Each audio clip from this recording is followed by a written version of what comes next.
don't know who he is. I've got no idea. Who is it? What's your name, mate?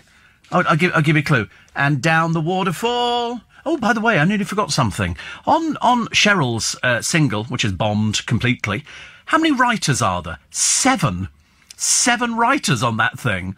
Complete with, actually, Cliff Richard. Sir Cliff Richard, who's going to be with me tomorrow morning for In Conversation. He talks about writers. He's got amazing recall. Seriously, I can't remember last Thursday. But he remembers the name of writers and everything else. But Cheryl, she's got 7 writers on her new single, which now they're saying sounds remarkably like Paul Young's hit, Love of the Common People, which was not Paul Young's hit, it was Nicky Thomas's hit on the Trojan record label. And before that, it was a hit for the 4 Preps. There's one thing I do know, it's my Love of the Common People. Dame Esther wraps the TV licence threat like it's going to affect her in any way, shape or form. Peter Kay says he's ready return to TV. Hunters pay £25,000 to shoot majestic stags. Here, in this country. I think on the Woburn estate, you can pay 25 grand and people come and shoot stags. They were going to be culled anyway, so they thought they might as well make some money out of it. It's not going to go down very well, is it, really? Vic, Dave and Brooke go out for dinner in Mayfair. For some reason, she's wearing the most gaudy outfit you've ever seen. Her outfits are dreadful. But Dave was sort of wearing something and then covered his face on the way out. So is this the attention-seeking Dave? Why all of a sudden you're covering your face, mate? Is it because we want to see the hair? Is it because people say, go on, show us your hair, mate? So he covered his head and everything else. And then Brooklyn turned up wearing, I don't know, he just looks like he can't be bothered, actually. I think he's going through one of those, I'm like a rebel. I don't want people to see me as being smart boy, so I'll sort of go out and do my thing. Because he only goes out with mummy and daddy. He doesn't seem to do anything else, poor soul. The punter sues after Betfred refuses to pay out a mega pot. It was a computer glitch. And so he said, no, we're not paying out on it. He thinks he's owed about £1 million. It's very addictive, isn't it? We talked about people being addicted to gambling, and I think it's machines. I admit that years and years ago, I did play fruit machines. I enjoyed playing fruit machines. I would go in there with a bag full of pound coins, so you didn't have to ferret about trying, I've got no money. I mean, you go to Vegas, it takes notes, it takes everything, the machine. Put your credit card in if you want. You can do it over here, but you've got to register the credit card over the bank, over the counter, and they will then give you credits. So otherwise you might have nixed the card, mightn't you? So they have to check all these things. But young boys and girls, I think it's probably more boys, are becoming addicted to the flashing lights. Ka-ching, ka-ching, ka-ching, ka-ching, ka-ching! That's what you're looking for, isn't it, really? Lovely. What are we on? Oh, yes, the country's gone mad for Aldi's Kevin the Carrot. Apparently parents were fighting. Peasants. Well, they're fighting over it. There'll be loads of them. They're made in China. They're not made down the road. And Rylan is doing everything in his power to get Big Brother back on the television. What for? You're just a very average presenter. It's not going to make any difference. They're not going to... They might not... Put it to you, whoever gets it, they might not want you. Might want to find somebody else who's sort of better. So he's doing everything in his power. He doesn't have any power. It's a bought programme. You buy the right to it, and then, and where are you going to get that money from, dear? You haven't got that sort of money. Don't be so silly. Perhaps he goes, I'm really campaigning for it because I want it back on the television. Nobody else appears to. In fact, that's why it was dropped, because of the falling audiences. And we've talked before about pretend babies on the show. There's various people who make them. They're made out of a thin sort of rubbery type something else material, and they look very realistic. So much so that there's one woman has spent £1,700 on them, and she takes them out in the pram, and the papers have made a big deal because she takes them on the buses and she puts the pram with the dolls in it in the mother and baby space. Because if you look at them, you would go, oh, that looks like a baby, and then you suddenly... Is it? It's got the right skin colourings, it's got the texture, it's got everything. Very, very clever, quite expensive, as you can well imagine. And so she uses the mother and baby place, which actually she shouldn't do because it's a toy. It's a toy. They're not meant to be for anything else, as far as I know. First Lady of Question Time could be Fiona Bruce. Well, they've done a very good campaign on that one, haven't they? Have you noticed over the last few days, no other name emerged in the frame apart from Fiona Bruce? Whereas I mean, having watched it the other night where they're still arguing over Brexit, and this is a programme that is almost Brexit-free, I mean, practically 99.9% Brexit-free, and so I watched it on Question Time, and they were shouting over each other, the audience. I thought, I can't quite understand why we're still arguing about this. why we're still arguing about, what's going to be taking place. We've had a vote, thank you very much indeed, but the people who lost the vote want another vote. Well, we're not doing another vote, that's it. They say that she's given the EU the deal of the century, and the document, which she's done, states the UK will have to pay a divorce bill of up to £39 billion. But the critics said the EU are giving us diddly squat. Can't agree on this one, can we? But, and they couldn't answer on the Question Time panel what Corbyn would do. Because I don't think he's got the faintest idea what's even going on. He might know about Brexit, but it's all just huff and puff, isn't it? Smoke and mirrors. Smoke and mirrors. Dusty Bin could make a comeback. You remember Dusty Bin, don't you? Yes. So, the answer we were looking for was River Jordan. OK, and the clues were, it flows through a country, people live by the side of it, and we think that something may have happened in it years and years ago. Take away the first number you thought of, add that to the amount of toffees that you get in a tin of Quality Street, and you come up with River Jordan. And we all go, do you know, they should have crushed Dusty Bin a long, long time ago. Sel says, as you're a fan of Creed, did you know that Creed was originally established and founded as part of a tailoring house in 1760? Based in London by the ascendants of the British fashion guru Charles Creed. And then they did fragrances in 1980. There's always a story behind everything, isn't there? Behind every sort of fragrance. And in those days, in 1760, they would have been using fragrance to mask the smell of and the stench of everything, because nobody had baths or showers. I mean, whereas we take it for granted. We don't have any sort of problem with it. But in the early days, they used to use perfume to cover a stench. In fact, it was a joke, wasn't it? Wasn't it a line from a song? Perfume can cover a stench. That's what, from Saigon. That's what we learn from the French. What do you think about these posh middle-class students blocking up the road, says Stuart? You need to listen to this programme more often, Stuart. I've already given you the answer once. You'd be too stupid not to have heard it. That's your problem. I'm not repeating things just for your benefit. Sarah says, could you say hello to my mum and dad? It's their 50th wedding anniversary. Good Lord, a 50th. So, Sarah's mum and dad, happy 50th. We don't know your names or anything about you at all, but you know who you are. Because that's it. So, Fiona Bruce, will she better hold Question Time together? Of course not.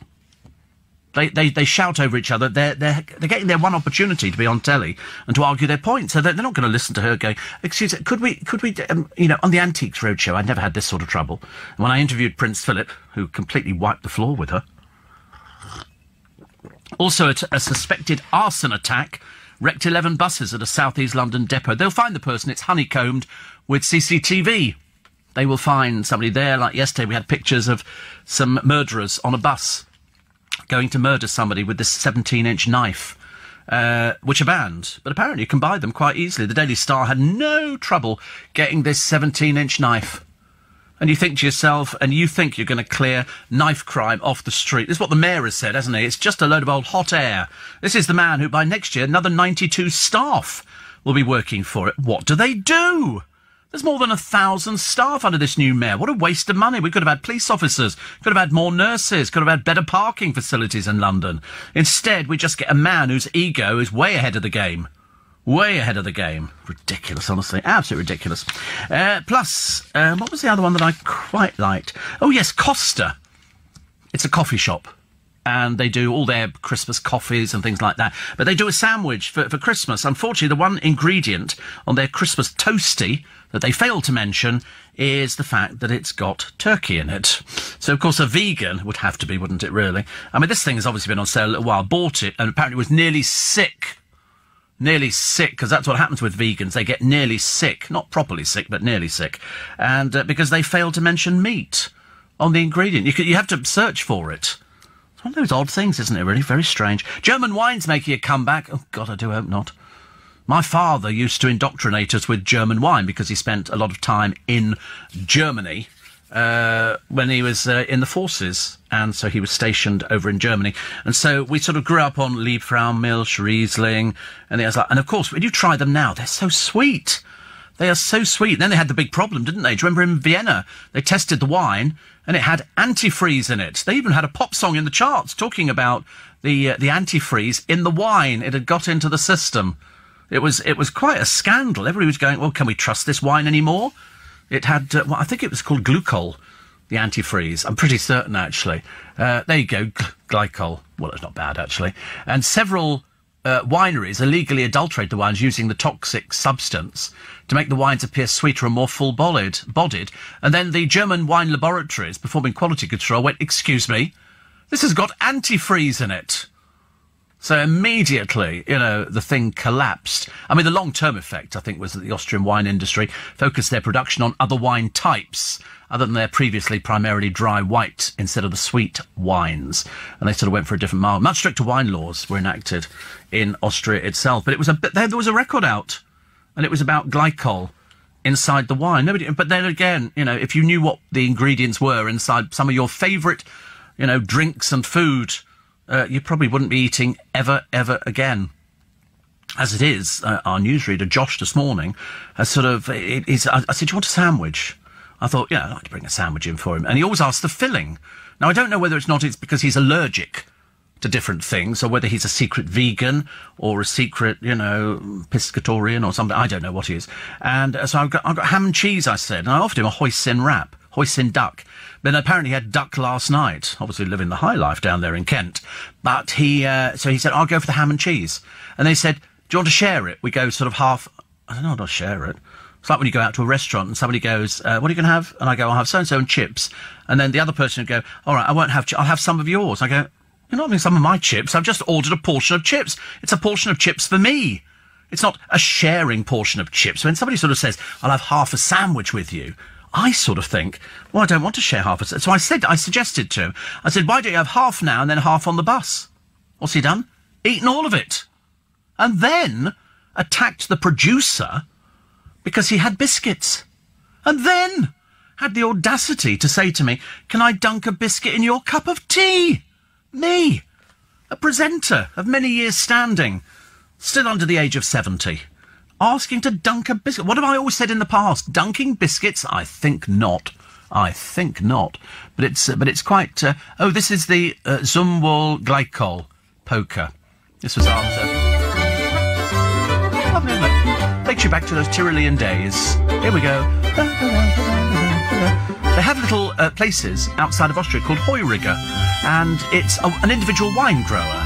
And he will sit there and he will serve you his wine until you basically pass out. And in the corner be a man playing a squeeze box, just like that, a squeeze box. And then you sit there, and of course, the more drunk you become, the more you really turn on to the music. Not really, actually. And but it's lovely. They have state television over in Austria, and it does actually show Tyrolean dancing. All that kind of... It's very, very, very impressive. But, of course, they hated the sound of music, as you can well imagine. Now, of course, they embrace it. But at the time, they didn't like it at all. Darryl says there's a new Tom Ford eau de toilette. Oh, yeah. He says, give me a bottle of Brut any time.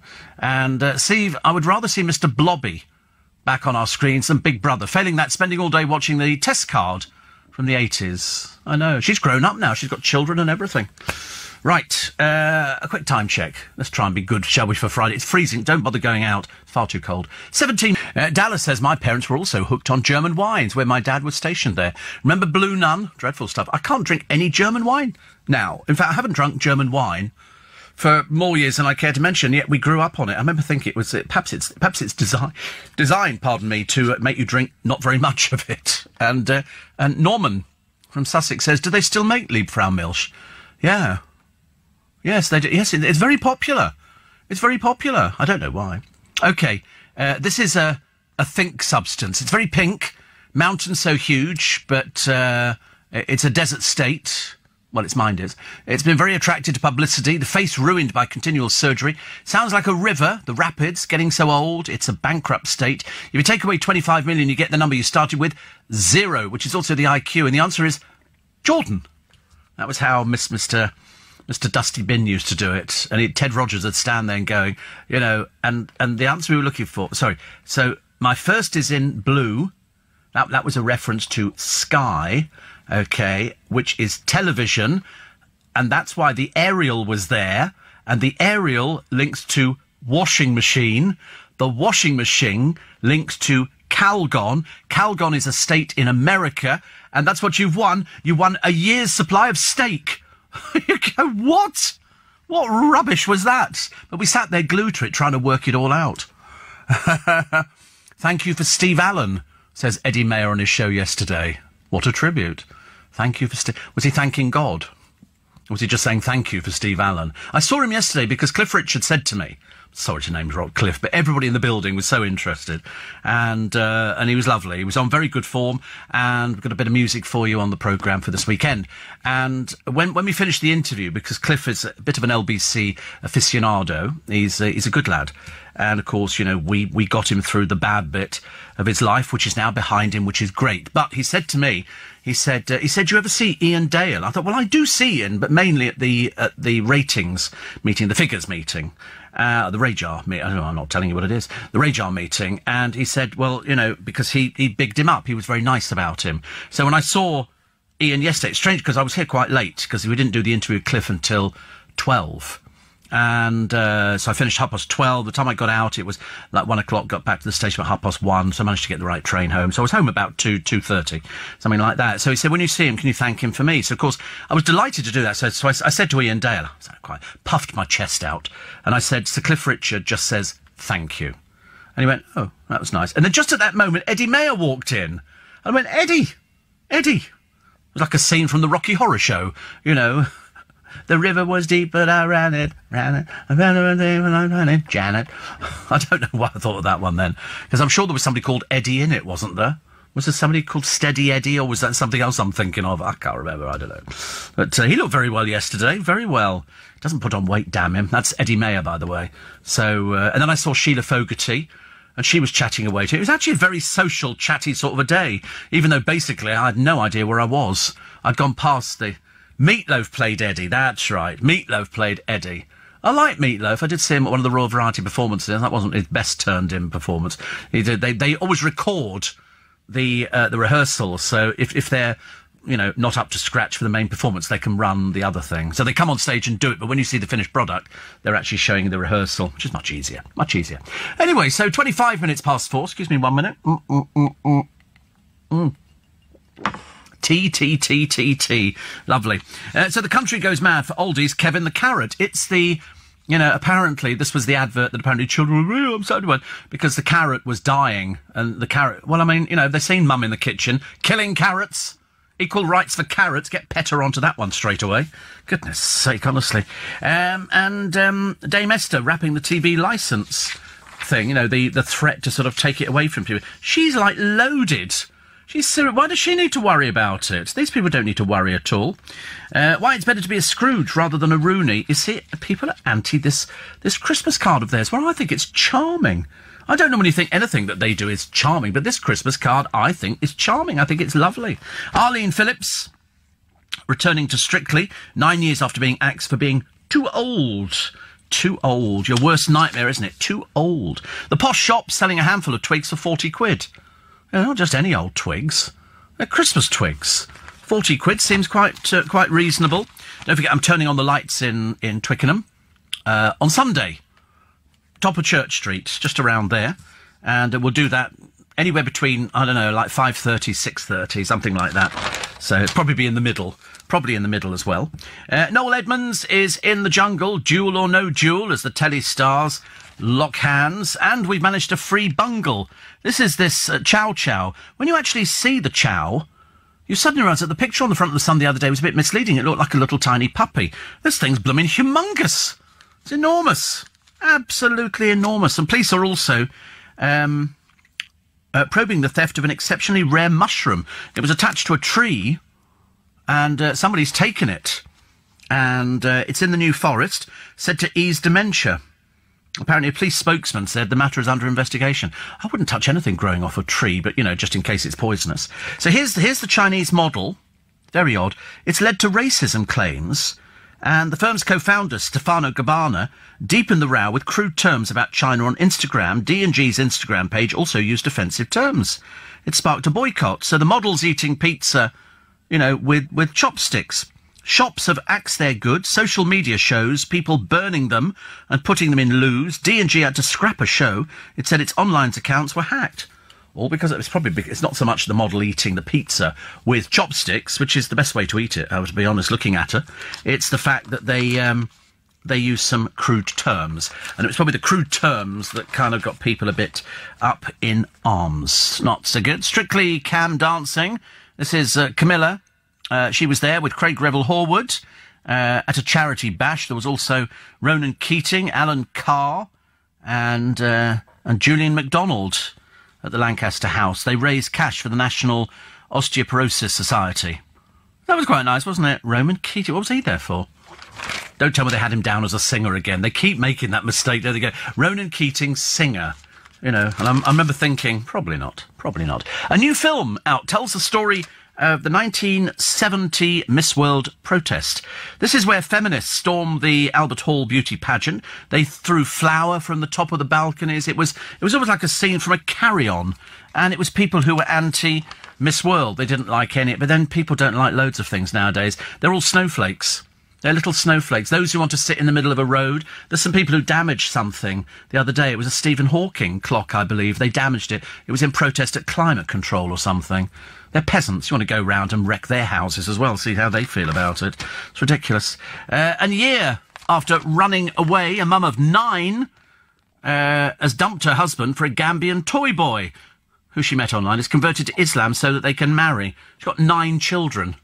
9 children. She wears a hijab. She prays to Allah every day. She prepares for her big day. And she says the place where she is now is happier and more caring than Britain. Well, that's been fairly caring. You've had 9 children, darling. I mean, that's pretty caring, isn't it? She split with her car mechanic husband at 23 years when she hooked up with some bloke. What on earth is interesting her for? She's not a woman. She's 45, but she looks about 70. I mean, seriously bad news. Her husband says it's a midlife crisis. She's been brainwashed. Heidi, never been on a plane in her life, has now been to West Africa 4 times to see her taxi driver boyfriend. Far be it from me to suggest that, you know, he could be looking for a passport to this country. But she says, I think it's fine to take the initiative. I've wasted enough time in my life in an unhappy marriage. Stuck it for 23 years, and now, of course, she's done the, you know, toy boy from abroad, which is probably not the best thing, actually. Not the best thing. Trick and Thin for Dynamo. He's posing with 2 of his model fans on a magic night out. This is at the abandoned room at London's Mandrake Hotel. And he looked all right. I wasn't sure if this girl is topless or if she's just pretending to be topless. Ever heard of Louisa Johnson? No, me neither. But apparently she's split from Psycho, which basically means they've dumped her. And Cooley looking to the future, because she's wearing sort of pink. And she went to Sexy Fish Restaurant's Christmas party in London. What's that? We don't even know what that is. But she's been working with rising stars, including Hannah Jane Lewis. Who? Who are these people? Louisa Johnson. Never heard of you. She'd parted from Psycho, which is the company they're all signed to, after accepting her career had stalled. There was no career. Oh, wait a minute. We know who this one is. I know who this one is. This is the one who did a Pink tribute act, isn't it? I'm pretty certain. Louisa Johnson. She looks like the girl who threw a microphone down and did a complete, you know, bit sort of Queenie fit. Newsreader Joss is excited because she was on the X Factor. Is she the one who... Can you check Louisa Johnson and see if she did a Pink tribute act? Because if it did, she's vile. She's absolutely... What about career stalled? Never got going. But Josh does get very excited about people on the X Factor. So Louisa Johnson, she did homophobic comments. First time, hundreds of them, grovelling apology. And there's not really much about her, actually. She's a bit... look at the picture. She didn't look at all good. But she's had to apologise. Hundreds of anti-gay Twitter posts were exposed.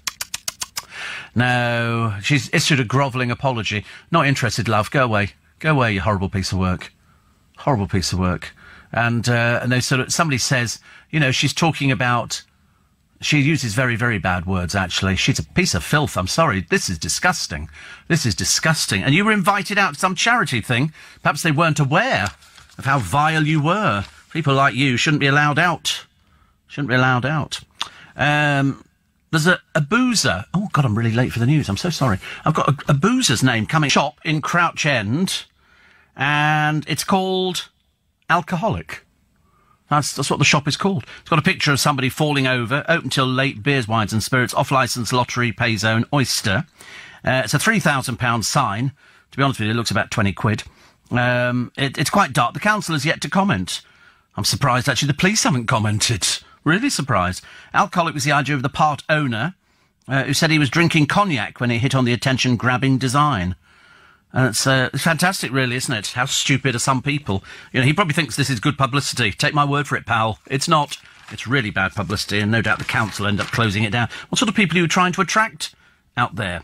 An animal rights group wants a Dorset village called Wool to change its name. It's been there since time immemorial. About 1,000 years, this name, Wool, has been around. They claim it promotes cruelty to sheep. Sometimes these people, you know, really don't take their head at their rear ends, do they? PETA director, Elisa, says the animals can be hurt by shearing and are sometimes mistreated. No, they're not. No, they're not. Why would anybody want to mistreat an animal? Because then you'd get blood on the actual fleece, and that would make it, you know, not worth anything. So she asked the local parish council to change the name to Vegan Wool. Oh, go away. Go away now. Go far, far away. Honestly, any respect you had has just disappeared. Locals have ridiculed the plan, saying that actually it takes its name from the Saxon word well, meaning a water spring. Duh. Obviously, PETA not quite up with this one at all. Councillor Cherry Brooks says it's a ridiculous request. A few people are quite offended, but most seem to find it amusing. They're laughing at PETA, which is not the objective. Mind you, there are some other places for you, Elisa, if you really can't get your Anglo-Saxon round your head. Cockermouth in Cumbria. That needs to be changed straight away, doesn't it? Beef Lane in Oxfordshire. Pork Lane in Essex. Cat Holes in Cumbria, Ram's Bottom, you must have something to say about that one, Horny Knob Hill in Wiltshire, Donkey Town in Surrey, and Marsh Gibbon in Buckinghamshire. Why don't you go pick on those? Wool is a changing of the Saxon word well, which means water spring. Doesn't mean anything to do with sheep at all. Honestly, how to make yourself look completely daft in one fell swoop. Surrounded by idiots nowadays. Minus 30 degrees, here it is, and it's in Siberia, the source of UK cold. It's a place called Yakutsk. I wouldn't want to live in Russia or any place like that at all. It's very cold, very cold. It's 280 miles from the Arctic Circle, this Yakutsk place, home to 300,000 hardy souls. And minus 30 they had yesterday. Brr, brr. Very cold. Very, very cold indeed. Galileo, Galileo, Galileo Figaro. I'm a disco. I'm just a poor boy from a poor family. Police are selling sexy lingerie seized from criminals who've been caught with their pants down. Really? That'll be the thong arm of the law then, won't it? I can imagine. Sorry about that. Have to throw them in. 1 in 18 preschoolers have mental disorder. Isn't it just naughty children? They're not mentally ill. It's people jumping on the bandwagon here. They're not mentally ill at all. They're just naughty children. Could that not be the answer? Makes it so much easier, doesn't it, before we start sticking them with electrodes and all sorts of other things. English... Oh, right, interesting. English tourists are being urged to teach their dogs Welsh so they can understand wardens in a rural village. A writer from St Dogmiles in West Wales has devised a guide to help foreign mutts understand the Celtic lingo. Author Anne Cakebread hopes that teach your dog Welsh will help improve their behaviour. Lovely. Phrases include a peda sharufa, which is don't scratch, and fida, I, dim in here. I won't be long. That'll go down well, won't it? With apologies for my dreadful pronunciation, but, you know, that's as bad as it gets. It's so lovely. More people at Winter Wonderland. Robbie and Ada. He looks like he's never been to a fun fair in his life. Still not recognised in America. And also, then they put her down as TV host Anthea Turner. When was that? Donkey's years ago. Irritating Anthea, she's known as now.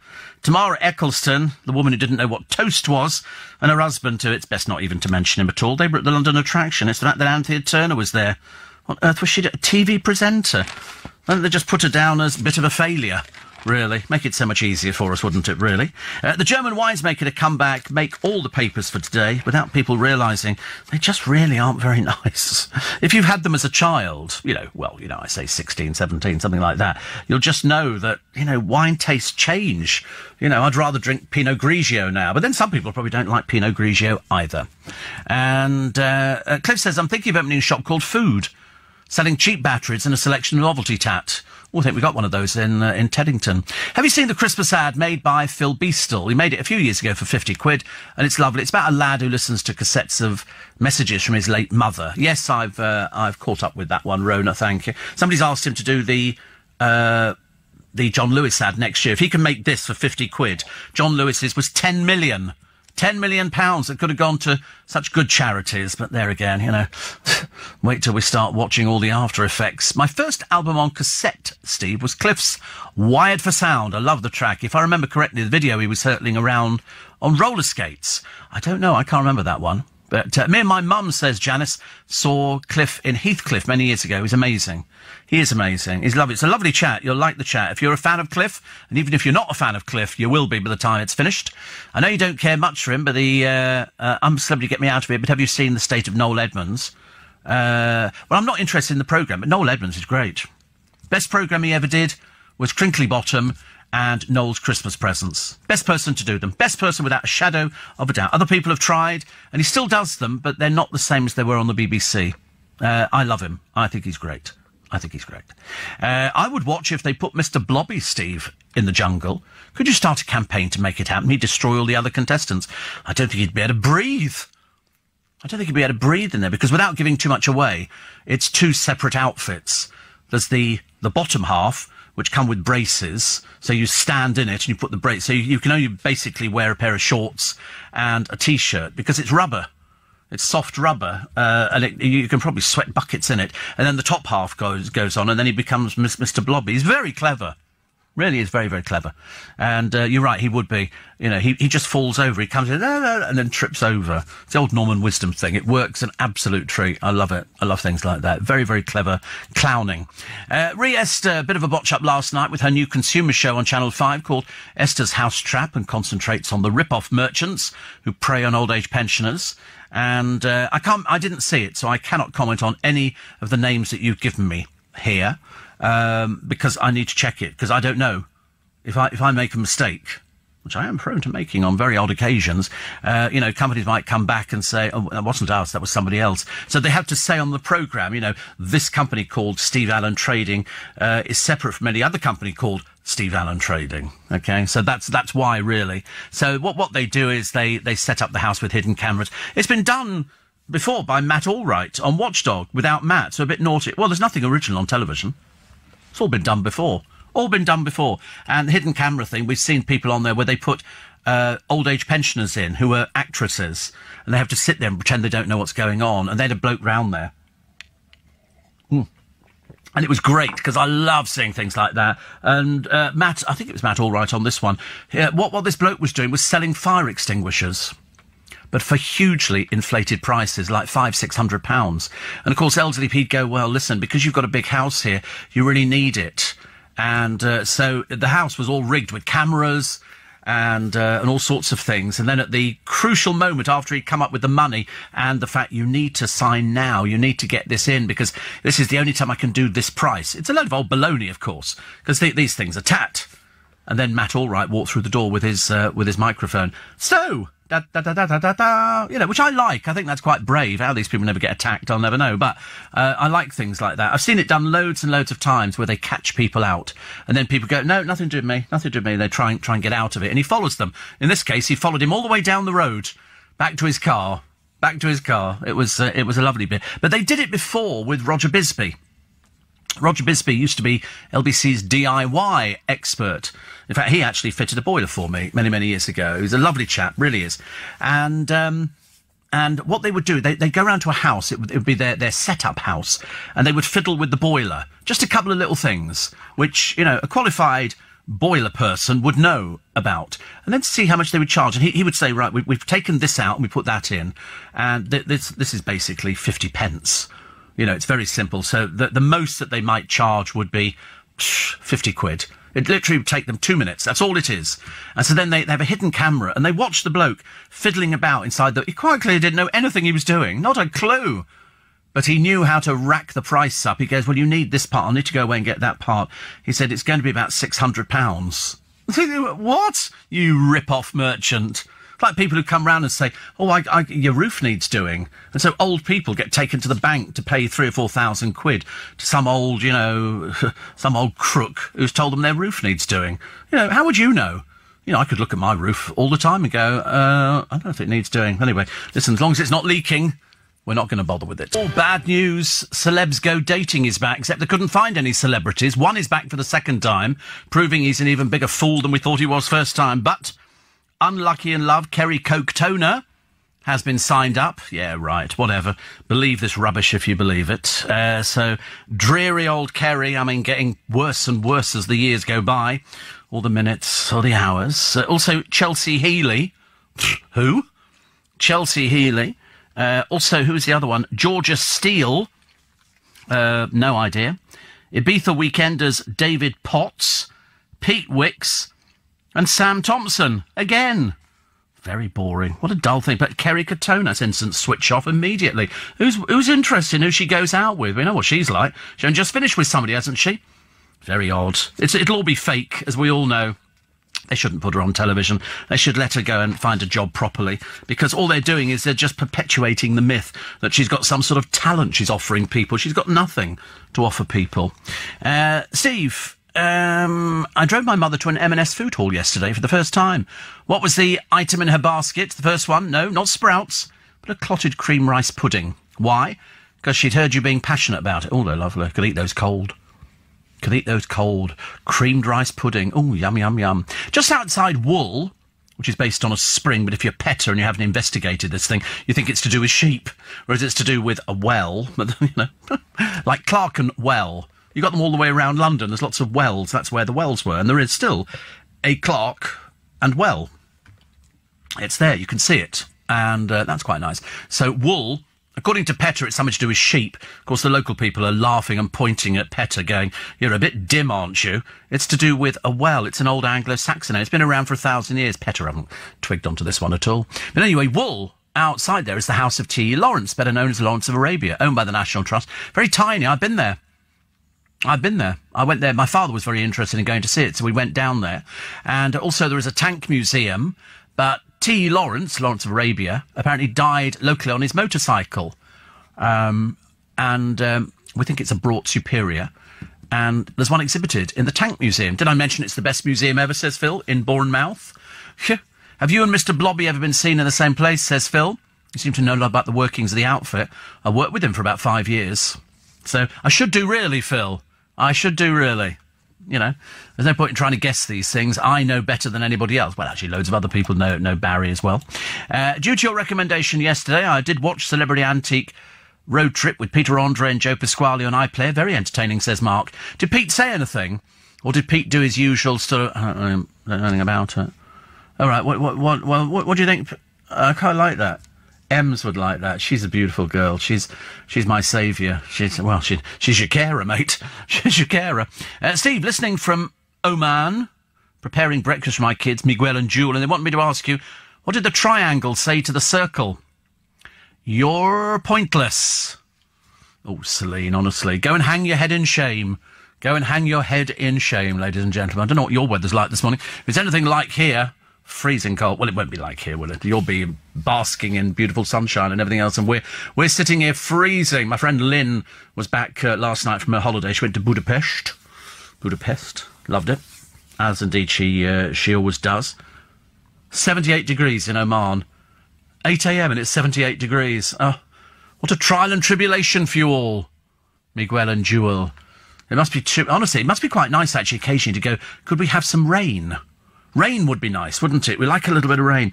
Loads of, because it's Black Friday. I think it's actually White Friday because it's payday. I'm not interested in black. I'm surprised nobody's complained about it being called Black Friday. Normally there's somebody who jumps on a bandwagon, some little snowflake somewhere and goes, why are we calling it Black Friday? And to be honest with you, I don't know. It's when the stock markets aren't particularly good, isn't it? Isn't it? Because it's to do with you get paid in America, and so because all the money you spend at Thanksgiving, your accounts are back in the black. Okay, do you get that? You get that? I'm very good at following exactly what everybody's saying to me at the same time. So then, and that's what it is. Not very exciting. Don't we call it Black Friday? Apparently it's another one of these blasted American things that we've inherited, which we don't really want to. Thank you very much indeed. What else have we got here? The Big Interview, Mumford and Sons. I quite like the idea of Mumford and Sons. I couldn't tell you anybody who's in the group, but I quite like them. I quite like them. And Mystic Meg, it's not Mystic Meg, this is an imposter with a different wig on. Quite clearly, what does she say today? When you view a house that's different in every way to your specifications, yet feels just right, or you're offered a job that's not the one you applied for, it's the influence of the full moon. You are more flexible than you thought. Woo! Rubbish. Absolute rubbish. Jackanory. But that's what it is now, so it's going to be all very exciting over this weekend. I think it's going to get snow in certain parts of the country, don't you? I'm totally convinced we are. Camp Emperor Noel Edmonds is in the junk. He'll like it. Also, Nick Knowles cooling off in the shower in a pair of Speedos. I don't think I could honestly wear Speedos. But they're asking people on the Snakes and Ladders board. Noel Edmonds is the new Emperor. Fleur East hasn't sung a note yet, actually. Or she has done a little bit, but I mean, she's not very good. Harry Redknapp can't stop telling great stories. Boring. Nothing worse. Sayed Khan, they think she's still a contender. James McVeigh finally got to do a trial. Didn't let anybody down. They need a bit more action from him. He's not performing as well as he should be. Maliki Thompson Dwyer, I mean, he's just dull. Just really dull. Very boring. John Barrowman, sparks could fly between him and Noel. Yes, I mean, John can be quite feisty. You don't mess with the Barrowman, let me tell you. Nick Knowles... Biffy Clyro denied they jammed with him, putting him in a bit of a sticky situation. Emily A. Tack, just dull and dreary. Very boring. Anne Hegarty seems to be settling in. We're not sure if she'll chase the limelight. She's not bothered about the limelight. She's not bothered at all. And Rita Simons, they're not holding out too much hope. They're calling her Jungle Jane. No, Jungle Lame, which is not so good, and I'm sure you've got your own favourites. Andrew says PETA need to get their priorities right. Fishwick's been brazenly promoting their use of fish as candles for years. Outrageous. But, I mean, it's so embarrassing that PETA thought that wool was because they used to shear sheep there. No. It's an Anglo-Saxon word. It's a derivation of well. But, of course, can't expect people to know that. 63 degrees Fahrenheit in Florida at midnight says, oh, how dreadful. How dreadful. It's not going to do anything for me. Also, what else we got here? There was what I was going to do, actually. There's best and the worst of everything. Food, films and frights to skip, but some of them, it's a lot of rude words, and I can't do that. Also, rising food prices are putting free, healthy school dinners under threat. They think that poor kids could lose the hot dinner at school. We used to have, when I went to school, and I always remember it, you had the leavers class, which was people who were stupid yet not savable, and they would be disappearing out of the school that year, and nobody really cared about them. In fact, nobody played with them at playtime. And then you had those people who, when it came to lunchtime, you had those people who were eating school dinners, and those whose mummies and daddies had provided sandwiches and a Tupperware box, and we had them sitting on a further away table because we didn't talk to them at all, because we all had the other food. I quite liked school dinners. I can't remember what we had, but I quite liked it. Always looked quite good. You know, nowadays you get a beef burger with carrots. Of course, everybody eats the beef burger, leaves the blooming carrots. Tell me what happened the other morning with the BBC local radio. I haven't had time to catch up. Well, you'll have to find time to catch up, won't you? It's on the best of. I'm not here as some sort of repeat programme for you. You have to make some sort of effort in life, otherwise you might as well just lie down and die. Goodness sake, honestly, just go and you can catch up for 7 days. Go and find it. Go and listen. At least you've drawn attention to it. That's why more people listen to this programme than anything else at this time of the morning. In fact, I'm constantly bumping into people who go, I listen to Steve Allen. In fact, I actually did stand in Paul Cooper's shop a while ago where somebody was talking about me and I was standing there. We didn't say anything, we just kept it very quiet. US hunters paid £25,000 to shoot our finest stags. And this is at the heart of the operation, a Texan and an Englishman. Alex Hinkins is a well-known UK deer stalker. Well, he's well-known, but not in my world. I've got no idea who he is at all. And he said, we've got some of the largest red stag, the world record Chinese water deer, the muntjac. This really is a destination for hunters. The fee for shooting a red stag falls in stages from £18,500 down to £13,500. The world record class animal can cost £25,000. Accommodation, flights and meals are extra. And on the website, a caption reads, New world record red stag in England. Aaron and Guess hunted 5 days in Woburn. Bedfordshire, and Norfolk. It was Norfolk they put down some monster fallow deer. Woburn Abbey, very quick to distance itself. Say it's highly likely this party was hunting in the Woburn area with no connection to the Bedford estates. I think not too. I mean, because that would be disastrous. Absolutely disastrous. But people are saying it's a disgrace. There is a pressure group called Bedfordshire Against Trophy Hunting who've started a petition to try and get it. So what's the point? I know they do go out and cull, but it's I just don't understand why they do it. Don't understand. What do they do? Take it home on the plane or something? No, of course they don't. News at 5 coming up very, very shortly. And then we go back into the newspapers. Also, a woman facing jail after admitting being drunk on a flight to America. You must remember that one. Morning, very nice to be company Friday. The reason we sound particularly boisterous and jumpy up and downy is because it's payday. And everybody loves payday, because if you've got to the end of the month, you're going, oh, it's dreadful. I've spoken to people before, and they've said, oh, I can't wait. When's payday? And I've said, oh, I think it's Friday. And they've gone, I'm down to my last £6. And I think, oh, I couldn't live like... Do you know, I spoke to a driver. I won't tell you who it was or when it was, because I'm always curious to know how much people driving make, in terms of sort of... And this particular driver said that on a good week, he can make £1,500. Well, I've worked that out at $72,000 a year for driving. I thought that seemed quite good. It's almost rivaling train driving, isn't it? But by the time they've done the extras, yeah, he said on a bad week, 1,000, which is £48,000 a year. That's not bad, is it? It's not bad. What if I could fit it in with this? And could take the Bentley out for a bit of air, I think. Steve, isn't the dumb thing to get drunk on the way to America? Says Cliff. After all, when you get there, they keep asking you Brits what part of Australia you're from. They think we're all Australian. This I encountered years and years ago. They say, oh, you're from Australia? No, I'm British. British, hello, stiff upper lip. You know, Financial Times under the arm. We're merely soldiers in petticoats. You know, you go through the whole rigmarole just to try and make yourself look a bit interesting. But they can't differentiate. But there again, we can't do accents in America. We do kind of an American accent. Well, where's that from? Because all over America, they all speak differently. And so we're rubbish. It's like when you hear Americans doing English accents. I don't know where they picked it up from. No idea. Steve, I'm a celebrity in Australia. Can't they just pop the camera crew down the tropical house at Kew Gardens? Well, you could do. You wouldn't know the difference. They do I'm a celebrity, don't they? Steve, says Phil, who's back, I like tanks so much I worked at the Tank Museum as a volunteer briefly and got to go in Brad Pitt's Sherman, used in the film Fury. Unfortunately, I upset the man in charge by working hard and was told to go. Yes, I got sacked from a voluntary job. I'm convinced it was working too hard. I still love tanks, though, and jeeps. Isn't that funny? I've never had any interest in tanks whatsoever. Aircraft carriers, yes. I'd love to go on an aircraft carrier. They're so big. They're so enormous. I just fancy that idea. Julia in Teddington, thank you for the description of Black Friday. So now we know about Black Friday. But as I said yesterday, I'll say it again. If you don't want to buy anything and you don't need it, that's the key word, need, don't buy it. Because otherwise you just end up, there's something else you don't need, isn't it, really? Listening to you from freezing New York, where it's -8, and just back from the Christmas Spectacular show at Radio City Music Hall, said Andrew. You would love it. I love the Roxettes. Are they the Roxettes over there? Biggest stage frontage.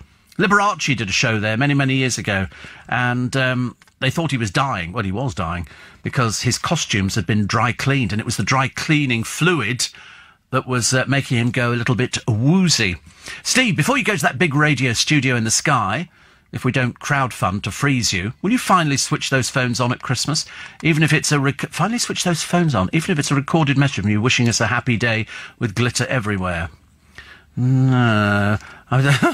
We did it yesterday. One of my producers, Christian, asked Cliff Richard if he could do a special message for his mother, and so Cliff does it into his camera phone. So clever now, really. Otherwise, you'd have to bring a film crew in. And he said, "Hi," whatever her name was, "this is Cliff, wishing you a very, very happy..." I thought, that will make her year, if not life. Absolutely brilliant. It was lovely. He's so good. He was so good yesterday. He was lovely. And so you get that interview tomorrow morning with Sir Cliff Richard. It's a bit longer than usual. It's not an hour, but it's probably about 40 minutes it runs in at. and Ramesh Ranganathan as well. I'm getting so much better at saying that name. I've discovered the more times it took me ages. It took me about 3 days of repeating it to myself. I sit on the train going, Ramesh Ranganathan, Ramesh Ranganathan, Ranganathan, Ramesh, and then eventually Ramesh Ranganathan. And when I finally said it, I felt like patting myself on the back. I got my driving licence back today. It's going to run out very shortly, and because I'm a diabetic, I have to fill in a form and send it back. Now, of course, I can tell them my eyesight is perfect because I've had my cataracts done, and have to send it back, and I get a 3-year restricted licence. It's been 3 years since the last one. Seems ages, doesn't it? But no, all very nice. All very nice. Looking forward to the festive season. I've started buying presents on Amazon. I don't care whether they're boycotted today. It's the easiest thing for me to do. I've got to go out into... I think I might do it tomorrow. I might go out early and get a couple of things, and then whiz them down to my brother. That'll be the easiest thing. Drop off a load of chocolates, usual sort of things. 84850, Steve at LBC in Mumbai, local time, 10:26. Is that morning? 10:26 morning, right, okay. Weather here, 34 degrees. Loving your show and enjoying it, says Manny.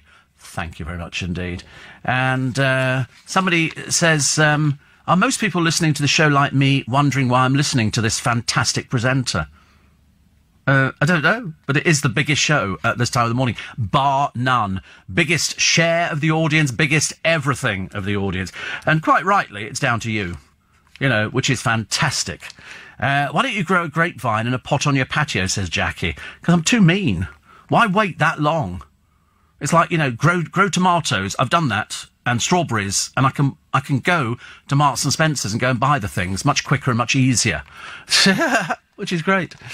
Steve, what the cab driver didn't tell you is your outgoing cost will be $400 a week, and diesel, and also all sorts of things. That's from Ian, who's an Essex cab driver. I thought it seemed an awful lot of money. Obviously, he's got to pay for the cab, and you've got to put the diesel in and everything else. But it's a lot of money, isn't it? £72,000 a year. Grief. Matt the trucker, with or without lights, he says, I can't wait for a time when the country snaps and starts telling these vegans and millennial snowflakes who seem to get offended at their own shadows to jeff off. Hopefully, this council telling the crazy vegan they won't change the name of the town is just the start. Well, in fact, it comes down to the county council there, and they're not going to change it. Of course they're not. It's an Anglo-Saxon name. This woman from PETA obviously didn't understand that it's an Anglo-Saxon word. She should have realised, but, you can't, you have to tell people these things. So, attention-seeking Beckham family go out on the town.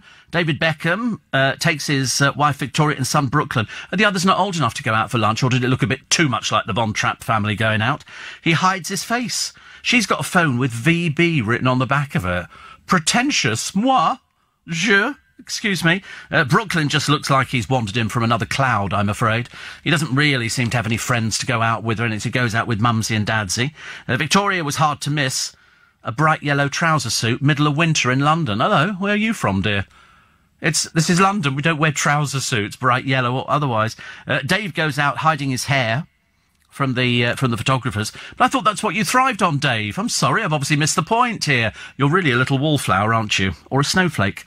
But Brooklyn had visited his mum at her Dover Street fashion store.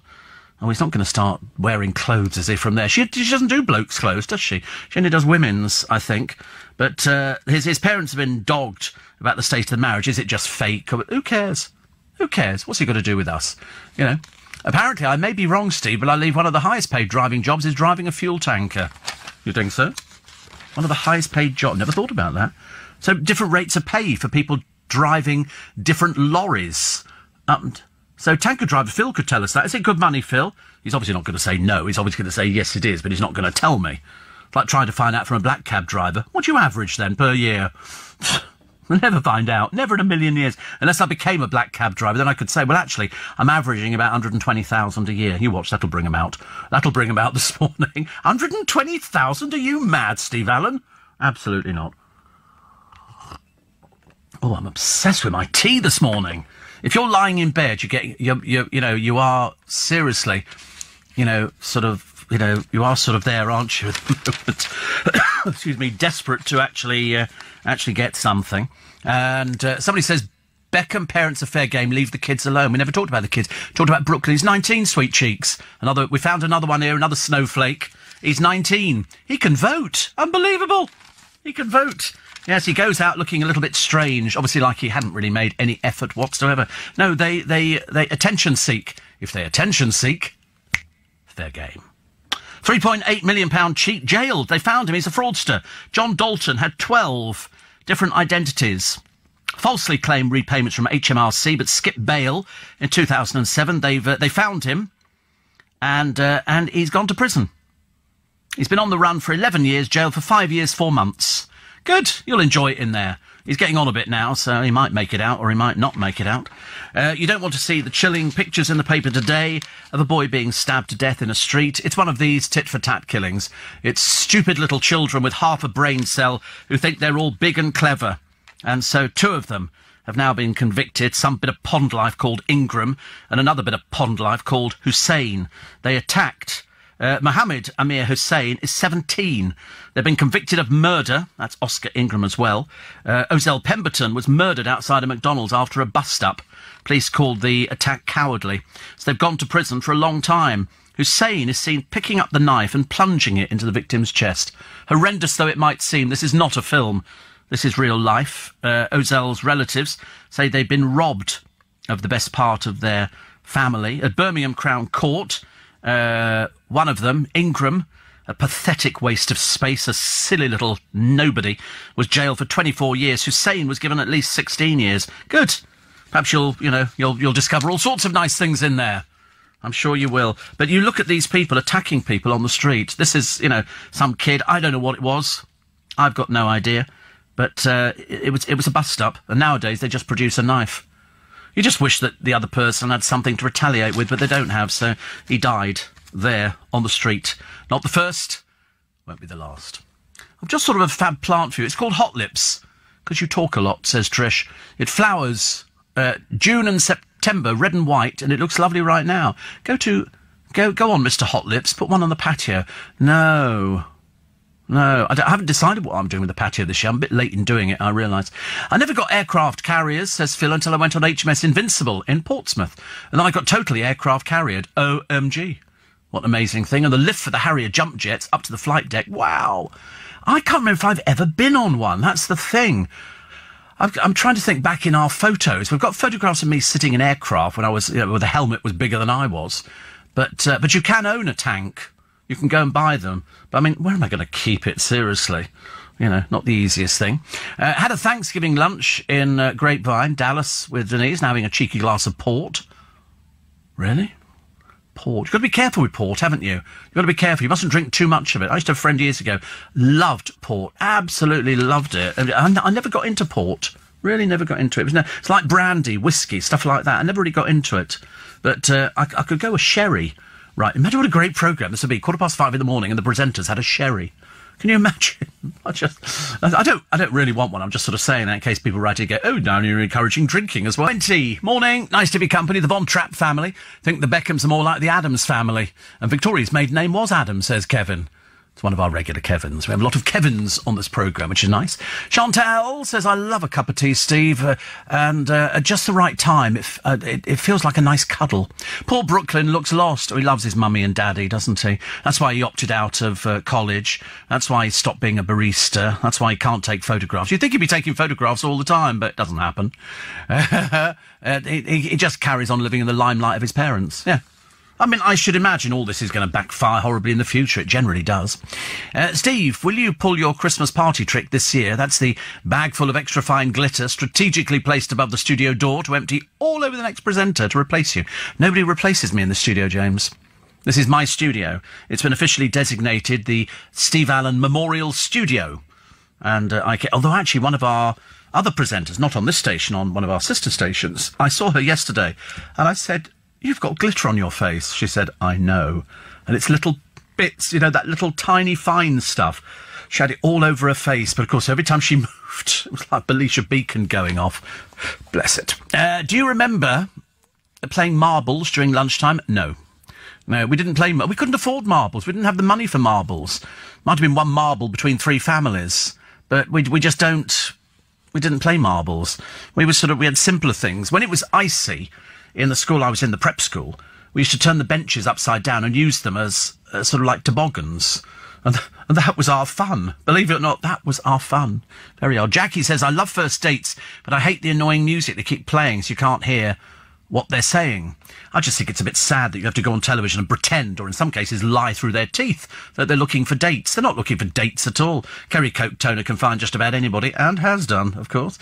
Jordan, who couldn't put on there because she's always found people. She'll just go with anybody at the moment. She's been with quite a few, and she's not even divorced. So all the old rubbish that comes out of her mouth, it is absolutely that, rubbish out of her mouth. Real Britain, bitterly cold day at Ladywood Primary School. But it's the dinner ladies who are out on the picket line. Meanwhile, pupils have been standing outside the local Asda, raising money for strikers' teas and coffees. They've raised £8 so far. There were some school kids standing outside Marks and Spencer's yesterday, charging for Equality Street. Don't ever accept sweets from anybody on the street. You don't know what's been put into it. There could be anything. Highly dangerous. Highly dangerous. I don't know how this school even sanctioned it, but there you go. And so this particular place where the dinner ladies are on strike is Grimethorpe. And you know that Grimethorpe have got a colliery band, because they're very famous. They've got albums as well. And all sorts of people have lent their support for them, because this was, if you ever saw the film Brassed Off, you know, with Stephen Tompkinson and a load of other fabulous actors, it really, great film. Great film. And that was the village. That was the village that they used for Brassed Off. Lovely. I like to tell you these things. There is a little tot here. He covered his head in Vaseline. What the Vaseline was doing down at that level, I've got no idea, because Lucas Thompson is 3. He was attempting to style his hair for his first day at nursery. So he did it with Vaseline, and so he covered it, and then his mum covered his head in flour. On top of the Vaseline, she covered it in flour, because that's what she'd been told. But it made a sticky paste, reminiscent of the Friends episode, where Ross tries to squeeze into leather trousers using lotion and talc. Jamie Lee, spelt Jaymileee, the ultimate chav spelling, from Glasgow, says, he said, look, Mummy, I've done my hair. I could have cried. Sorry, I could have cried. No, that was Irish, wasn't it? Didn't even get the accent right. I tried to wash it, but it kept dripping off his face. It's Vaseline. It's Vaseline. You know, I tried to rub flour in, but it made a paste. I washed his hair 23 times, but it's still a bit greasy. He's only 3. Would it not have been easier just to take it all off? Get the clippers out, go, zhoop, take it all off, and then start again. Much easier, much easier. You don't need to worry about things like that. Otherwise, it's a pain, isn't it, really? I must tell you about the posh twigs. It's a good story. Some of the newspapers like that, as if, you know, we should all be shamed into not buying posh twigs. 40 quid these ones are. But, you know, if you want them, that's how much they cost, because they're posh twigs. So here we are. The Brexit deal is within our grasp, insists Theresa May. It's amazing how few MPs even bother turning up for anything nowadays, isn't it, really? More than happy to appear on television. Would you like to be on a television programme? Oh, yes, I'll do that. Yeah, so, well, why? Oh, because I think I'm worthy of it. Charles Prince has said, cut waste and save the planet for my grandchildren. No, you save waste. And, you know, and save it for your grandchildren. It's not up to us to save it for your grandchildren. We're all trying to cling on ourselves at the moment. Everybody, according to Ross Clark, the political commentator in the Express, should be subject to a stop and search. I'd have no objection to that whatsoever. No objection. Steve, the cab driver didn't tell you his net earnings. He's lucky if he gets half of that. Also, how many hours he has to work per day to make that amount, says Ate. I don't know. We didn't say how many hours. I just know that on a good week he made 1,500 quid. Now, whether that was 1,500 quid after taking away all the expenses and the diesel and stuff like that, or I don't know. I didn't ask. Perhaps I'll ask next time. Steve, I can't believe it. Last year I bought Christmas cards in the sale. Now I don't know what I've done with them. Oh, that's the worst. No, the worst thing is, you know the worst thing? The worst thing is buying something the year before, and then you put it away. When you take it out, you think, oh, they're not very nice designs. At the time, they actually look good. But now you look back on them, and they just look a bit dated. Michael says, you can't drink port as you're diabetic. I can do anything as a diabetic. The only thing I don't touch deliberately, even though I do want to, is fruit juice. I love orange juice, but I haven't had orange juice for years. I mean, it's almost like it's forgotten in my mist of time. And I loved grapefruit juice, ice-cold grapefruit juice, but I can't drink grapefruit juice. It messes up with my tablets. which is not so good. So in fact, I'm reduced to doing healthy drinks, which has got water and then pomegranate seeds and all sorts of grasses and stuff like that. Makes me sound a little bit, but it's not. I promise you. Just buy these in Waitrose. They're just a bit expensive, and I've had some which have got charcoal in. Charcoal? I've never heard of that before. Well, I've heard of charcoal quite clearly, but I've never heard of a drink with charcoal in. But I promise you, I don't feel any better, but I do crave a cold drink and milk. I drink a lot of milk. I love milk, and I'm probably drinking more than I should be. But I'll have to check with the license. I shall sit on the train later, go through the license, and find out what I'm doing again. I think it's just ticking boxes, and then I think I'll give it to the doctor, and they then sign off to go. Yep, he has not had a seizure, and his eyesight is perfect. He's had both eyes done for cataract, so I'm a good boy. But there are other diabetics out there who probably haven't told DVLA that they are diabetic, in which case it can make your insurance invalid. Not so good. Celine says, driving here in Muscat, says my husband is always risky with naff drivers. People with the most luxurious and brand new cars aren't always the brightest. You are so right. Also, I was told that a lot of people driving, I think it's on Cyprus as well, they don't have licences. People are driving without licences. I think Nathan Morley told us that some time ago. And I remember thinking, that is a bit... Mind you, I see people on the roads here where you can tell where they're very tired. Scott says, I'm a lorry driver, and you do get paid differently for what kind of jobs you do. And yes, tanker drivers do get paid more, around 40,000. It's not bad, is it? It's not bad. I don't know what the average wage in this country is. I'm in a business where we don't seem to have an average wage. We just sort of earn what they tell you you're earning. It's like somebody said, I'd like you to do this, and it pays this much.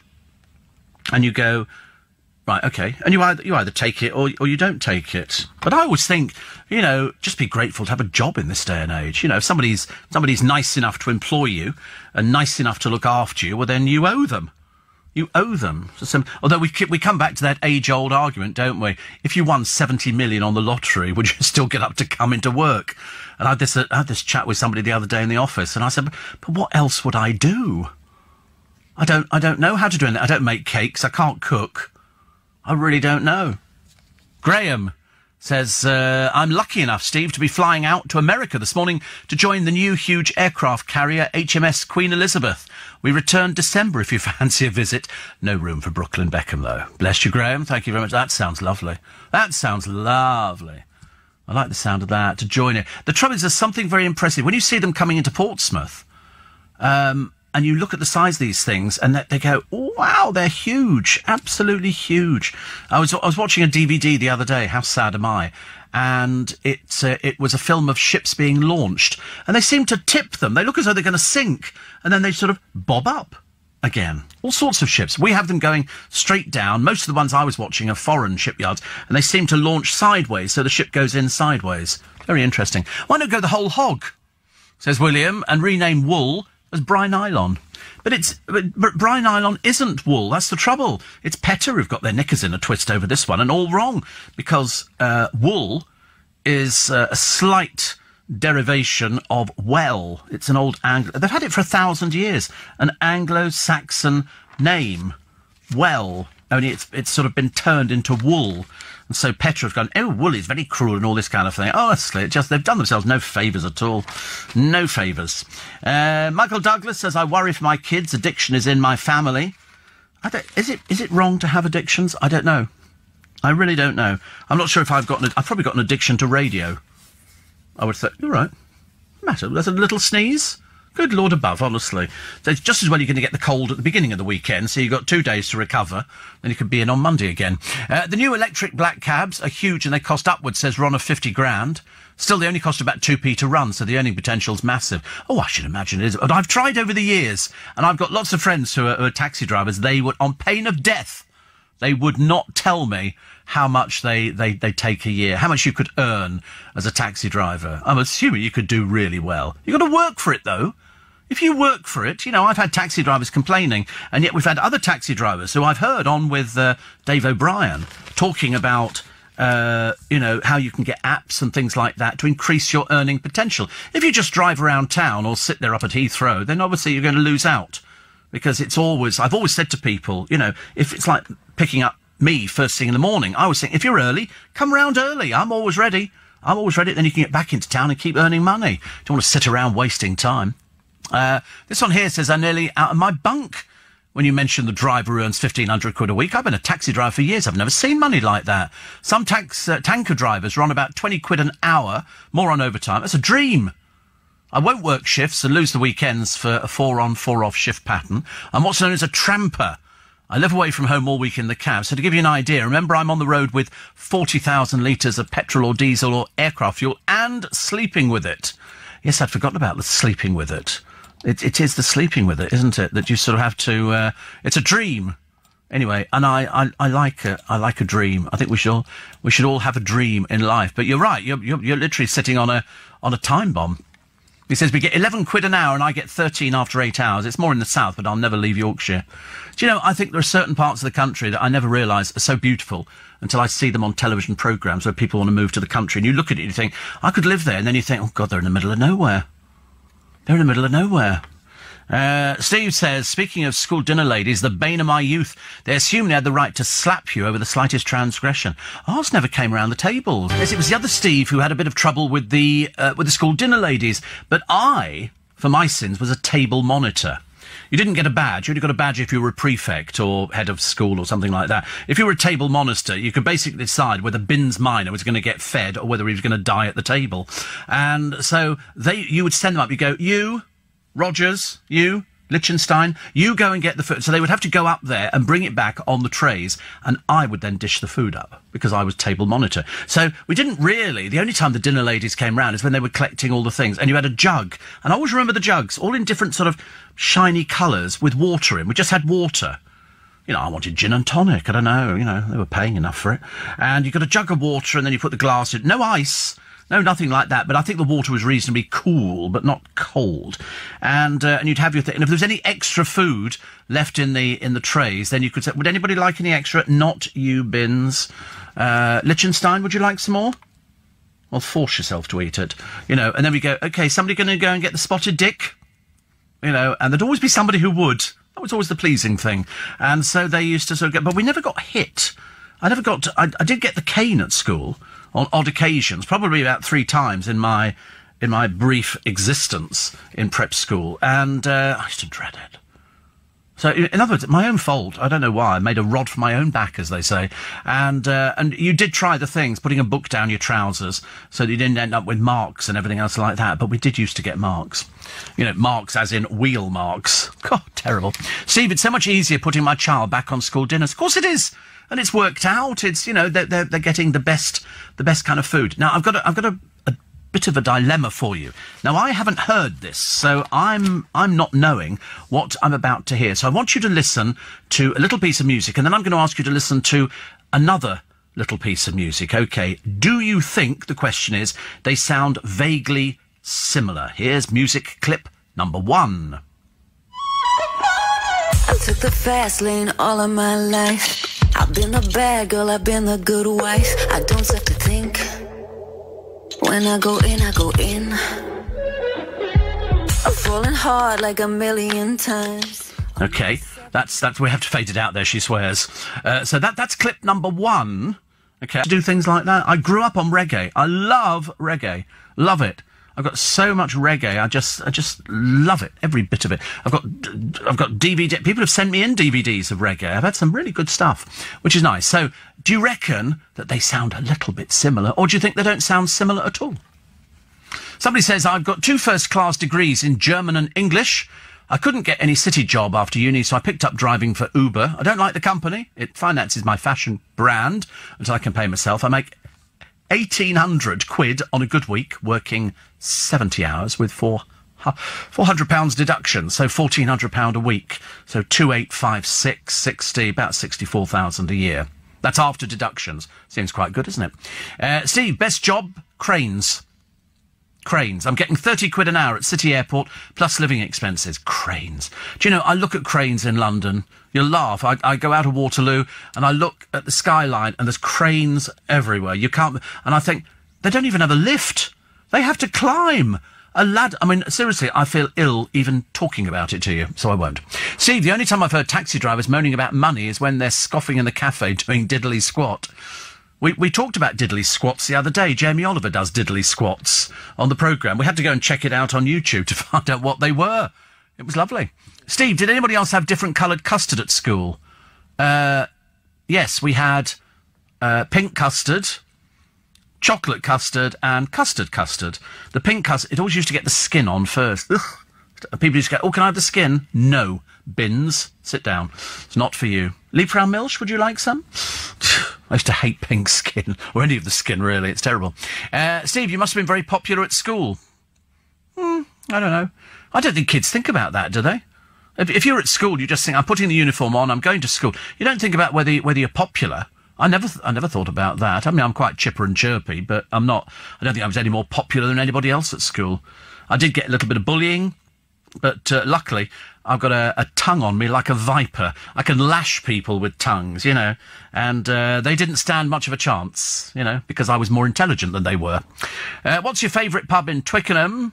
He says, I happen to think they're mainly naff, says Matthew. The trouble is, it's not the pub, it's the company.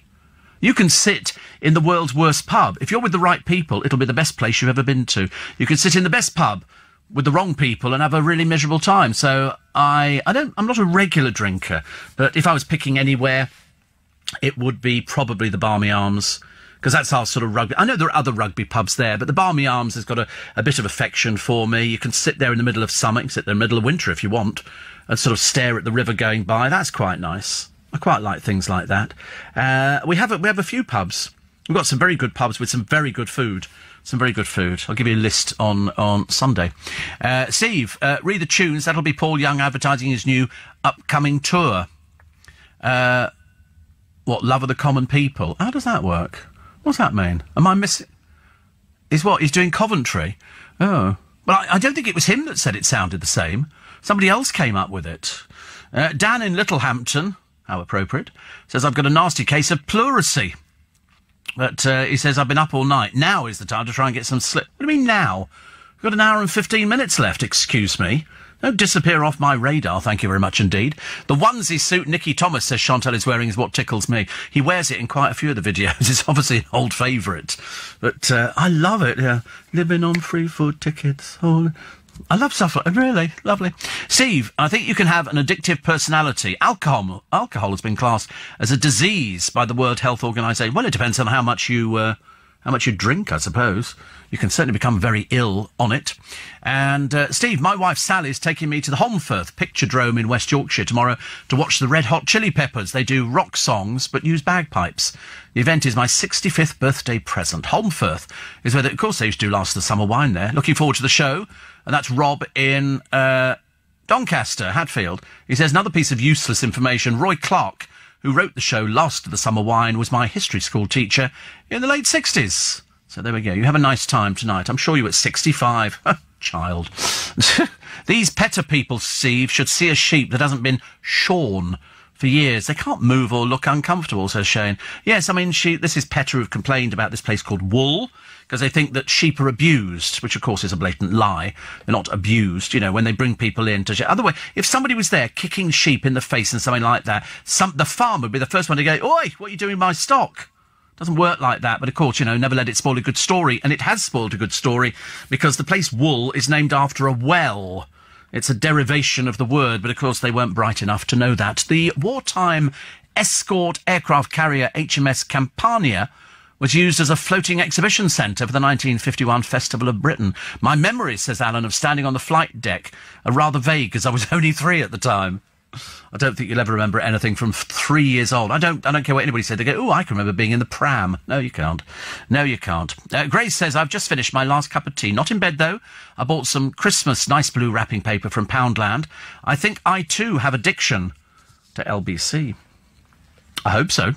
I like an addiction. Certainly, judging by the audience figures, there appear to be many, many, many, many, many more of you who have an addiction to LBC, and that's why we're here every morning. You know, if you're one of those people who... I don't even care. It doesn't matter. You don't have to be an insomniac to listen to this programme. You know, we get lots of people who work, lots of people going into work, lots of people going to work on other radio stations, you know, and they always listen, because they get some ideas. They might hear something, they think, oh, that's a good story we can talk about. We can do that one. You know, we might do the Chinese model eating pizza with chopsticks, Dolce & Gabbana pilloried over it, the posh shop selling a handful of twigs for £40, and the punter who wants to sue Betfred because they said it was a computer glitch. He didn't win anything at all, but he doesn't think that. And what was the other one that we quite like? Oh, Robbie Williams. He's not known in America. He said nobody stops and stares at him. Why would you? Even over here, they go, well, that's Robbie, isn't it? That's Robbie out at Winter Wonderland. You know. Also, Dame Esther wrapping the TV licence threat. And the other one, what did I like? Peter Kay, ready to return to TV, and the weather's getting colder. As Friday, just listen to the Cheryl and Paul Young songs. I can honestly say they don't sound the same at all, says Kevin. Yeah, I mean, that's what they're saying. That's what they're saying. And somebody says you have to feel sorry for Cheryl. She tried with the music. It wasn't any good. But don't worry, she'll have a fashion line out next year. You think so? Who's credited with the composition of Cheryl's recording? There's quite a few of them, about 6 or 7, I think, Donald. I think so. And it takes that many... It's quite dreary, isn't it, really? And also, it's got a swear word in it. Immediately, it's a 0. Parents everywhere going, you're not downloading that. You know, and that was her big mistake. She's obviously been given bad advice.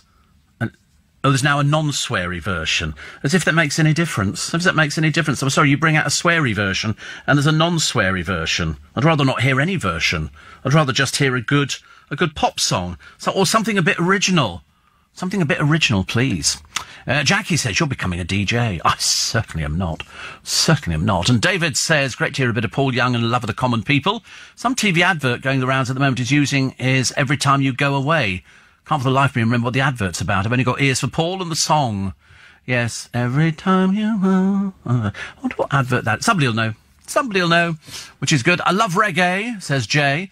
And last Friday, 10 p.m. was great on the television. Great tribute about David Rodigan, followed by an hour of back-to-back British reggae hits from the 60s to the 90s. Get it on catch-up. I think I've got them all anyway. I love that. The best thing about school dinners, Steve, was the pudding. Never had a peach upside-down cake that tasted as good as the one that the old school dinner ladies made. We had white custard with the Christmas pudding too. School dinners were great back in the day. Oh, you had Christmas pudding? I don't think we ever had Christmas pudding. We might have done, but I don't remember it. If we did, it was a smaller portion. Once had a tour of HMS Invincible at Barrow in Furness in Cumbria, Steve. Took well over an hour and a half, and before you ask, yes, it was raining, says Cliff. It always rains. It always rains. A colleague's ex-husband, says Holly, was funding the school fees for their 2 children. That was £40,000 a year, including the school kit. He earned that in his living, driving his London black cab most nights. Well, you could probably earn it doing quite a number of other jobs, actually. I often wonder what crane operators do when they need the loo, says Andy. Oh, come on. I mean, I don't know.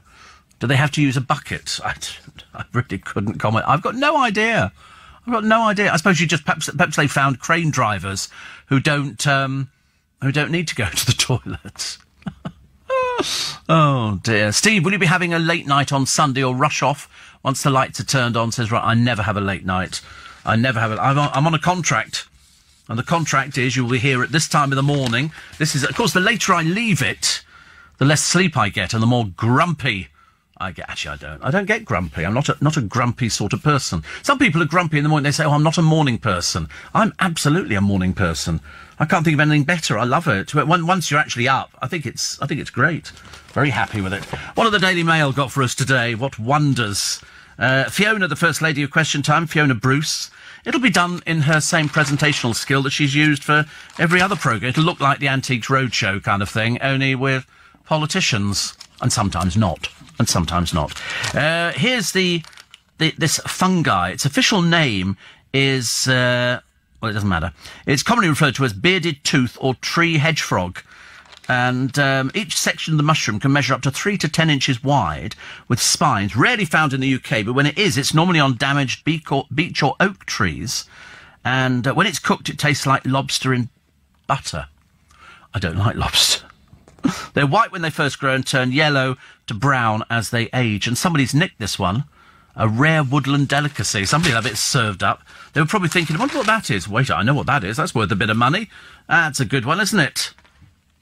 Smoke from California fires has hit New York. Quentin Letts talking about the Prime Minister looking chipper. Well, more than she has for many a day now. And the village of Wool, it's all over the place. Dorset village renamed Vegan Wool. Nothing to do with wool. Elisa Allen, no relation. And it's a historic name, and that's why it'll stay. And the activists said they'd give it a cruelty-free woolen blanket to all 2,000 householders if they agree to the idea. Don't be silly, it's to do with water. It's a well. It's a well. My God. Hello? Anybody in? Or is the lights on but nobody's home? Apparently, after Fiona Bruce asked to host Question Time, I don't think anybody else has been asked, have they? They probably knew it was her in the first place. But she won't be getting as much money. And I was watching him last night. I was watching Dimbleby last night. Do you know, if he's 80-something, he's blooming good. He's blooming good for 80. He's holding it together very, very, very well.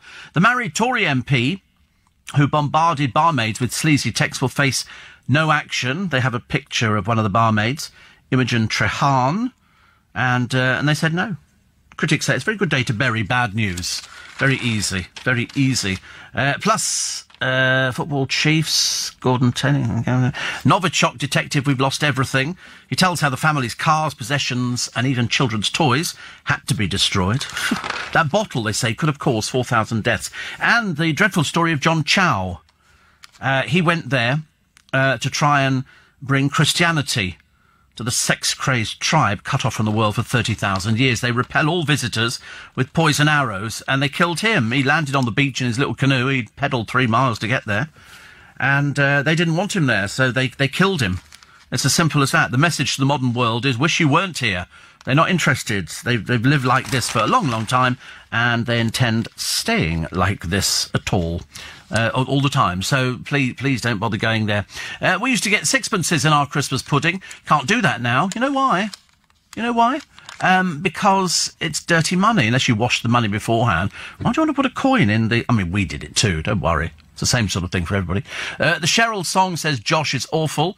She should just retire from music and shouldn't be compared to Paul Young. Sorry. And James says, Paul Young's song is, every time you go away, you take a piece of meat with you. So maybe it's a butcher... There's not a bit of meat with you. What are you on about? Perhaps it's a butcher's advert. No butcher ever advertises on television unless it's part of a supermarket. And I am a cultural thief. I was a fan of Prince Buster. Did you attend Shebeens and eat saltfish, says Yvonne? I didn't. I was doing my own little campaign, actually. What do you do if your child falls down a well, Steve? Buy a better childcare book, I suspect would be the answer. There you go. A lot of people agreeing that Happy Friday, says Adrian. Cheryl's music, yes, agreed. Always with you. Can't sing whatsoever. I know it was just uninteresting. What's the case of she can't sing? I mean, obviously it doesn't help, does it really? It's a case of why is the song as boring as it is? Because when you listen to it standing alone and you think, so she was writhing about on the floor, licking her hand and patting her bottom. I mean, God, when I was 4, I used to do stuff like that. Kevin the restaurateur says, best question last night at our turkey sandwich pop-up at the brewery. Do you have any vegan-style turkey? No, Ian, afraid not. Vegan-style turkey. There is that sandwich, isn't there? I'll find that later for you. Costa, selling it, but it doesn't mention on the front of it that it's got turkey in, so of course people are buying it. If it's a Christmas thing, it's obviously got to have turkey in it. That's what turkeys are about. Oh, dear. That tea is just delicious. Steve, re-toilet break. As a high crane driver, my advice is don't look up if you're passing nearby. Thank you. I thought about that as well. Gary, M20 London bound. He says, I'm just heading over to Smithfield's meat market to get sausages and bacon and the best white pudding ever. I'm doing a fry-up for 15 people on Sunday morning. Here's one. What do you call a dog with no legs? Call it what you want. It won't come to you. This is the way I tell them. Enjoy your chat and cheer in the morning, Steve. Would love to be that way. I loathe early mornings. I know, I must be extremely irritating to people who don't do early mornings. I'm not sort of bouncy. I'm not like a budgie or something like that. I'm just sort of quite normal, I think. Because bearing in mind, because people say, oh, you're going back to bed? And I go, no, I've been to bed. I've done the bed thing. This is daytime now, and I've got lunch today. So I should go out for my lunch. I shall have probably some sprouts. And then I shall go home, put my feet up and go... Just the 3rd of November, I'm Steve Allen. This is Early Breakfast on LBC, and it's 5 days a week. Saturday, it's the best of Steve Allen between 5 and 6, between 6 and 7 in conversation. And tomorrow morning, I can happily tell you, Sir Cliff Richard will hear the new single and hopefully the track that he recorded with Cilla Black. Well, this is the Cilla album, and Cliff features on it, and very happy they are. He said he was delighted to be asked. He loved doing it as well, and they had a very good friendship. And so that's that. And then Sunday morning we'll go through the papers as we sort of ease ourselves into practically December. We will be by the time we get there, won't we? If the date today is the 23rd, so 24th. How many days are this month? 30 days, September, April, June, and November. 30 days. So the first is next Saturday, is it? Good grief. Peter in Sutton says, did I miss you switching on the lights in Twickenham? No, Sunday, between 5:30 and 6:30, I think, something like that. It depends. Depends how dark it gets and how quick it is. But there'll be a lot of people there. There always is for the switching on of the lights. Nothing to do with me, I have to tell you, but it will be very busy in Twickenham.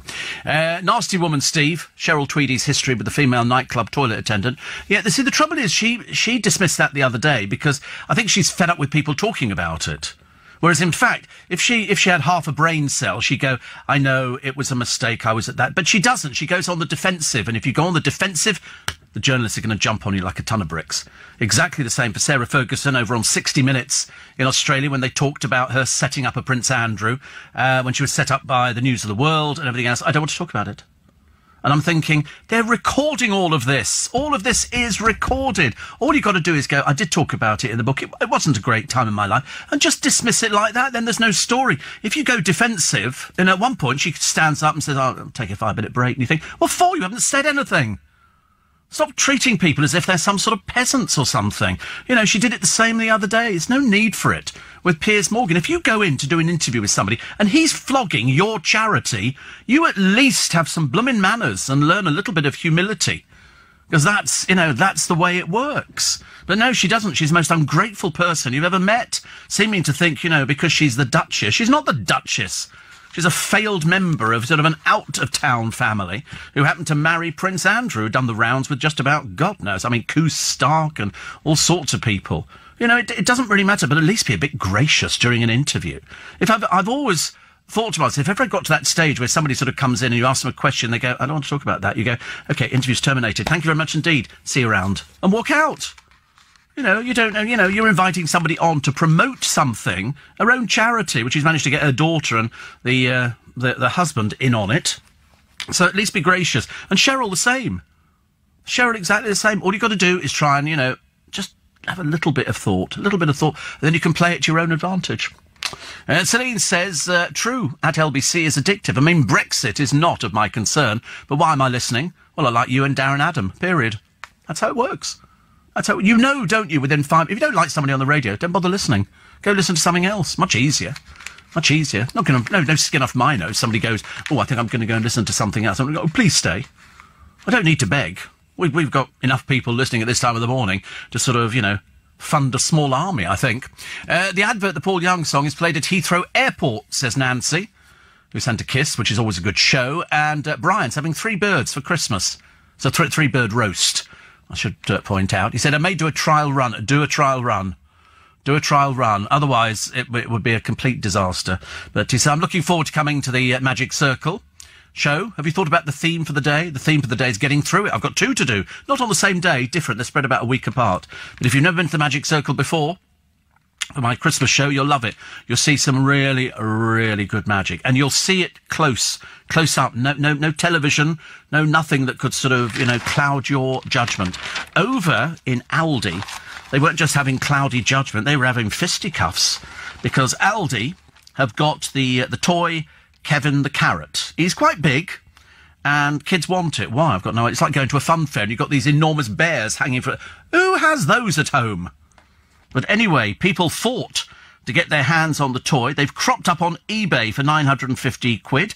They sold out online within a few hours. Customers queued up an hour and a half before opening time. As the doors opened, mass scrums and brawls broke out. The toy is 20 quid. You get a lot of toy for 20 quid. But, I mean, to be honest with you, get a life. Get a life. Sarah Spell wrote on Aldi's Newcastle underline Facebook, massive scraps and crushing. We were right near the front and everybody behind literally crushed us and we were hit. Luckily we didn't miss out this year and my son will be so made up. It's just a 20 quid toy. Goodness sake. Stephen Sharp said, just seen two adults nearly fighting over a Kevin the Carrot. Stuart Fergus said, never seen anything like it. Well, you wouldn't, but we have had it before. It'll happen today. With places opening so you can buy a cheap television or a slow cooker or something like that. There'll be people fighting over it as if it was the last item on God's earth. Steve, I think, says David, Tom Swarbrick or Darren Adam should be the next host of Question Time. They'd be perfect at it, both of them extremely erudite, and they know how to deal with awkward phone callers and take them to task. So why not have both of them hosting the programme? There's no reason why they shouldn't have two presenters. No, there's no reason. I don't think they'd want to do it, to be honest with you. I don't think Darren would want to do something like that. He'd have to put a suit on. No, he won't wear a suit. He'd just be happy in his T-shirt. I mean, perhaps you could do that. Tom, of course, would be wearing something for tailor-made, I should imagine. Was he very smart last night? Why? Why wasn't he smart? Oh, he got the job in Burton's Window back again this year. He got it last year. We were very impressed. We used to go past, take pictures. He was sort of standing there, and then it's sort of, I think it's got sort of a day in the week of Tom Swarbrick. So he's wearing a suit, was he? He's quite tall, so I should imagine getting a suit for him must be a little bit of a slight... But he did spend most of his formative years here, you know, as a reporter, with a suit on all the time. I don't think I ever saw him without the suit, because that means he would be naked. And, what's that Thursday, wasn't there? Actually, we've got the office party coming up soon.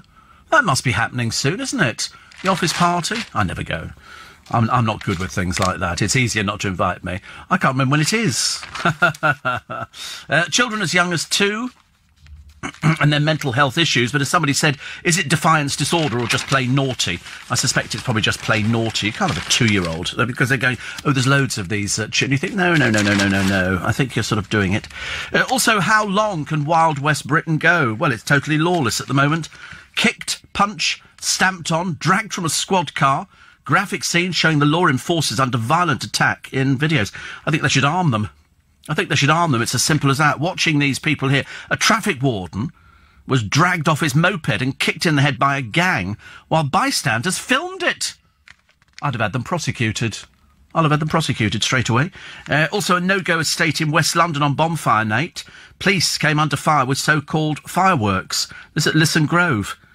Well, I think they have to retaliate. I don't know. Why should they take this? You don't join the police force for this. Then there was also a policewoman being kung fu kicked to the ground. Luckily, somebody's handed themselves in for that one. I think prison. An armed robber dragged PC Ellie Young out of her car after raiding a petrol station. God, small wonder they've got problems with trying to recruit people. What's the attraction? After the news and travel, I'll let you hear a little bit of my... Happy birthday. 2 birthdays today. Sue Nichols, who plays Audrey Roberts in EastEnders. She's 75 today. She's a very good 75. Zoe Ball is 48. And Harpo Marx was born on this day in 1880. He died, some years ago. Plus, John Cole, also born on this day in 1927. He died 2013. And he was the BAFTA-winning political editor of the BBC. So there you go. And if you're celebrating your birthday today, many, many happy returns of the day. I'm probably the first person to wish you a happy birthday, and why not? My first guest on In Conversation this weekend is one of this country's greatest pop singers. Over a career which is about to move into its 7th decade, he sold more than 250 million records across the planet and has just released his 104th album. He was also the star of a number of top films throughout the 1960s, but in recent years he's found himself in the news for more distressing reasons. But his cases against South Yorkshire Police and the BBC are now finally behind him. It is, of course, Sir Cliff Richard. Rise Up is his first album of new material for quite a number of years, and it's out today. today. He told me how his latest single, Reborn, is the perfect anthem to celebrate a new sound, along with the legendary Sir Cliff Richard. You can hear me talking to Sir Cliff and Romesh tomorrow morning from 6 after the best of Steve Allen, and on Sunday evening from 9. Or if you can't join me this weekend, you can listen to the whole thing for free by downloading the LBC Catch-Up app from the App Store on your iPhone or from Google Play on your Android device. And you'll love it. It's a good chat with both of them. Having been told by my friend Christopher yesterday he had a snow-covered lawn in sunny Berkshire, he says, I can't wait to chat to Cliff now the maestro has warmed him up. You don't need to warm Cliff up. Seriously, he just sat down and chat. Nice chat, really is. Steve, Ian says, I'd give the Question Time job to an experienced radio presenter and TV personality. Somebody like Lizzie Cundy would be brilliant. I know. Well, you'd have to put sort of subtitles underneath it so you'd understand what she's talking. I mean, how old is she? 70? 75 now? Difficult to tell. My mum bought Kevin the Carrot yesterday. Can't think why, but it was $4.99, says Debbie. Yeah, they were $3.99, $4.99, but then the big ones cost the 20 quid. And Joe says Aldi had a special offer advertising some caviar face cream, and I got caught in the rush. I only went in there for a loaf of bread. I got caught up in the moment. People were pushing and shoving, grabbing these things up. It was like the Harrods sale, where people do grab and shove. Managed to grab 2 boxes after getting an armpit in my face. 2 weeks later, they had them on the shelves as normal, and nobody batted an eyelid. I know. I've seen people fighting over stuff before. I don't know why. I went to the Christmas show at the Ideal Home Olympia. Amazing. Ends Sunday, says Marilyn. Yes, I'm not sure what I'm doing. This weekend's a bit all over the place, but I'm sure it'll be fine. Steve, thank you for mentioning your Magic Circle shows. I really need a bit of a get up and go this morning. A very long week.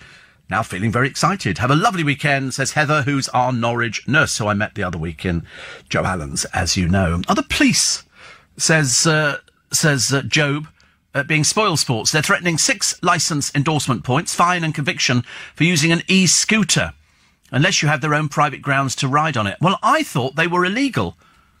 We have one round our way, and they're selling these other things. One of the big supermarkets is selling them. You can only use them on private land. You use them on the thing. The police will have you. They'll confiscate it, and you get a fine as well. You know, it's dangerous. I see people on the road on these things. What happens if you fall off? They're just on 2 little wheels, balancing. It's all very dodgy, And, here she is. Oh, God, Tamara Eccleston. Yawn. And she went out to Winter Wonderland. So she was wearing a £2,319 coat, because they obviously said, how much does the coat cost, love? £2,319. And then the matching one for a little girl as well. So she's going to LA for Christmas. Thank God for that. We don't need to worry about it anymore. What else do we have? Does erotica turn women on? I don't think I'm the kind of programme to discuss that. I think you'd have to ask Sheila Fogarty. You could let Sheila Fogarty do that on her programme. Do women like watching erotica? Well, they're featured in it, so why not?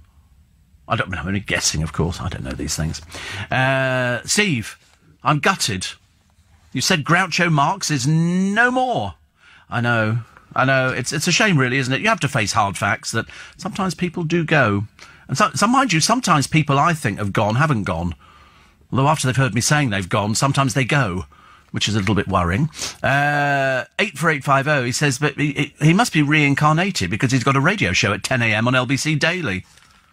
Well, that's not very nice, is it? Dave O'Brien. Poor old Dave, honestly, bless him. I saw him yesterday, actually. He looked quite well. Mind you, he was sitting in an area where there weren't too much lighting, so that's always a lot better, isn't it, really? So, Bungle's been freed. The cops have released. Hate it. The cage puppy. So that's quite... But he did bite the finger of a police officer. I'm sorry, as far as I'm concerned, you have to pay the price. And which is the posh shop selling a handful of twigs for 40 quid?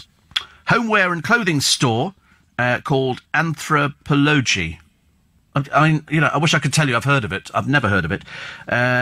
So they do homeware and clothing. They promise its bundle of birchwood will bring a rustic quality to your home. The decorative birch bundle contains 18 twigs, costing more than 2 quid each, and comes wrapped in 2 pieces of brown string.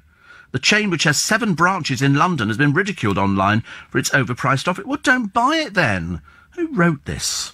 Honestly, they were founded in America in 1992, and a lot of people are saying, my garden's worth a fortune. Well, I mean, if you can always find stupid people. You know, it's 40 quid. If you don't want to buy it, don't buy it. But there are loads of people who will buy it. Birch twigs are very popular. Very, very popular at this time of year. So, you know, if people don't want to buy something, don't buy it. It's as simple as that. Looking at this dog, it really is quite huge, this Chow. I quite like them. They are like teddy bears. They've got faces very similar to teddy bears, and they look quite comfy. This one obviously has learnt to bite as well. And a clock unveiled by Stephen Hawking has been defaced in a climate change protest. The words "Wake Up to Climate Change" were spray-painted on the gold-plated artwork. The 4-foot-wide sculpture, which cost $1 million, has no hands or numbers, unveiled at Corpus Christi College in Cambridge by Professor Hawking. Tour guide Samuel Bowles, who witnessed the protest, said they all left pretty sharpish. Cambridge Zero Carbon Society said it was all part of a national day of action. I'll tell you what, we'll come round and destroy your entire clothing in the wardrobe, shall we? You feel the same about it? Honestly, vandalism, there's no need for it. It's so unnecessary. It really is. And they go, oh, it's in case of global warming. Well, go somewhere else. Please go somewhere else. Don't waste everybody's time. You come over as a right bunch of numpties, I'm afraid. New film telling the story of the Miss World protests. It was hosted by Bob Hope.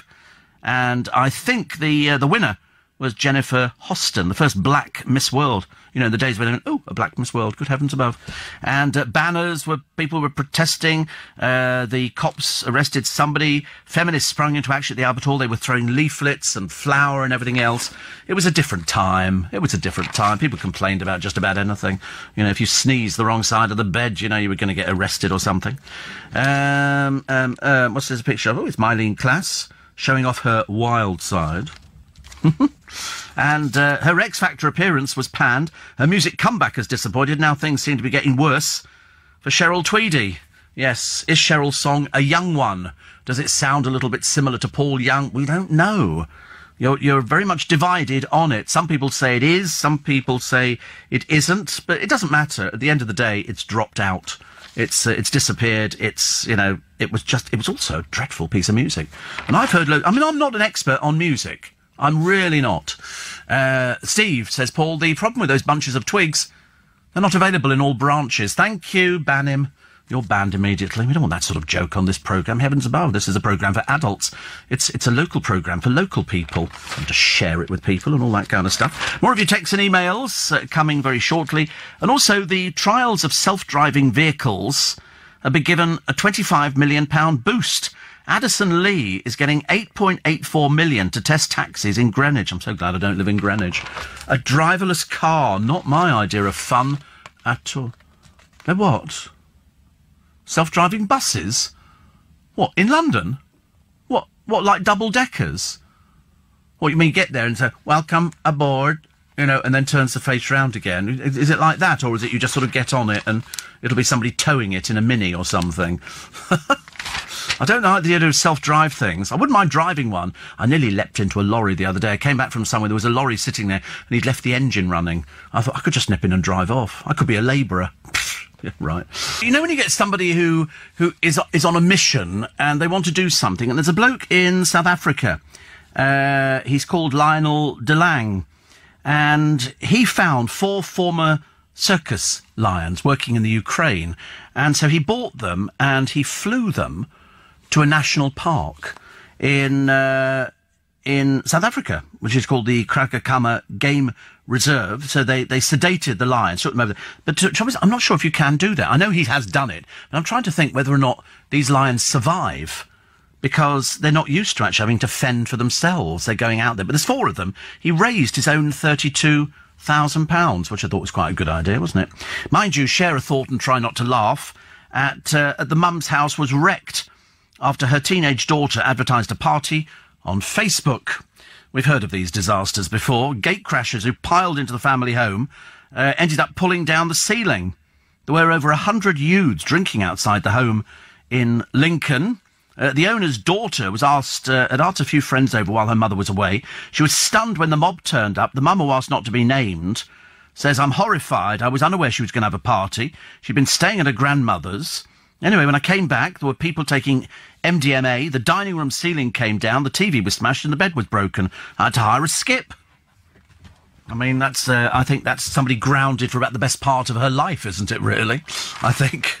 I can only laugh as the ceiling came down, but, you know, these things, once people have to, come around to my place for a party, everybody piles in, party time. We haven't had them for ages. I thought we'd sort of dispensed with ignorant children, but no, they're still around. Cliff says, I've just won £4 on a scratch card. Whoopee! Shall I buy the Ferrari, the apartment in Chelsea, or just give it to Katie? Why don't you buy the apartment in Chelsea? That's going to get you a much better... Well, I don't know, the Ferrari could probably get you a better return, I think. The mental image of you, says John, in a high-vis vest and Doc Martens as a labourer has made my day. Thank you. I'm glad I'm the object of your pointing and having fun at. And, yes, all of this inconsiderate, idiotic disruption from these numpties blocking bridges. We need to get our water cannon out and rinse away. We can't. We've sold them. Water cannon have gone, £11,000. They cost a lot more than that. But you're right. I don't know why the police allow these people to do this. I mean, surely people who sort of sit there causing disruption, why are they not doing something about it?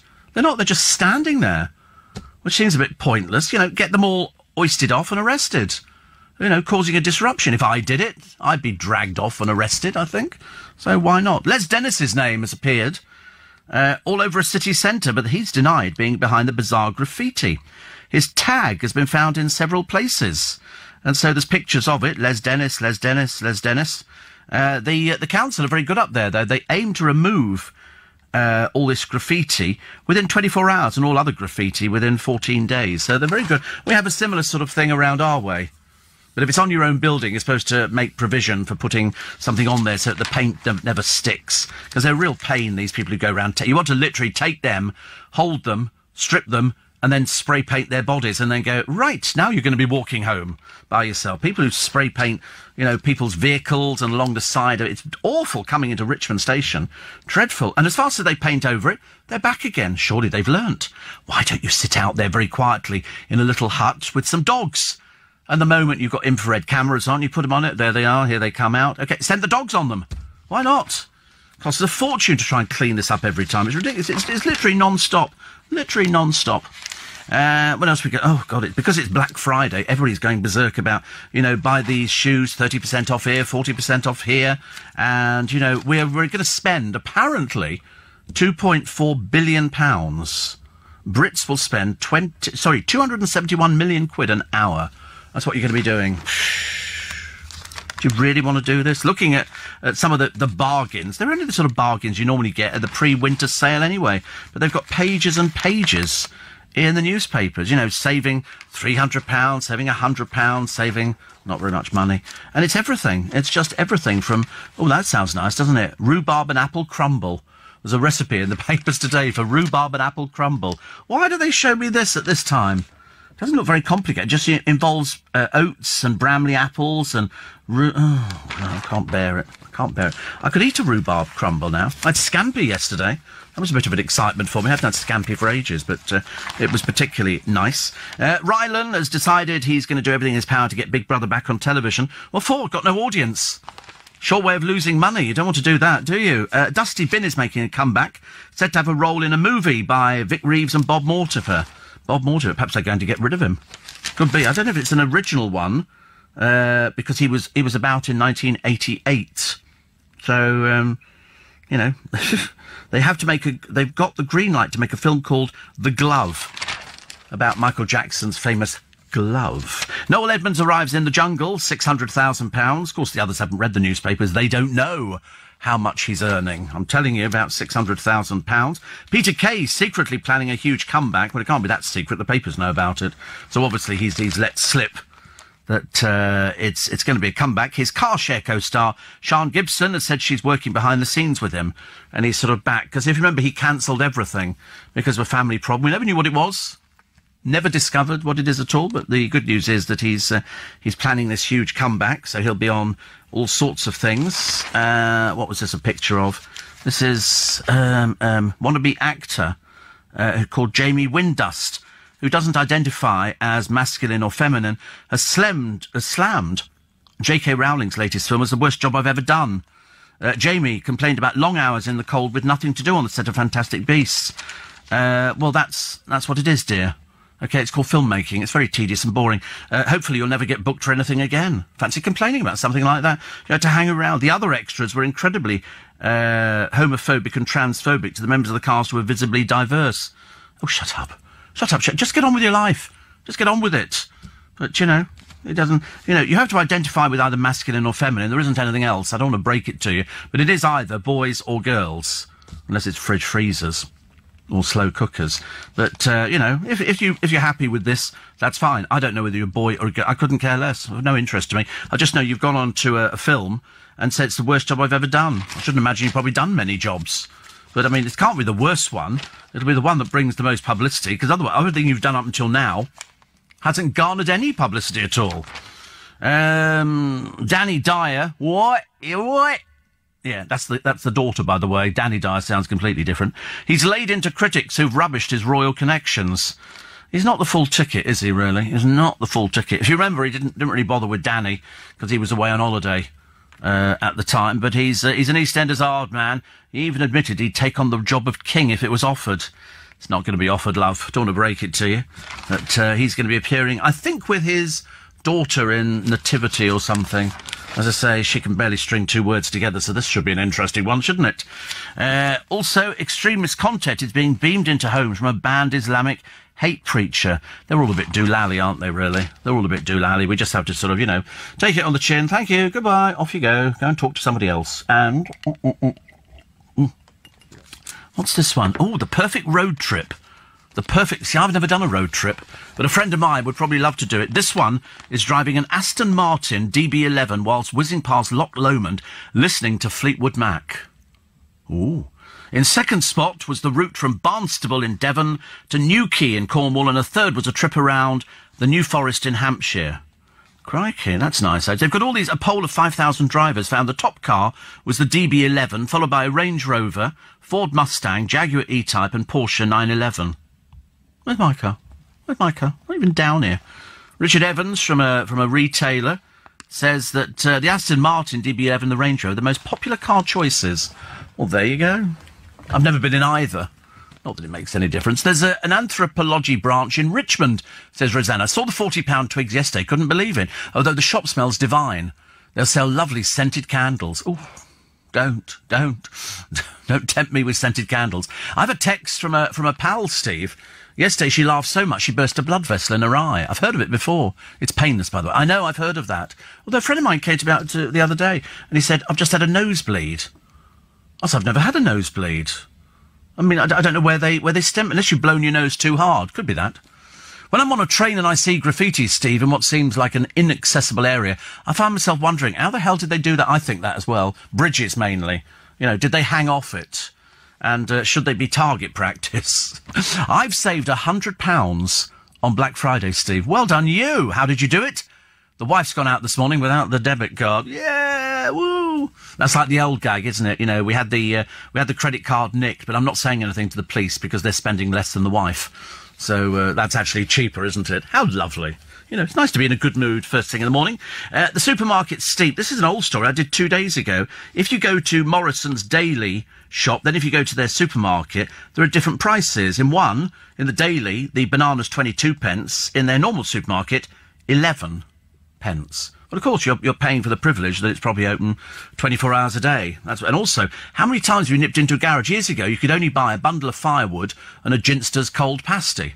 Now you can go in and buy everything if it's got a supermarket attached. As far as I'm concerned, an absolute godsend. Should we just do the tweet on the screen? And it says, Steve Allen of LBC just says, all imams are a bit doolally. No, we didn't say that at all. You need to listen. Extremists. You must listen. If you can't listen, it's going to be a bit silly, isn't it, really? So, extremists. We did point that bit out to you at the time. It's the one who's streaming in to the country. He's an extremist. Honestly, nothing worse than doolally people who can't hear properly. I'll buy you the batteries if necessary. I can do that. I'm very generous at this time of year. 14 minutes. 2. I'm a type 2 diabetic. Actually, a friend of mine, she thought she might have been diabetic. She went to do the big blood test, the HBs, whatever it is, and she's reduced everything, so not diabetic. So that's good news. You don't want to be there, do you, really? Steve, James mentioned you on his show yesterday. He's always mentioning me. I get mentioned quite a lot on James's show. I'll probably get mentioned on Ian Dale now. I got mentioned on Eddie Mayer's show. I think it's out of sympathy, actually. I got mentioned on Eddie Mayer's show. I haven't seen him for ages, not since we had the figures meeting. What's Steve Dixon done to his eyebrows? I'm strangely drawn to Steve Dixon in the morning. He's sort of looking a bit like Ming the Merciless. He was looking a little bit like Bobby Cole Norris. Yes, there's somebody whose career is kind of at a standstill at the moment. Sitting in a field, looking after a tent, says Big Steve. Sitting in a field looking after... What for? Looking after a tent. Not a circus, is it? Is it a circus? It's a bit like, all these other strange things. Steve, the Aston Martin DB11 is fabulous to look at, but tiny inside. Anybody over 5'9" and 12 stone, stop it. Much better off with it, more comfortable than a Bentley. Thank you. Yes, I should imagine cars like that are not designed for me. I'm not enormous, but I just don't think it's for me. I think they'd leave it. Somebody says, what petition do we have to sign to get you on prime time? You're too good to miss, but too early. Well, that's why we have streaming. That's why you can hear the programme. I'll tell you how to do it in about 4 minutes. Just so, but I don't want anybody to miss anything. I know, sometimes people say, what time do you start? And you go 4 a.m. and you go, good Lord, 4 a.m. It's like I'm still waiting, but for the Christmas lights to go on in Twickenham over the fish shop, over Sandy's, but they're not, because Stuart's not been too well at the moment. Get everybody else up ladders and everything. And normally he's blazing away before anybody. He's always the first boy. But he said maybe next year I'll be a bit quicker off the mark. Bless him. Sally says, thank you very much indeed. And for you. I'm hoping there's no disruption. I don't want any disruption in London today. I really don't. There was an accident on the Strand, but luckily it's in the opposite lane to the one that we're on. So that's good news. And I will be turning on the lights in Twickenham this coming Sunday. It's at the end of just go where all the crowd is. You will see the crowd, and that'll be where we'll be turning on the lights. Probably be a small stepladder or something like that. And there'll be lots of little market stalls and people doing, Christmassy kind of things. So that'll be nice. When you have your Christmas do at LBC, Steve, is it Nick, James and Beverly that drink you all under the table? I don't know. I've never been to one. I've never been to one. I mean, I know that Nick likes a Bev. Bev likes a Nick, and James would probably just have a small Bournvita or something like that. I don't know, actually, because I've never been to one. Because I can't do, because at the time these things kick off, it's my bedtime. I'm generally in bed by that time. And believe you me, after yesterday, I didn't get home till about 2:30. And, which was lovely, because Cliff was great. It just worked perfectly. And Nick Abbott is the answer. Does he like a drink? Does he? Oh, right. Isn't that funny? I never seen Nick Abbott as somebody who enjoys a drink. What does he drink, I wonder? Perhaps we should go round all the presenters and find out what sort of bevies they like at Christmas time. I don't know. I don't even know what Nick drinks. I'm assuming wine or something like that. I should imagine James is probably wine, and Bev, small Cinzano and lemonade, I should imagine. I don't know. I've never asked people. It never crops up in conversation. They just have the Christmas party. There'll always be two. There'll be an LBC Christmas party, then there'll be a big global Christmas party, which I would love to be a fly on the wall at. I would love to be a fly on the wall at a Christmas party, but ever since, let's just call it an incident some years ago, it's best that I don't go to the parties. And don't please write in and ask what it is, because I've no intention of telling you yet again for the umpteenth time. Front page of the Times, the mystery of Salvator Mundi. Where is this painting? Plus Xander Parrish and Lauren Cuthbertson, the first Britons to dance together at the Marlinsky Ballet in St. Petersburg. There's something about ballet. It's so tough. It is so tough. I mean, I don't know how old Lauren Cuthbertson is, or Xander Parrish, but they do wear a lot of makeup, ballet dancers. I suppose it's so you can see them. It's just very tough. Very, very tough indeed. What else we got? New editions of the New Testament and the Quran should have trigger warnings to highlight anti-Semitic passages in the holy text. So says a group of Jewish leaders. The wife of a jailed Brit fights the spying conviction. This is the Telegraph on the front page. And Be Who You Are and 4 other Fergie lessons to ignore. Yes, I mean, she talks utter drivel. She'll always go, I've always said being positive. Oh, shut up. Shut up. Nobody cares. But that's what the Daily Telegraph are basically saying, just ignore anything she says. And no evidence that 20 miles an hour zones improve road safety. Well, there's a relief. I often thought that, because you can have an accident at 20 miles an hour as you can at 70 miles an hour. Steve says, I'd love to come and watch your Christmas lights switch on, but you're a long way from Formby. Yeah, there's a reason for that. We've annexed you. We've annexed you, which is probably, you know, I mean, you don't know about it. We've sort of kept it fairly quiet. Just about it for this morning, actually. Just about it for this morning. I can't believe that this show has whizzed through, as per usual, for every day this month. Number plates, you know, they take 40 million pictures a day, and the most common crime at the moment is number plate thievery. People duplicate your number plate. I had it years and years ago. The police knocked at the door. And I said, hello. And he said, what's your car number plate? So I read it to him because I could just about remember it. And he said, oh, that's a Vauxhall Samir or something. I said, do I look like the sort of person who's driving a Vauxhall? And he said, oh, what a car? I said, it's there in the car park. You can see it. And he went, oh, he said, somebody's cloned your number plate. And what they do is they clone a number plate so they can drive off from garages without paying for petrol, or they don't bother paying parking tickets or stuff like that. But it's quite easy because my car number plate is sort of registered, obviously, to my car, and it's indicative of that vehicle. So if somebody nicks it, the police are going to know all about it very quickly. Very quickly. Andy's coup is threatened to hit TV's crown over an affair. Now, she's been fairly litigious over the years as Koo Stark. You may remember Koo Stark. She went out with Prince Andrew years ago, and she'd been in, I think they called it at the time, a soft porn film, which might have been called, if I get it right, Emily or something like that. Anyway, in it, shock, horror, probe, she appears topless. You know, lots of people appeared topless in films. And in this particular case, the press were hounding her everywhere, and she didn't like it, and then she started getting a bit, you know, about it. And so now in this programme, The Crown, they're going to feature her, because she features, obviously, in Andrew's life. And so she's sort of been firing off letters, apparently, saying it better be done properly, and all the rest. I thought, well, you know, does it really matter? Nobody cares, but it's just part of a thing. In fact, if she hadn't mentioned it, I wouldn't have cared less. Not that I wouldn't have known about it, because we all know about it in the same way that we know about lots of other people that Andy sort of had dalliances with. You know, there were quite a few. That's why it was always surprising, looking at who he had the dalliances with, and then you see the one he ended up with. I mean, God, poles apart. But Koo Stark was always very, you know, you're not to say anything about this. I should be watching very carefully. Well, it'll be good. There you go. Gives him another listener, I suppose, and viewer. Oh, dear. The moped riders. Everybody appears to be loving the idea that the police ram them now and just knock them off their little scooters, and then you pick them up off the ground and you throw them into prison. It's a brilliant idea, because it's got to be stopped, and it's got to be stopped as soon as possible. There was one the other day, a moped raider. I think moped raiders go along, they grab somebody's bag, I think, on the side of the street, and then they just keep going. And, of course, you're so shocked, you let go of the blooming thing. Well, this one got caught, found guilty, only got sent to prison for 9 months. Everybody was up in arms, saying how bad it was, and why wasn't it a proper sentence? But I think you'll probably find the judges' hands are tied, although in the rest of the country they seem to be tied all over the place, don't they? So you'll have one law for one lot of people in a certain part of the country, then you come down south, you could probably get away with it, or Vicky Verka. Norris beats the heart attack for a return to Corrie. It's an actor who's been out of it for a little while now, and so we look forward to seeing him back in there. And the Beckhams' £6 million home hit by a second raid.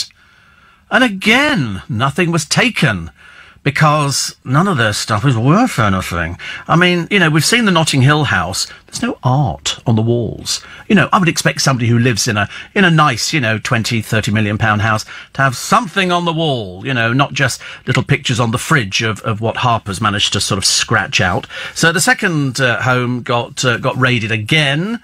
The last time they didn't take anything, and they obviously couldn't believe their luck that it was always just left unguarded. And so they then went and they got back in. I think they got back inside again. So, of course, the Beckhams are sort of going up the wall with worry, as you would. But there again, how many houses can you live in at any one time? Perhaps you could stick Brooklyn out there. He doesn't seem to do anything. Stick him out there. Paramedics rushing to Caroline Flack's house. Apparently, she'd had some alcohol, so her friend says, and then she threatened to take an overdose. So he called 999. And so that story is on the front of The Sun this morning. He made the emergency call. This is Andrew Brady, during a drunken bust-up. That's the trouble with people when they drink, you know, and when they haven't got any control over their bodily function. Yeah, oh, take an overdose. Yeah, and because you say anything, because you've had loads and loads of alcohol, it doesn't make it any better. And I suppose you have to treat them as if they're actually talking seriously. But 9 out of 10 times, it's the alcohol talking. The passenger, seconds from death after eating a chicken wrap on a BA flight. And I couldn't quite understand why you'd be eating a chicken wrap. Did she tell them that she had allergies? No. How are they supposed to know? They're not psychic. They don't guess it. So, once they were told, then they were able to deal with the situation. And they said, people should in future tell us exactly what they're allergic to. I think it's the only way it makes it worthwhile, doesn't it? Also, what was the other one which I quite liked? Oh, obviously Harry Redknapp on course to be crowned King of the Jungle. He didn't get as much money as Noel Edmonds, but he could do it. Whether it works or not, I don't know. Does it make any difference? And the eco-warriors blocking the roads around Parliament Square, so middle class. Okay, yeah, all called Sebastian and Whoopert and stuff like that. But of course, what they're complaining about is the sort of pollution, which is amazing because they're holding up the traffic, which then carries on polluting. Obviously not the brightest people in the world, but it's like people like that who have a belief. You can't ever change their mind, so you just point them in the right direction. 84850 steve@lbc.co.uk.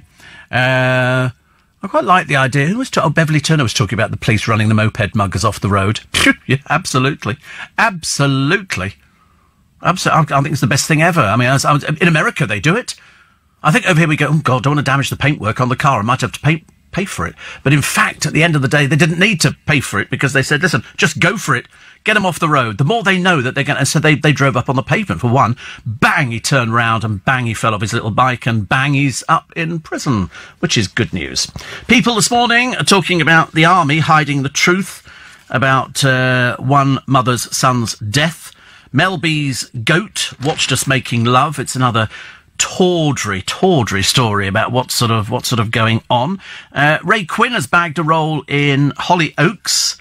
That's kind of like the kiss of death, isn't it now, really? What are you in? Hollyoaks. Oh, my God. And Gary Barlow, he said he's quitting music, but only for a year. He wants to take a sabbatical so he can live a bit. He's 47. I would have thought he's lived quite a bit at the age of 47. Probably lived very well with it as well. Also, two drunken mums crashed a car as one gave the other a driving lesson, despite neither of them holding a driving licence. And here they are.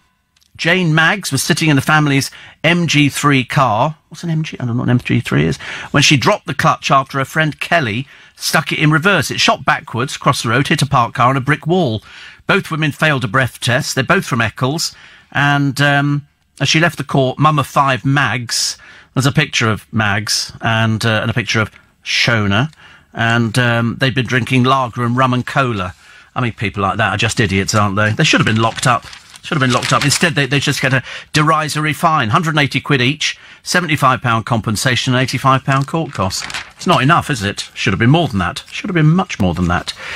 Also, what have we got here?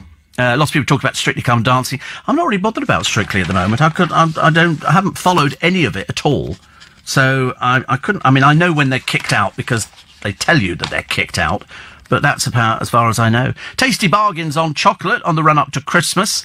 They say a box of roses is typically 38p less now. Oh, riveting. Can barely hold back the excitement.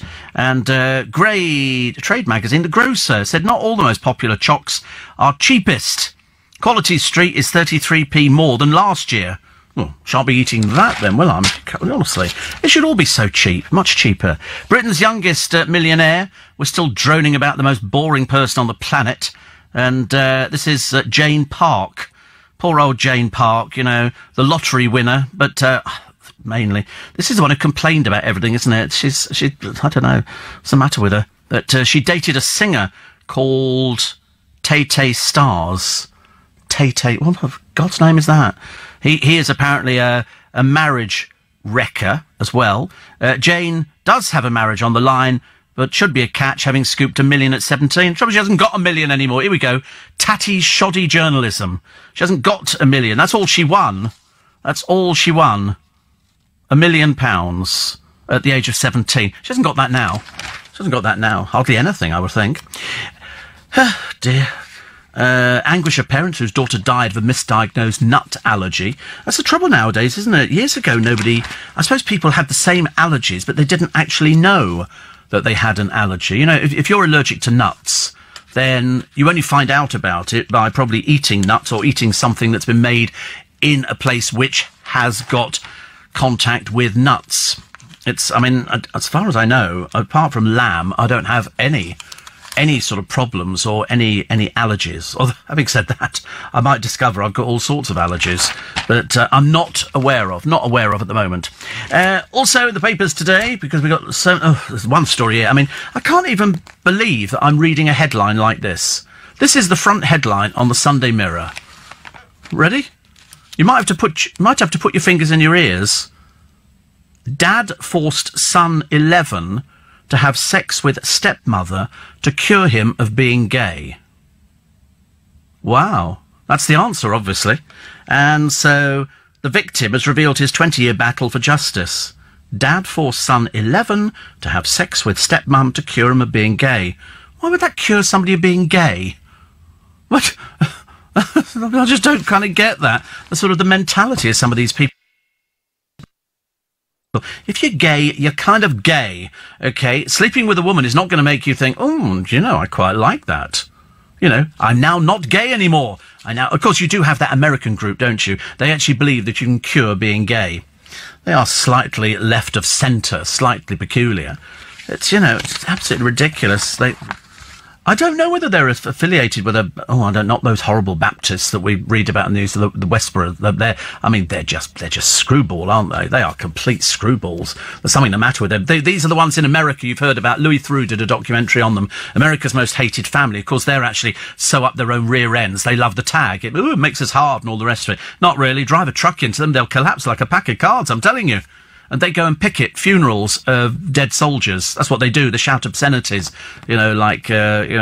glad you got AIDS or this. Really, just anything you can think of that they find grossly offensive, they will do. And they're so pathetic. You sometimes worry about them, you know what I'm saying? Worry about them, which I think is probably the best thing to do. 6:00, it's Sunday, and the reason the streets are fairly quiet at the moment, I'm only telling you that because they are fairly quiet around here, it's because it's so cold outside. And who the hell wants to stand outside in this kind of weather? It's just not... It's not nice, is it? What was I watching? I'm addicted to these police programmes on the television where they have to go out there and deal with drunks. And there was a woman, and she was drunk. She's screaming, kicking, spitting, and you think, why do the police have to put up with these? But why don't they just taser them? Or failing that, fire a dart into them, which sort of renders them totally immobile, and then just sort of bundle into the back of the wagon. I mean, even by the time she got to the police station, she's screaming and ranting again. You think, what an idiot you must be. What a sad, pathetic person to get that drunk and start behaving so badly, because people do behave very badly when they've had a few drinks. Not everybody. I'm a go-to-sleep sort of person. Which is always very useful in the middle of Piccadilly Circus. Where is it? Oh, he's gone to sleep again. Wake him up. Wake him up. Cheryl's limbering up for a new BBC talent show. Unfortunately, she brings nothing to the table for any show she's ever in. They laughingly put her down as a singer. I don't know which year that was, but it certainly wasn't recent, as we all know, because we heard. And so she's limbering up because apparently now she's moved away from being a singer. She's now a dancer. And she'll be deciding on people whether they've got talent. Which is a bit ironic, really, isn't it? But there you go, I'm sure it's lovely. The Magdalen Police, after all these years, and it has been years, and £12 million, have now come up with a brilliant new theory. This is one of the ones they're working on at the moment. She may have wandered off in search of her parents. Unbelievable. Seriously, I stood back, picked my jaw up off the floor, and tried to work out where I'd heard that before, and I suddenly realised it was me. Last year, the year before that, and the year before that. In fact, even as long ago as last Thursday, I did put forward the theory that when little children wake up in the middle of the night and want to go to the toilet, they wander off. If she didn't know where the toilet was because she was... Look, how many times, when you're tired, you go to the toilet, your parents guide you in there, back into bed, go to sleep again. She was all by herself because the parents had disappeared off to go and have dinner with their friends. And so she doesn't know where she's going. And I predicted that she'd walked out in search of them and she'd wandered out onto the road and she'd been hit by a car or a lorry or a bus or whatever it is. And somebody then picked her up, realised that this could be a murder charge, and I think she was taken away and buried. That's what I think. But there again, I'm not being paid £12 million to try and work out where I think she's gone. I'm just saying it's a possibility. In the same way that the police, after all this time, have just come up with the same thing. She may have wandered off to find her parents. I mean, seriously, if it wasn't laughable, it would be laughable. Sarah Ferguson, she's doing the rounds at the moment, being just ever so irritating. Something about Sarah Ferguson, she's got no sense of humour. You know, and she likes to be the Duchess and all that, and she's trying to be terribly classy. But her father used to use massage parlours, so I don't think there was much class going on in the family. Old Major Ron. Oh, God, he was a boy. He was a boy, let me tell you. And so now she's telling somebody called Dalton. I don't know if it was a seed company, but there you go, Dalton, or something about her sort of her charity, you know, because charity is a very good thing. So she went on the television. Piers Morgan, you know, had a gentle chiding, and she reacts so badly, so badly. All of a sudden, she's a little bit snooty. Snooty would be a very good word to describe Sarah Ferguson. All she's got to do is answer a question properly. Don't get your knickers in a twist, love. Nobody's interested. Nobody cares. Just makes you look silly. If you want to see an example, go to Sarah Ferguson on 60 Minutes. She gets into the interview, she does about 5 minutes, she's trying to do her, you know, I'm terribly superior to you and I'm always in charge and I know what I'm talking about, and then he asks the question about setting Andy up for £500,000, and that's when she loses it. That's when she shows her true colours, and in the end she just gets... I'm sorry, can we cut that bit? Can we cut that? It was almost like a standalone joke. You know, can we cut that little bit, she says to, obviously, somebody who's off camera. I don't want that bit going out. No, because it's in the book, says the interviewer, who's Australian. We like Australians. Well, we like anybody interviewing. We think it's a nice thing. And he said, well, it's in the book. Yes, but it's in the book, and I dealt with it in the book. Yeah, well, you're coming on here to talk about your book. So we're obviously going to talk about it, aren't we? I mean, obviously, not the brightest penny in the box, but she does her best, doesn't she? She just does her best. Jungle Emily's got a secret lover. You won't believe who it is. Oh, I'm going to tell you. I can tell you now, actually. Yes, Jungle Emily's secret lover is none other than Lazybones himself, Ziggy Lickman. You don't know who... You know the man. You don't know either, no. I can tell you that apparently he's a reality star. No, he wasn't. He was the failure in the... He spent most of his time in bed, doing nothing in Big Brother. It was so many years ago. I mean, he's about 95 by now. And he's now a businessman. Well, that'll be good. That'll be very exciting. And so she's been having a fling with him. Well, she hasn't got anything else to do. Might as well hang around with him. He was always a bit drippy. She says, I'm very happy that John Barrowman's in there. I know he's gay. Amazing, isn't it? Amazing. I love the way some people are just so astute. So astute. John Barrowman gay? Surely not. Like H from Steps. God, blimey, I tell you, that was the one that... Hey, I know. See, you never knew either. H from Steps is... The H stood for homosexual, apparently. And we never twigged. I thought because his name's Ian. Where does the H come from? H from Steps, homosexual in Steps. And when he told us, I mean, I could have fallen off my chair, but I didn't. I tried to be adult about the whole thing. And then he got married, I think, to a man. And then they had a child. I think they have a child. I mean, the world is moving on apace here. Obviously, and there's me just worrying about Christmas and the fact that the car's making a funny noise at the moment. That's the sort of thing I'm worried about. And I don't know what it is. I can't work out if there's something trapped underneath the car, but I'm not prepared to lie down and have a look, so it'll go into the garage, I think, next week. We shall worry about that. Plus, this evening, I'm turning on the lights in Twickenham. Sometime between, I can only do a rough guess for you, 5:30 and 6:30. It'll be sometime between 5:30 and 6:30. That's what I think it is anyway. But you'll see where everybody is if you're coming down, if you live around there. Don't travel miles and miles, please. We go 3, 2, 1, bang, on, and home to bed. That's a bit longer than that, actually. Why do, says Mo, the BBC and ITV on some reports split the TV screen into 3 with the middle in focus and each side blurred. I've never seen that. Have you got cataracts? I've never seen that before. So, I don't know. Oh, right. No, I think, so the middle bit of the screen is showing the reporter, and then the other 2 bits are blurred. I've never seen that before either, actually. Very, very bad, isn't it? I mean, fancy missing stuff like that. Also, insomnia, very bad at the moment, says Hannah. And I've been up since 1:30, having had an hour's sleep. I find words with friends similar to Scrabble and something else to be a good distraction while waiting for the spike. Actually, the spike on a Sunday morning is about as good as it's going to get. The spike on a Sunday morning is fantastic. You know why? Because, yeah, you're welcome. Is that what you said? You're welcome. You're welcome. You're welcome. You got a spike? You're welcome. Thank you. Thank you for joining us. Thank you for being part of life. You know, because it's Sunday morning, what else would you be lying in bed, wouldn't you? Looking at the wife thinking, maybe not this morning. And, you know, because people are like that. People are like that, aren't they? They wake up on a Sunday morning and it's cold out there. Hat and scarf will be required, says little Julie. It's going to be very chilly, very nippy. But we've got coats. We can put a scarf and or a muffler and a hat on and sort of get out there. It'll be nice. Have some mulled wine. That'll cheer people up, actually. Cheer people up. I'm sorry for people who've got insomnia. That must be absolutely a nightmare. An absolute nightmare. If you really can't... A friend of mine's got a bad back and he can't sleep because I've had a bad back before and you're frightened to move, aren't you? You go, oh, that hurts. But as I said the other day, the only thing I don't get is headaches. I don't get headaches. Loads of people don't... And I don't know what the answer is for getting headaches. I really... Do you know, when it's you see, even on a hungover, I don't get headaches. I always make sure I drink lots of milk, which is very good, and or water. You know, prevention is better. But some people say that the cure for a hangover is the hair of the dog. It isn't, is it? I mean, who can... Do you remember Pernod years ago? We used to call it Pernod. And it was aniseed, and you mixed it with a little bit of water and you drank it, but you had to wash the glasses if you worked at a pub separately because the aniseed permeated everything. People were going, I've got half a lager here, lad. Smells of Pernod. And she said, oh, sorry, I'll change it for you.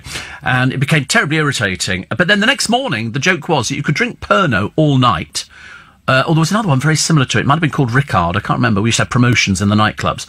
And then you would go the next morning, have a glass of water, and you're back where you started. Because it diluted with whatever Pernod or however much Pernod was in your body. And so you'd be tiddly-poo. The next morning, I can't think of anything worse. I can't think of anything worse. I think that must be about the worst thing ever, mustn't it? You know, where sort of people wake up in the morning. You might be waking up like that now and going, oh, I feel awful. I feel really, really... Oh, I bought the 2 frying pans the other day. Very, very excited. Very, very excited. 2 of these copper type things, and you can't scratch them, you can't do anything. I bought 2. I was so excited. I bought 2. Very happy bunny yesterday. Bought some milk, and we got the milk, and then today I should go home, have a little rest, and then get ready. There's about 10 of us out for dinner this afternoon, so it'll be late lunch, won't it? Sort of brunch. And then we're going off to the light switch on, which is within about 100 yards of where we're eating. But it should be good fun. There's always good turnout in Twickenham for the lights. You know, they're not the most stunning lights you've ever seen, but it's always a good turnout. You know, it's a local town for local people. You know, that's why we welcome people. Morning, everybody. Judging by your impression, you have a budgie in the glove box, plus insomnia being a nightmare. Excellent. Love spiking with you, says Tony. I can't work out with it. You know when you're driving the car along and it sounds like there's a stone in the wheel, but this doesn't sound like a stone in the tyre, because they're fairly big tyres. In fact, they're very big tyres. And it just seems to be making this noise. So I don't need to drive it. I'll just drive it home. And I did look at it. Perhaps I didn't look at it properly. Perhaps there's sort of something stuck up, because I've got a very low... What do they call the bit at the front of the car? You've got the bonnet that comes down, and then I've got another bit underneath that, which is only about 8 inches off the ground. And I think that might be called a spoiler. I'm not too sure. It could be a spoiler, could not be a spoiler. And there might be something attached there, but it definitely makes a noise. So I'm going to have to get it checked on Tuesday. Lying here feeling pleased. I don't have to go to work till later on. Lovely. What time did you get your train this morning? I don't get a train in the morning. Don't get a train. Seriously, me standing on a train station at this time? You must be joking. Definitely not.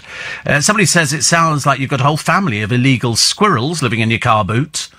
No, the car boot, I tell you, I'm glad Sorry, illegal. Yes, illegal. Well, I don't know. There might be squirrels from elsewhere. I don't know.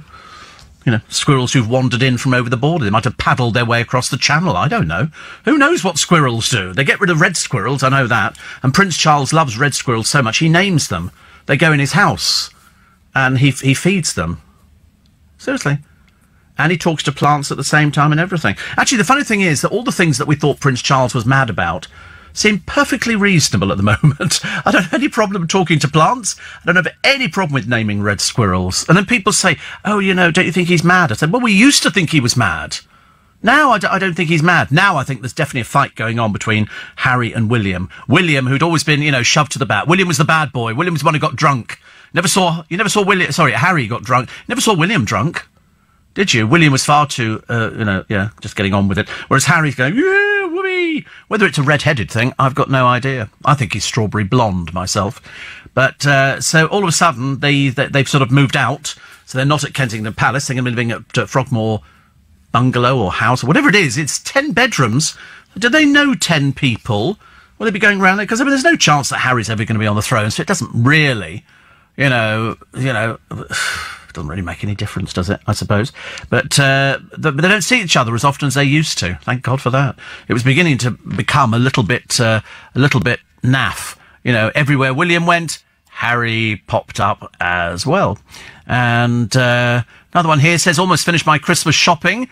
Now, I know I can buy a piano from John Lewis and his partner. Will they be selling syrups? I don't know. But the interesting thing is that somebody's pointed out here, because you can buy a piano from John Lewis now. You can go online, and they sell a piano online, so they don't have to keep them in store, because obviously take a bit of room. But I can't help but feel that the advert's in poor taste, as Elton fell out with his mother. He did fall out with his mother. In fact, he fell out with his mother big time. Big time. Didn't speak to her for donkey's years. And, of course, Elton had a huge cocaine problem. And so, I don't know. I mean, I still think he's very clever. I don't really have a problem with that. If they've got a cocaine problem, that's their business. That's their business. He's talked about it. He's sort of done everything that you can do. And you think, well, if that's what he wants to do, and that's what the Beatles did most of their best work on drugs. That's what all their best stuff came on drugs. And so you go, would they have been as good if they hadn't taken drugs? I don't know. And it's not up to me to judge. In the same way, I wouldn't expect them to judge me and go, oh, that boy's drinking too much tea and coffee on his programme in the morning. Yeah, whatever. It doesn't really matter, does it? Loved the In Conversation with Sir Cliff, says Jane. Yes, it was very good In Conversation. You can hear it again this evening at 9 o'clock. And Steve says, I'm Steve, aren't I? That's what Steve says. I'm in shock that you've not been asked to be the celebrity to switch on the lights in Twickenham. I've just told you I'm turning on the lights in Twickenham. What are you, deaf? Oh, dear, honestly. Nothing worse than people who can't hear properly first thing in the morning. Oh, goodness me. I'm turning them on about 5:30 to 6:30. OK, God in heaven. Do you think the piano was a bit rubbish, says Jane? Do you think he really wanted a train set? Elton John? Shouldn't think so. Set of fairy lights. I don't think he'd be wanting a train set or a tennis racket. I think he came to tennis later in life, didn't he? And so that's why. But I don't mind. And Sandra says, hope you get on better than me with the copper pan. Well, I used them for the first time yesterday. I did my I found the baby sprouts. Yeah. Ate a whole packet, 24 baby sprouts. Woo! With what did I do them with? Hot dogs, little hot dogs, and just wieners. You wash your mouth out with carbolic. The language he's coming up with this morning. Honestly, he just throws these words in like he's just swallowed a thesaurus, which sounds like it's a prehistoric animal, doesn't it? Really, and I don't think your mouth's that wide. You could get a thesaurus into it. But yeah, why are you hovering on the buttons? You're hovering. Are you waiting? I'm going to hit the things. Yeah, we've got loads of time. I could sing a song or something, but I don't. I've just got to get home. So Sandra didn't get on well with the copper pans. Well, I'm fine with them. I just wiped it out. I love it. Dallas says, there's always been a few people allergic to a couple of food items like strawberries and seafood. I tell you what I looked for yesterday in Marks and Spencer's. They did it last year. They obviously haven't done it just yet. And it's like a little half shell thing. I don't know what, like clams or something, I don't know. But inside there's a prawn with some sauce on it and a little bit of dill or something. And you just, they're delicious. And if I'd seen them yesterday, I'd have bought three packets of them. No, but we didn't. I bought you, sorry. Oh, dear, I feel like Santa's sack in here. I really do, honestly. I've got all these exciting things. Would you like... No, you can't do mince pies yet. Would you like... Look, you can have dark chocolate Jaffa cakes. Do you like dark chocolate Jaffa cakes? There you go. So you can have those. And I can do you raspberry cream sandwich fingers. Oh, really? Out of the two? Oh, OK. You've had the other ones before. Oh, well, that's... OK, well, that's fine. Well, you could... Well, I keep saying that to you, don't I? I keep saying, if you don't try it, you don't know if you want it. So there you go. So we've sorted out another problem for you. I mean, it's nice to do things like that. So the raspberry... Actually, my producer during the week, Chris, he loves these as well. These are light buttery biscuits sandwiched with vanilla cream and raspberry jam. Perfect. You'll eat the whole packet. Seriously, this... Oh, yeah, you will. Oh, before... Oh, right, OK. What we'll do, we'll leave those just there for a minute until we go to a little break, and then we shall shove them through. So you can be allergic to strawberries, can you? Seafood, I know, can make you very, very ill. If you have seafood that's off, it can make you very, very ill, so you've got to be very careful. Your aunt had seafood and she went blind, and then she threw up, and then she could see again. How marvellous. What a story to share with us this morning, isn't it lovely, ladies and gentlemen? You feel as though you've wandered into something the Pope would be overseeing or something. Yeah, I mean, how lovely. Was she ever sort of canonised or something? Or first of all, she's blind, now she can see. I mean, that to me is beginning to sound like a miracle. Changing the subject completely, the interview with Sir Cliff was brilliant, says Dallas. Really informative and insightful, and he sounds very busy and in a very good place. He is in a very good place. He's Happy Bunny, and so he'll be, if you didn't hear it, 9 o'clock this evening on LBC. And it's a bit longer than usual. Steve, are your new firing pans... Firing pan? What a fire... Do you mean frying pans called Gotham? I don't know what... They're from JML. They're from JML, and I saw them in Homebase, and I think the big one was about 24 and the smaller one was 19 or something like that. But you can't dent them or damage them. Or you watch. I'll be the first one to dent and damage. Hilarious. I was watching one of those Gemporia programmes the other day where they've got that peculiar woman in the morning who said, so excited. Seriously, she must get excited if she sees the postman walking down the path. She gets very excited about just about everything. And yesterday they were selling scarves. I mean, I argue it's supposed to be Gemporia, but apparently, you know, they've had to deviate. Obviously, they're running out of sort of Tanzanite and stuff like that. I go 8 days without sleep. Good Lord. And when I was in a kid's house, I always had LBC on. 8 days with no... How can you get 8 days with no sleep? I can't go 24 hours with no sleep. Literally, if somebody wheeled a bed in here now... I mean, obviously they wouldn't, because you can't, because the door's not big enough. But if you managed to get a bed in here now... I mean, I could lie down on it and go to sleep very easily. Very, very easy. I know you could as well, but it's my bed in here, OK? You have to get your own bed the other side.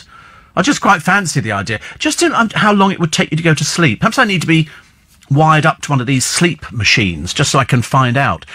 We have the answer for the clear image, says Michael, and the two blurred side images. It's usually the result of shooting video holding your phone vertical. A horizontal video will have a clear, full, wide image. I'm none the wiser, actually, Michael, on that one. You might as well have been speaking double Dutch. I have no idea what you're talking about. Is this because I think she's seen it on the television? Somebody says, considering all the medical problems you have, Steve, you do very well. Yes, I'm quite surprised too. I like. Actually, the funny thing is, I do like having medical problems. I know it seems odd, but I mean, every day I get something through the post related to an illness. Do you think the intruders in the Beckham abode were scared off by the giant rat that they saw on the bed? That was, in fact, part of Dave's head coverage. I don't know. Actually, do you think that... I was trying to think the other day, I don't want you to think this is peculiar. Do you think the Beckhams wear pyjamas? Do you think Dave wears just pyjama bottoms and leaves the top bit off? And do you think she's an all-in-one, or do you think she's a little baby doll nightie? Because I'm worried about it. You think everything, including bonnet. What, for him or her? For him, I just want to be touched. Yeah. Don't touch! Don't touch! You did it last year. Don't do it again. I don't know. Just after Big Brother, Ziggy appeared in Barkingside. There were big crowds. I think he could walk naked down the high street, Gem, and nobody take a blind bit of notice. Nobody knows who he is. Nobody knows who he is now. He's sort of moved on with his life. I think his parents were in the rag trade. Pretty certain. Love Elton's music. Such a hugely gifted musician. Yeah, I've never denied that at all. I just don't think, if you've done half of Columbia up your hooter, and you've got a dead rat on your head, and you weren't very nice to your mother. I mean, is he really the epitome of Christmas? Probably for John Lewis, I should imagine, yes. The TV thing, it's when older shows shot in 4:3 format are shown 16.9, says Luke. Again? Not a clue. Benidorm is set to be revived as a movie, pardon me. I never saw Benidorm. I was the only one. I saw little clips of it, but it's not my sort of thing. Is it ITV? Go to the producer. I'll tell you what I did watch the other day.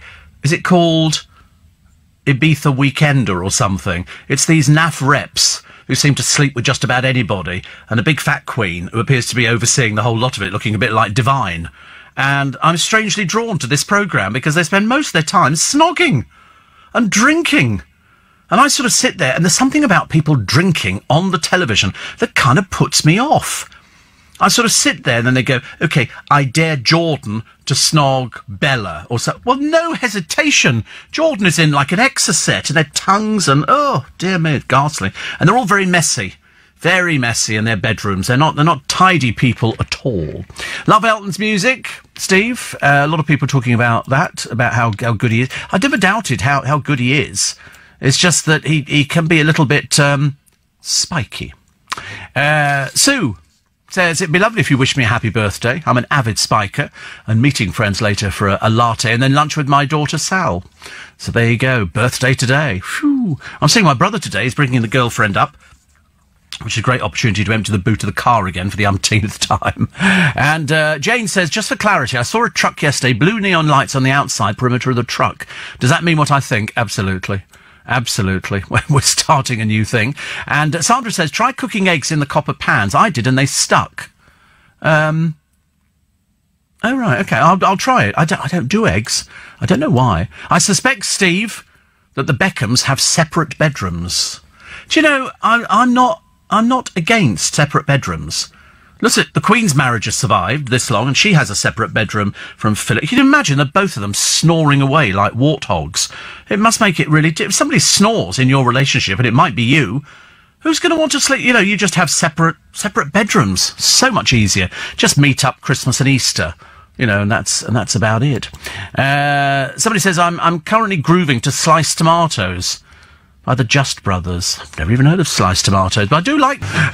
Steve, darn you. I recommend your show to a fellow insomniac acquaintance, and now I have to spend whole weekends at garden centres, barely able to prop my eyelids open. Yesterday it was all Christmas trees and light displays. That said, the pine smells gorgeous. I love the garden centres at the moment. I really do, because they all come alive as far as I'm concerned. Sliced tomatoes, I must remember that. Such a good... You're eating the biscuits. They're nice, aren't they? They're quite appealing, and they just melt in your mouth. Imagine. I was watching Delia Smith on DVD last night, Steve. Everything she cooks looks delicious. She's got a way of making cooking look easy. That's why they're all successful. The producer said to me, he said, I've pinched the Jamie Oliver recipe thing. And what for? And he said, for Christmas. So he's pinched it. I suppose, all right, you can have it. I said, you could have asked me. I could have phoned him up and just sort of said, Jamie, look, you need some recipes for this, that and the other. Will you be wearing your turquoise and aniseed coloured jumper with matching blue sky and robin redbreast coloured baubles? I think not, actually, for the Christmas season.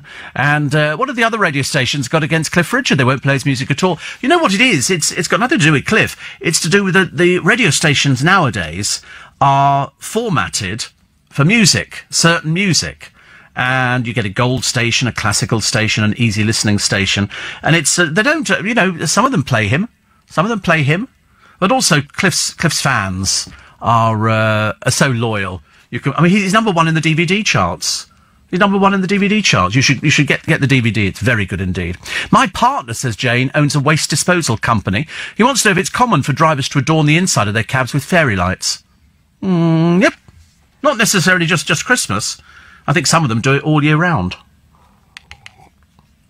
I don't know why. Can't even imagine, can you?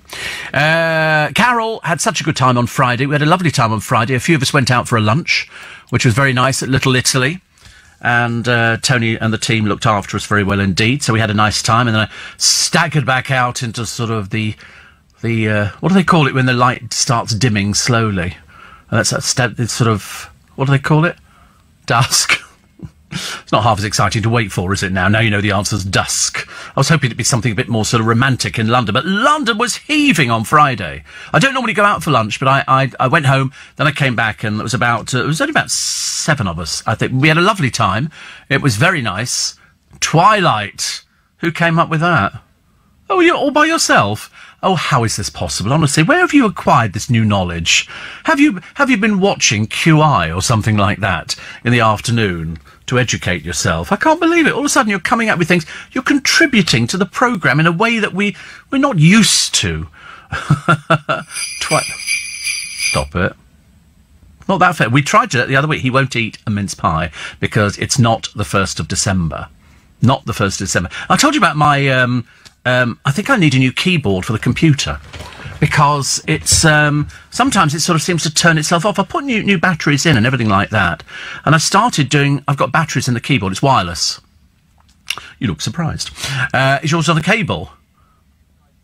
Oh, it's a laptop. There we go. So anyway, I started doing my VAT, and I couldn't input any amounts of money. I suddenly realised the batteries had run out in the blasted thing. So I need a battery in the car at the moment. I need a new battery in the car. I think I've got 2, and I need a new one. And then I put new batteries in the keyboard. You know, because some things are uppercase, some are lowercase. But doing your VAT online, I find once I've worked it out, I get out the bits of paper I need.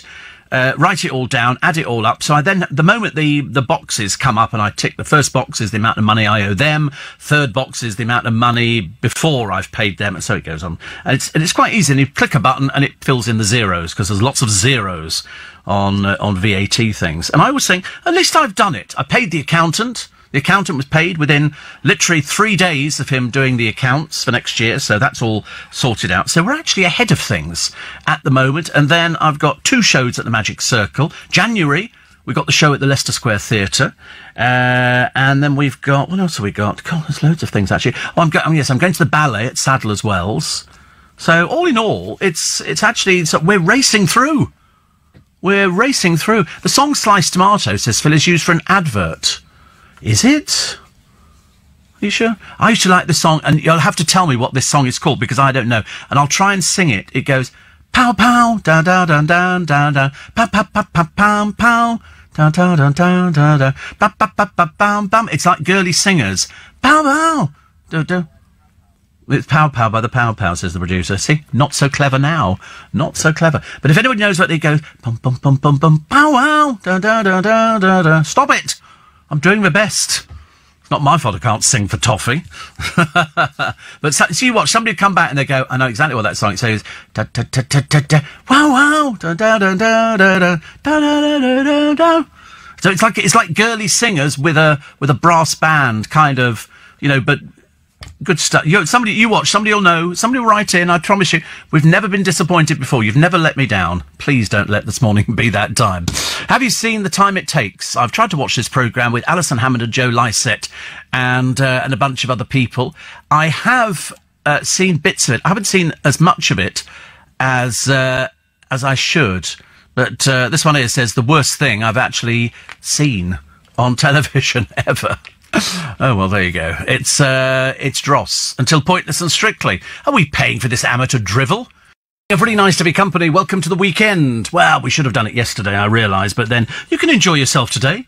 Today's Sunday. I think it's going to be busy today. I know that off out was Neil and Lorraine and Teddy to Lapland, UK, down near Ascot.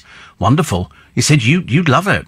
Every building and all the trees in the forest are covered in snow. It looks amazing. The staff create a wonderful atmosphere, and Father Christmas was just the best. Teddy loved every moment, and he sent me photos as well. Thank you so much. Thank you so much. Dave says, Christmas tree flavoured crisps on sale in Islip. They're horrible. We tried them. They're really quite dreadful. Quite dreadful. So not our sort of thing. How you can have a Christmas tree flavour? That's ridiculous. Steve, that song might have been used by Radio Caroline. It goes, pow, pow, da, da, da, da, da, pow, pow, pow, pow, bam, bam. It's very annoying. No, they're not helping at all this morning, are they? It's not very good. And Steve, regarding the Beckham's bedroom arrangements, I gather Dave and Vic are both sporting Peppa Pig onesies, with Dave wearing his pants on his head and sipping whiskey while Victoria's thumbing through fashion catalogues and other things as well, I should imagine. I think she sits up and reads about herself. You know, I'm totally convinced, actually. Next time, Neil, at Little Italy. Next time, Little Italy. I know it's difficult coming up to Christmas and stuff like that. And Jill says, sorry to really random, but something's puzzled me since August. When I was in Florida watching a political programme, a pop-up came on the screen announcing that Barry Chuckler died. Was he known in America? I don't know. Don't know. I wouldn't have thought so, would you? I mean, I really wouldn't. I'd be very, very surprised if they were known. Very, very surprised. Fergie tells Dalton, I don't know, every time I see Sarah Ferguson's name, your heart drops a little bit, doesn't it? Because she's got this inflated ego I'd forgotten, when she was doing the negotiations to meet Prince Andrew for £500,000, it was all a bit bizarre. I thought it was the oddest thing I'd ever seen. She had a cigarette on. So she stinks like an ashtray, unless she's managed to stop smoking, which would be the best thing, I would have thought. So the Daily Star, all bets off on Meghan having twins. Perhaps that's why they've moved them to a 10-bedroom house. What are they going to do with a 10-bedroom house? Can't they just do with a little 2 up, 2 down or something? How much room do they need? Ridiculous, honestly. This is Emily Atack in a secret relationship. Obviously not that secret because somebody's leaked it. Probably him, he's a bit attention-seeking. Also, the amazing truth about lions. They can kill you. Okay, just thought I'd let you know that one. And, who's this one? Darcy Bustle says she hates Craig Rebel Horwood's cruel put-downs on Strictly. And that's why he's there. That's why people like his put-downs, you know. I'm sorry, you're just not very good. What's the point of telling people they're good? But there's no evidence, incidentally, of the Chuckle Brothers breaking America. Unless there are enough Brits over there, you know, sort of going, yeah, we like the Chuckle Brothers. But they have BBC America. Well, that's it. That might be on PBX or whatever they call it. Yeah. Let's go on that one, shall we? Okay, so, yeah, they're known in America, right? We just made that up. No, they aren't known over there, but because they've got PBX, then they might actually get it on this public service broadcasting. I went for an enjoyable meal with my girlfriend, Louise, last night at the Yew Tree in Arlington, just outside of Eastbourne. They have a resident cat there called Dave, who enjoys going up to everyone whilst they're eating in the hope that they'll share the food. Oh, no, you don't. You don't have, animals in the dining room. No. I've seen it on sometimes some of these programmes on the telly. You know, you can go round to somebody's house, and if they like you enough, you can spend the night with them. And, that's Coronation Street. And so they were sort of then, and this woman had cats, but they were on the table. And so, of course, you've got cat hairs on, because cats automatically shed hair, and they were going, just found another cat hair. Not so good. But anyway, my dear girlfriend, who happens to be a student veterinary nurse, stopped me from sharing my duck with Dave, the cat, but the people at the table next door gave him prawns. Let's just say that the girlfriend was not very impressed when Dave was sick next to her bag. Yes, there are certain things you shouldn't give animal. Chocolate, apparently, for dogs is fatal. I didn't realise. It's absolutely not the thing that you give. Malcolm Hebden is coming back to Corrie. He's 78, struck down last year, 3 weeks in an induced coma, but he's now saying that he could go back again, which is lovely. Cheryl's wearing somebody else's hair stuck on her head, because we know that she had it all cut off, so this is all fake. And Eamon and Ruth over in America, she's beginning to look more and more like his carer every day. It's getting worse and worse. And this time, it's sort of bad acting, but you know he's got no sense of humour. He's very grumpy. Very, very grumpy. Stacey Dooley has risked a dressing down by claiming the BBC is too white. You've had your 5 seconds. Thank you. Goodbye. Also, what have we got here? Ice cream. Hotel chain Travelodge has revealed some of the odd requests made by its guests. One customer asked staff at the Windsor branch if somebody would stand in the royal wedding queue so they could sleep. And a doting husband wanted the bath to be filled with ice cream for his wife's birthday. What's the point of that? You can't sit in it, can you? It's ice cream. Much as I like ice cream. Do you ever notice there's more and more ice cream shops? I've noticed that. We got one in Richmond. That's all they sell is ice cream. Frozen yogurt. Oh, that's nice, frozen yogurt, isn't it? One's called Snog. You'll try anything, won't you? You really will, honestly.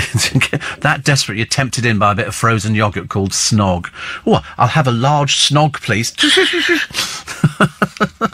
Tittering away into his hands. Stand-up comedian Dylan Moran's revealed he's quit booze. He said, I've not had a drink since January. I tell you, it's the new thing.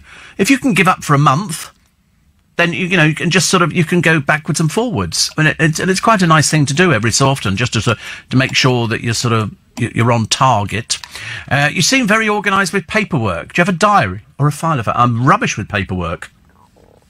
Seriously, I'm the worst ever. I just like to push it. Wait a minute. A touch of velvet. A touch of velvet. That sounds like it from Dave in Cornwall. A touch of velvet. Let's have a. If this is it, this will be the song that'll keep you going today. You'll all be downloading it, apart from the choir that we've been recommending. They pow-powed. How cool was that? Touch of velvet, sting of brass. I like a bit of brass. I thought that was good. I don't know why I had it on there actually. By Mood Mosaic. And that was used by the Hairy Cornflake on another radio station, Steve. Was it really? I knew you'd all know what it was. I knew you'd know what it was. Because you're just very clever. Oh, that looks nice. What's that? That looks like a Joe Malone calendar.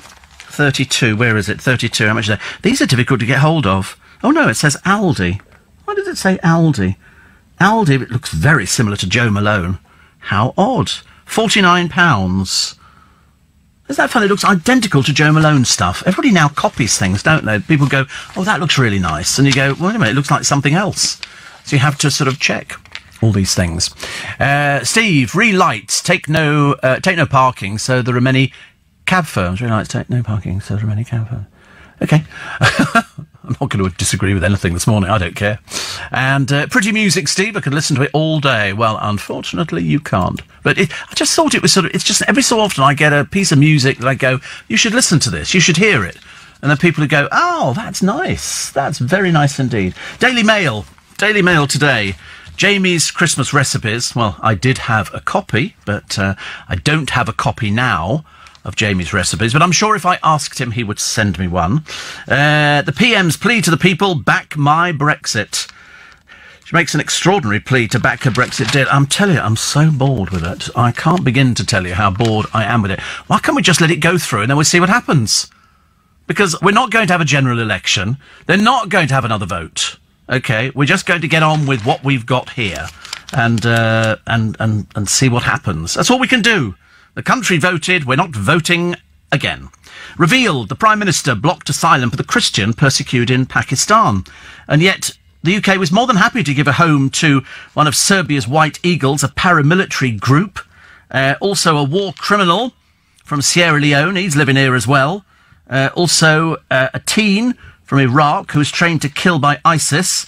He was given a home, went on to set off the Parsons Green bomb. Fantastic. All we're looking about is offering asylum to a Christian woman who people want to hang because they say she was blaspheming against Allah, which she wasn't. She wasn't. Also, the key Osama bin Laden lieutenant was granted asylum, only returned to Jordan after an 8-year legal battle. And Rashid Ahmadi, one of the 9 Afghans who hijacked because he hijacked a jet. He was released from jail. They were allowed to stay in the UK. What for? What for? Why have we got these people here? That's how bad it's got. That's how bad it's got. And also, maximum security inmates, 5-figure fortunes in benefits. I didn't realise that hospitals, maximum security hospitals, the patients there are amassing fortunes from the benefits they receive, even while they're imprisoned for heinous crimes. Ian Brady apparently was not eligible, and also one-eyed cop killer Dale Cregan, a sad, pathetic little person. He doesn't qualify either. But yet there is one man here who killed a woman in 2016. Just dreadful, isn't it? I thought the whole idea was you go to prison, and that's when you lose everything. That's when you lose everything. The letter from the Prime Minister for a United Kingdom, but is Gibraltar in danger of being cast adrift? God, it's going to go backwards and forwards. I'm going to sneeze. It's going to go backwards and forwards for ages, isn't it? You turn on the television, Brexit, and everybody's got lots of questions. What we don't have are the answers, because we don't know. Also, Paris burns, bored by Brexit. This is a timely reminder of what we're leaving.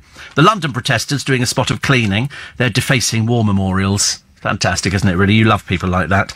And they've been arrested for criminal damage. They scream. They wrote the word "mother" on the monument to the women of World War II in Whitehall, and but a number of fellow protesters removed the graffiti with the help of a police liaison officer. Think so too. Honestly, there's some who are just a bit stupid and simple, and some who know the error of their ways. Car plate crime wave, 500 a week are stolen. 500 car number plates, and that's to be used for armed robberies and all sorts of things. But they're not interested in car number plates, which are sort of, Mr. 6 or something like that, because that means that you would spot that car immediately. You would remember the number plate. So they always pick sort of just bland things. Talking of velvet, how about some red velvet cake, says Donny. Red velvet cake? I don't even know what red velvet cake is. What is red velvet cake? Is that red icing or something? The sponges, ugh, how horrible. Sounds a bit like an armadillo. Or something like that. The sponge is red. Oh, dear. I heard a lovely thing the other day. An orange and rhubarb trifle. Have you heard of that? Oh, you've heard of that. Rhubarb and orange. It's obviously more common than I thought. Wow. Well, not common, but I mean, we've never had that. My mother used to do, well, we've had trifle quite clearly. We weren't a poor family. But my mother used to get those, sponge fingers, which she put at the bottom of the bowl. Then she put on the jelly. Sorry? She bought the sponge. Of course she bought the sponge. Who makes sponge fingers? You don't have to make your own. I mean, she has made sponge. Yeah, but these were the certain ones that have got the frosting on the top. You know the ones? Little bit of crunch to them, yeah. Yeah. And then she'd put those in the bottom, and then she'd pour in the jelly. Okay.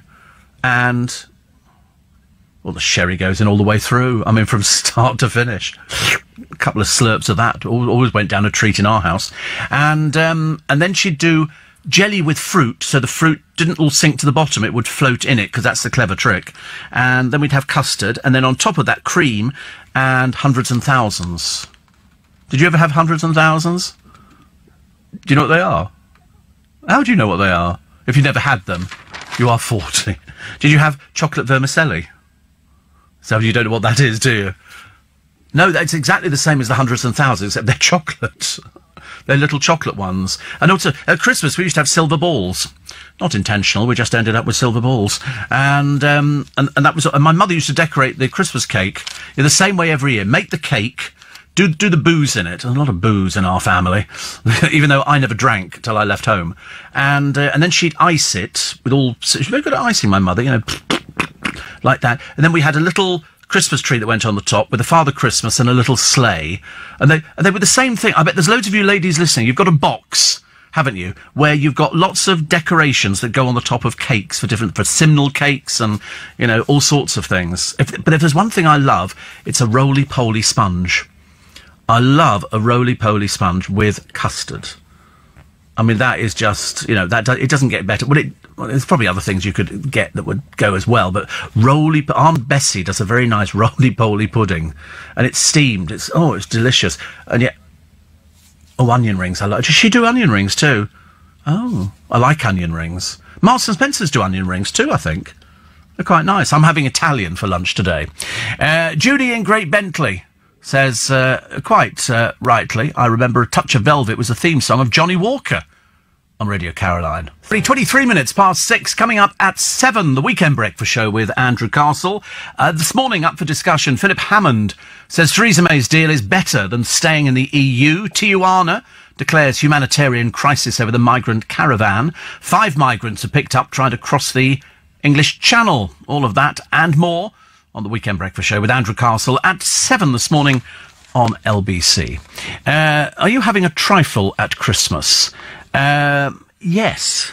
We always have if my brother does it, he doesn't make it. I give him the money, he goes and buys the thing, because it's easier. And because nobody at the end of Christmas lunch, I don't care I don't know where, you know, if you can eat Christmas pudding at the end of Christmas lunch, you must have hollow legs. Because I've never got, even if people go, just have a little tiny bit, you go, I couldn't manage any. But yeah, I can cope with a bit of trifle, because it's got a bit of custard, a bit of jelly, a bit of fruit, and a bit of cream on the top, and hundreds and thousands. And Christmas pudding is on fire, and it's too filling. It's nice, but we always go, well, should we save it for tomorrow? And you think, well, we're not going to eat it tomorrow either. So very shortly, we'll end up dropping Christmas pudding. You're supposed to do 2, aren't you? If you're lucky enough to make them, you're supposed to make 2. Eat one this year, save one for next year. Next year you make 2, and you have the one that you've already made, so it's sat there, and you keep pouring a bit of booze into it. The more booze in it, apparently, the better. It makes me sound a bit bad. That's what happens when you do Christmas. Although, strange enough, I don't do anything like that.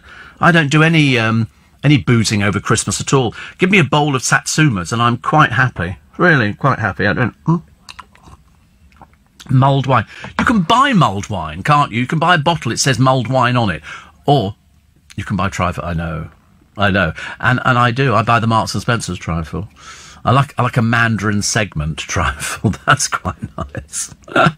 But don't use squirty cream, because it'll just evaporate. I promise you. You'll open up the fridge door and you'll be very disappointed. You'll think that the cream fairies have been at it.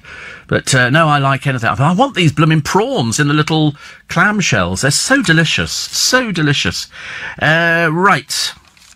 I've just seen an advert for a bust of John Lennon, which is lovely. And 50 numbered busts, and it's 19 inches tall. That's £995. Or you can have the 9-inch bust is £995. The 19-inch bust is 10,000 quid. 10,000? A bust of John Lennon. It's an odd one, isn't it? So it is just the top half of... Why would you want that? I don't quite understand it, because we've seen the bottom half, haven't we? On the Two Virgins album, where sort of, for some inexplicable reason, John Lennon and Yoko Ono stood stark naked, and that was the picture, and we go, what on earth is he doing? I think they were going through a period of sort of things. At the time, Tina Weaver, talking about, what's she talking about today? Fiona Bruce's clipped head girl tones and impish humour that make her the perfect... We knew it was going to be her all the way through. The reason we knew that is because she was the only one who kept getting the publicity. Now she's gone all coy. Ooh, couldn't possibly comment. Why not? Why not? When it actually turns out to be you, then we're all going to go, why didn't you just admit it in the first place? Did you know that Cara and Harry have a dating secret? They and a host of fellow celebs have signed up to Tinder for A-listers. Tinder for A-listers. So in other words, if you're an A-list person like Cara Delevingne, or you're like Harry Styles, you would sign up to the... What for? They say there's a lot of last-minute postponing of dates, which is very, very... So nobody ever gets a date. And also, Cara Delevingne, she's a model. She doesn't need to go on Tinder. Is Tinder the one where you sort of... I mean, I don't know, because I've never done any of these. I don't like to get involved with that kind of thing. And you sort of... You're not up to date. But I'm assuming it's like a dating app. You sort of put your profile in and then you see if there's anybody who quite likes the look of you. Oh, right, so you swipe it left or right for yes or no. Oh, so somebody goes, hi, would you like to go out with me? But then I always look at the pictures. Not that I've seen them, but I'm assuming I would look at pictures and go, I don't think that's you anyway. If you're that good looking, how come you're desperate enough to appear on Tinder? How many are there of these? Are there lots of these sort of sites? I mean, I know that you're not, aware of them, but do you think there are a few of these sites doing the rounds? Just a few in competition, right? And they're all fairly successful. Do you have to pay to join, or is it free time? No, see, I wouldn't know either. I mean, I'm completely at a loss as to why you do that. Why don't you just sort of go out, slump in a doorway? You'll find somebody quite quickly. Needed my tea. So I don't believe this. I don't believe that there is a Tinder for A-listers. They can pick up quicker than... I mean, there's heavens above. People can pick up so quickly nowadays. Hello? Hi. Are you new in London? Yeah. Want to come back for a drink? Yeah, that's all you do. You just go, can you send somebody round? In my case, there's sort of a short period of silence the other end of the telephone. I don't see the point of it, actually. I really don't see the point. 28 minutes past 6. Somebody says, Johnny Walker's theme was Because They're Young. Oh, DLT was Touch of Brass. Oh, there you go. Steve Allen Show, more spikes than Vlad the Impaler. But we don't have more spikes. We only got one.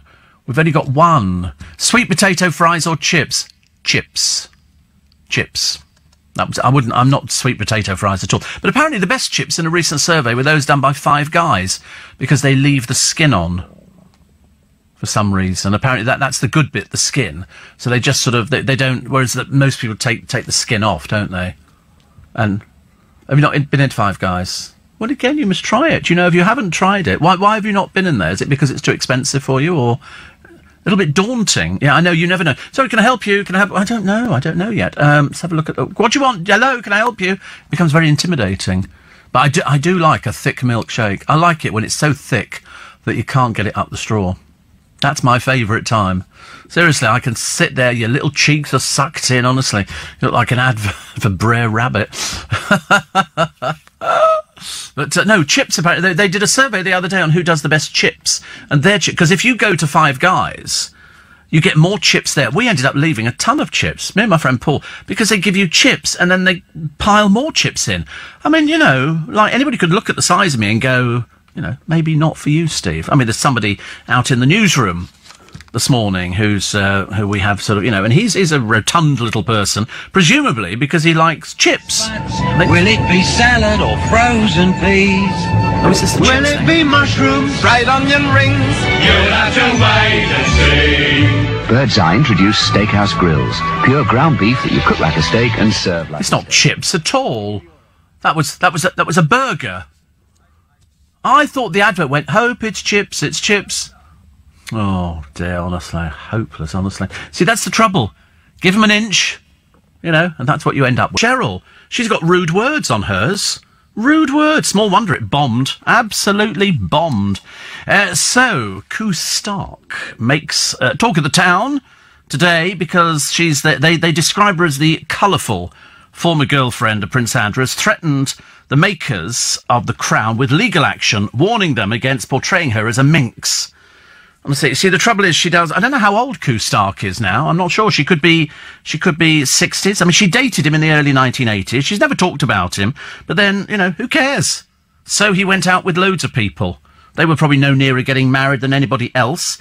But they say she originally wrote to the show's executive producer, but after receiving no reply, decided to consult lawyers. Well, why would they? You're part of his life. It was all well documented. I don't really know. I mean, you know, her name's Kathleen, and she was an American photographer. She's a patron of a trust as well.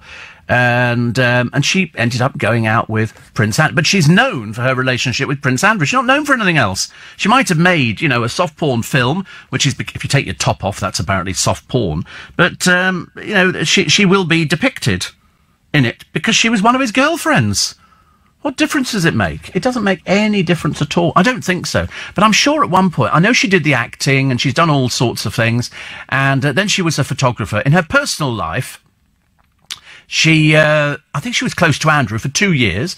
They took a holiday together on Mustique, according to Lady Colin Campbell. So nobody takes any notice of her at all. Andrew was in love and the Queen was much taken with Koo. However, they split up under pressure from the press. And she got money, actually. She got money, I think, for £300,000. But and then there was all sorts of she's a member of the Chelsea Arts Club, and that's all I know. But she's quite litigious. But yeah, I don't really. I mean, somebody says here they described her as a porn star. Well, she's not a porn star. We know that. She made a soft porn film because that's what they called them in those days. If somebody took their top off, that meant it was soft porn. It wasn't porn star. So she got money for that. But in this particular thing in The Crown, I've only seen little bits of The Crown. I thought it was quite funny. I wouldn't be at all worried about the fact that she is 62. I was right. There we go. And so she'd appeared in this erotic movie, and then she said it was unbearable, the pressure. It was a nightmare. But that's it. But they said it's come to her attention. She's going to be depicted in The Crown, and after suffering decades of media fabrication, she wants to see some historical accuracy. Well, I'm assuming they'll just put that she went out with him. Who knows what they got up to? Who cares? But she's always been very discreet. She's never sold stories about him, which of course she could have done. But she says she would be delighted to assist and invited the producers to contact her for fact-checking, but they ignored her. And that's, of course, the bit I should imagine that probably would have annoyed her more than anything. Steve, the main reason, apparently, for refusing asylum for the Christian Pakistani woman was that her presence here would provoke certain communities in the UK. Well, I couldn't give a flying forex whether it promotes things. She's been found innocent. She spent wasted years in prison. There's obviously some doolally people who think that she was blaspheming, which she wasn't. And there are people who would quite happily string her up to a tree. Seriously, if they found out where she was at this precise moment, I've said it before, they'll string her up. They have no hesitation. In fact, when she was found guilty, there were cheers and clapping and everything. Quite sick, honestly. Really quite sick. So, I mean, I think she should be given asylum here. There's lots of things that people believe in. Jane says, I'm so bored with Brexit. Anyway, we, the UK, could form our own exclusive club.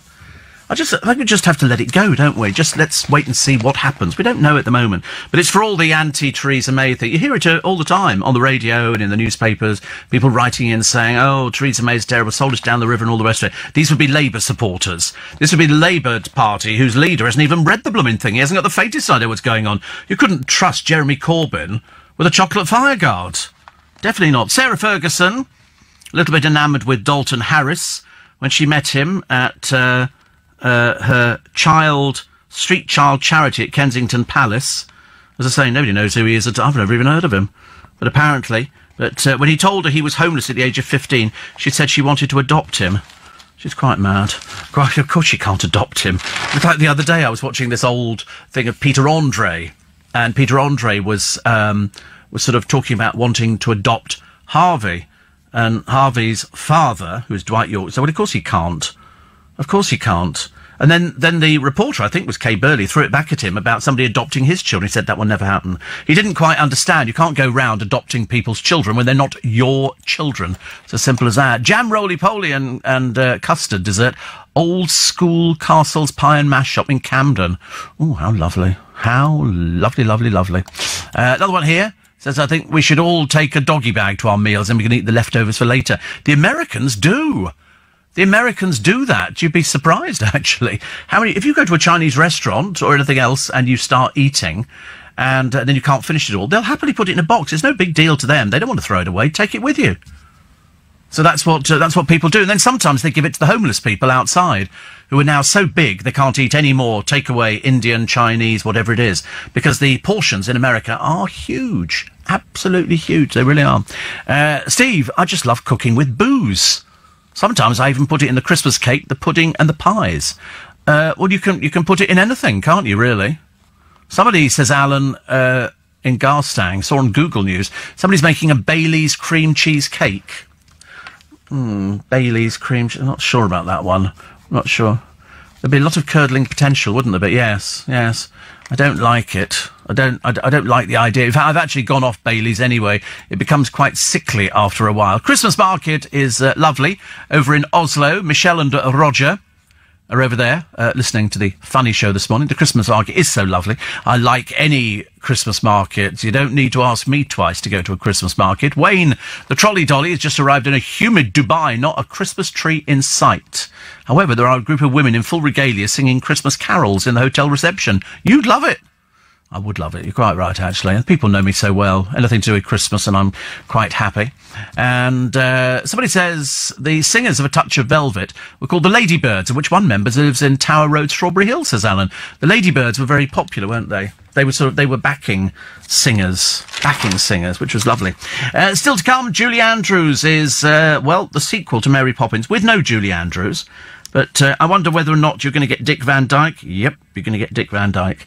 Just for a little tiny cameo. The penguins are back, and there are dolphins, and it looks wonderful. We love Mary Poppins. We love Mary Poppins. She's big deal everywhere as far as I'm concerned. Also, do you know we've still got that whale in the blooming Thames? We've still got, what's it eating? Does it sleep? How do people avoid it? In boats? I've got no idea. It's ridiculous.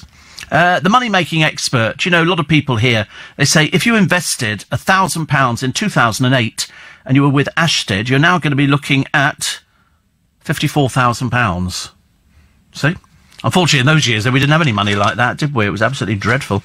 And they say here, save £2,880 a year for 18 years and give your child a £1.5 million pension.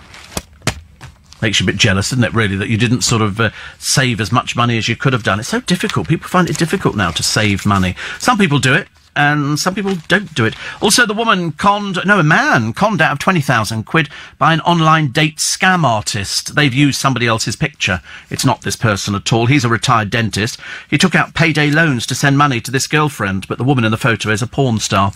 She's nothing to do with it at all.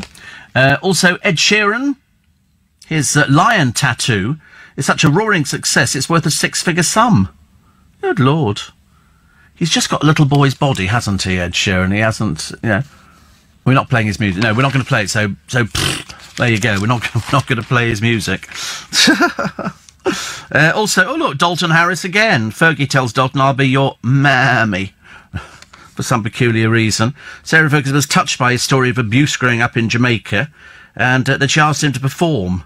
I mean, seeing as nobody's heard of him, I suppose that's the best she can get.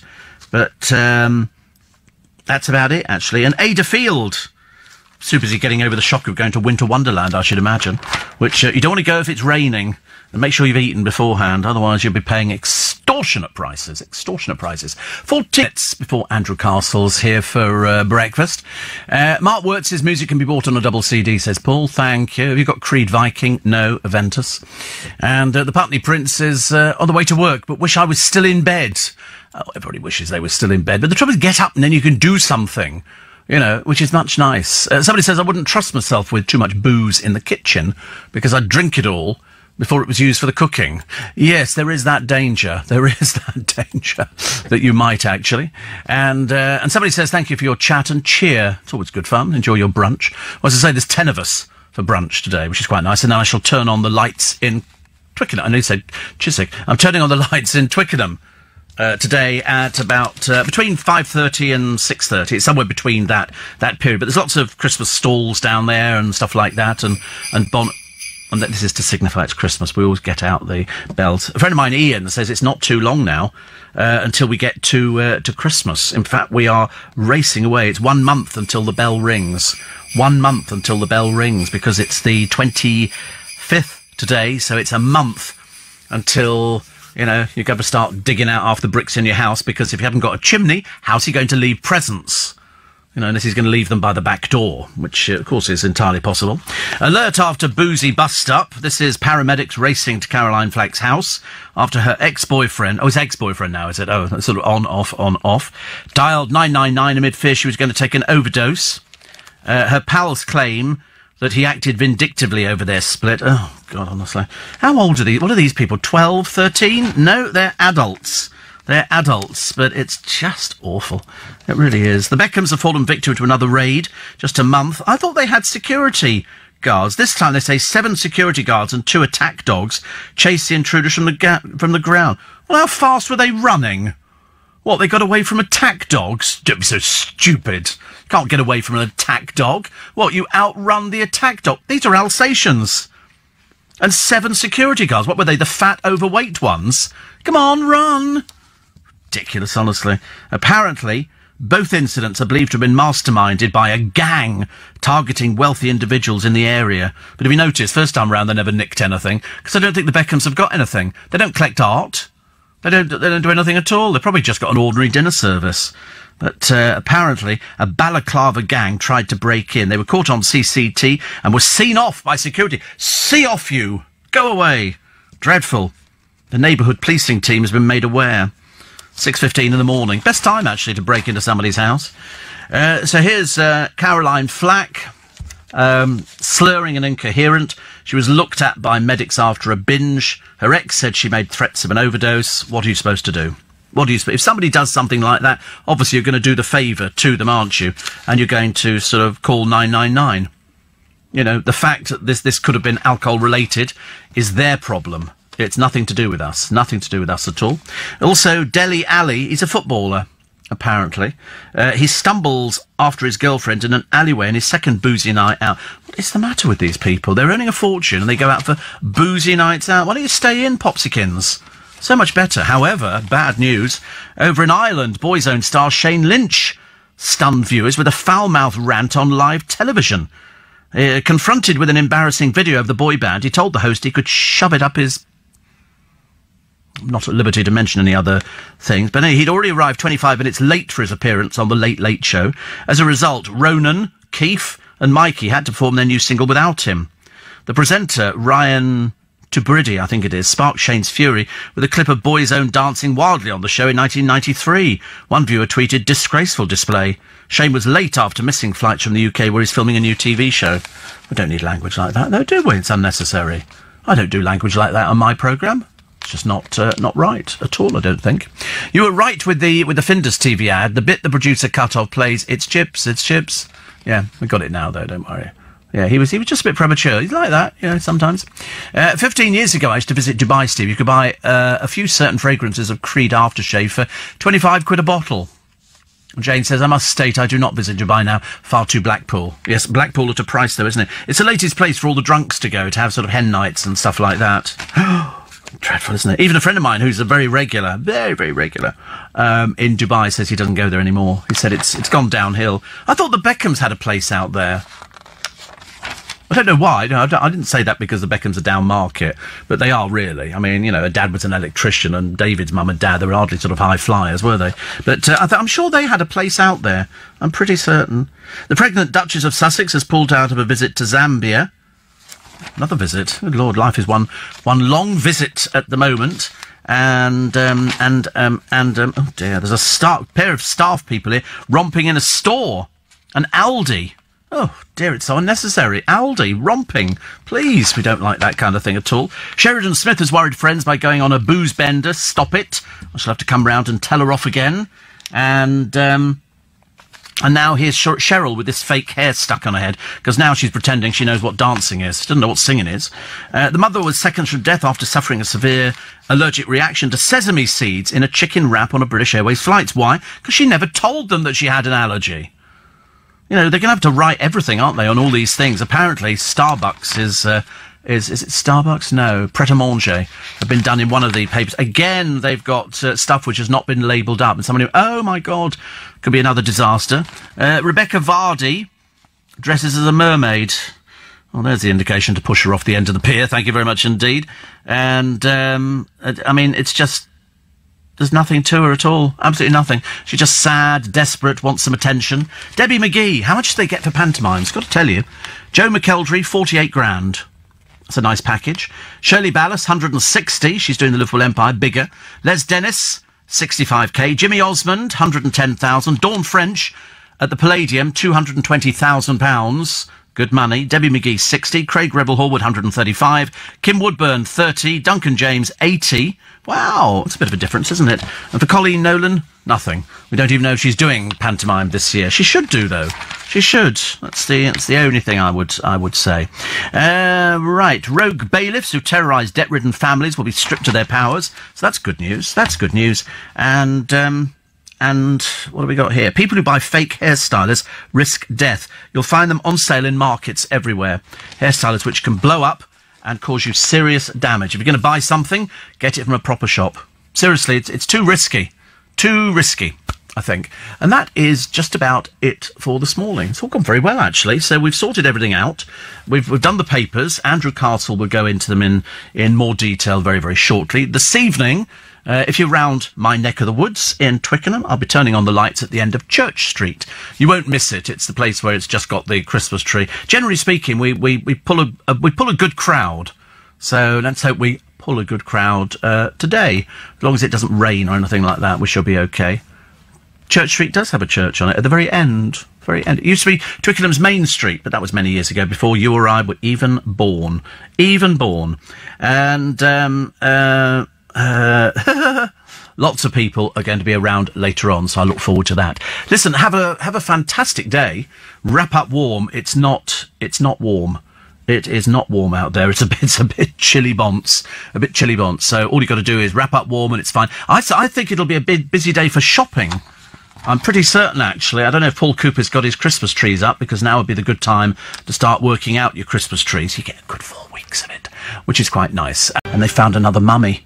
They found another mummy near Luxor. The worst thing is, I mean, you would have thought, I don't want to be rude, because I understand what archaeology is, but if they find a mummy, that's somebody's burial place. And I realise that we wouldn't have had anything if they didn't dig these things up.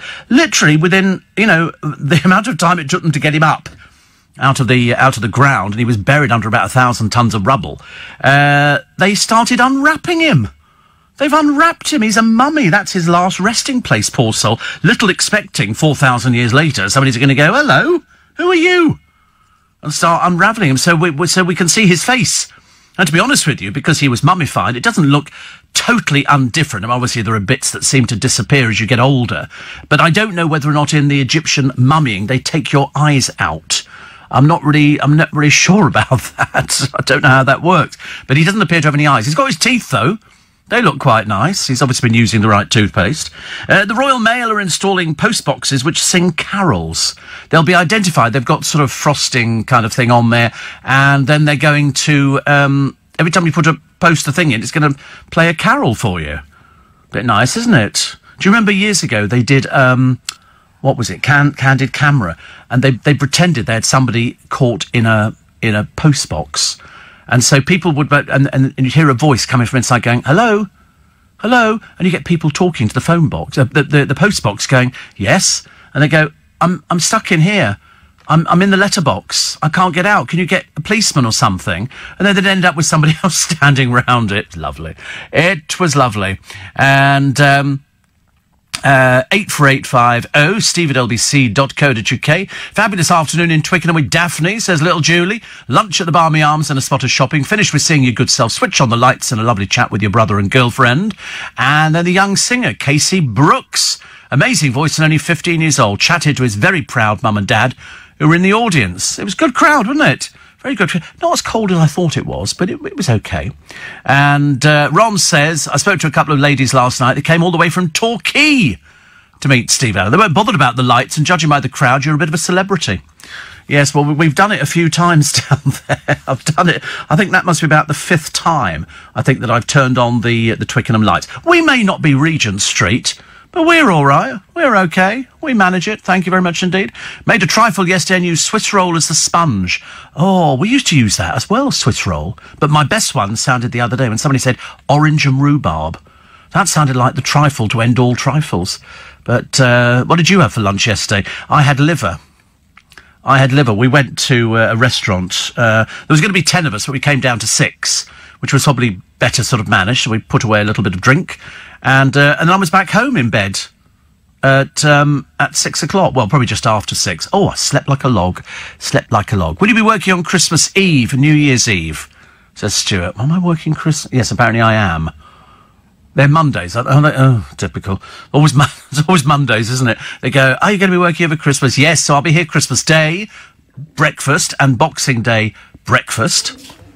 And that'll be quite nice. So it's an opportunity over the festive season to put your feet up a little bit and kind of sort of get into the spirit of glad tidings. And we do wish you all a very Merry Christmas. The Panto axes the dwarfs and brings in children instead. It's not the first time. It's happened loads of times. Also, snowflake students. These are drippy students. You know why? Because they're snowflakes and they're little students, they won't have to write essays or answer exam questions on subjects that they find very upsetting. I mean, God, what are we turning into? What are we turning into? It's bad enough hearing all the arguments about Brexit and people saying, oh, we need another Prime Minister. And, of course, it drags out all the Labour supporters, of whom there aren't that many, it appears, nowadays. Corbyn wants a television debate, he said, with Theresa May. He's never even read the Brexit deal. He doesn't know what he's talking about. It's point. You might as well ask next door's cat. But they want the television debate, knowing, you know why? She's not very good in debates. She's really quite bad, so that's why they want the television debate. But it's always amazing. People go, I'm sorry, I thought the majority of this country had already voted. I didn't realise that if you're one of those people who voted, that you were in the majority, and the minority, they're very vocal, aren't they? A little bit of snowflakes going on there, but that's it. Also, we found one of the Peru 2 drug mules. That's the person who was trying to smuggle in how much worth of drugs? Quite a lot of money, I think. But anyway, she's writing a book. Each page it'll say, I'm an idiot. I am an idiot. You don't need to write anything else. I'm an idiot. I'm trying to make money out of being a drug smuggler. She knew exactly what she was doing. Both of them did, and that's why they got caught. Oh, we were being threatened. Absolute lies. Lies, lies, and more lies. So she's writing a book. Who'd read that? Why would you want to read about a stupid girl and her stupid friend who got nicked for smuggling a lot of cocaine in their suitcase? They knew exactly what was going on. That's why they went to prison. But unfortunately, she's going to write a book. Hope to God she doesn't turn up on Loose Women. That would really, really annoy me more than anything. In other words, what they would be saying, if they put her on any programme, is we're actually applauding what she's done and going, oh, well done you, you've written a book about it. You know, not for me. Not for me, thank you very much indeed. Also, as reports develop in the papers today, this is a bit of a naughty one.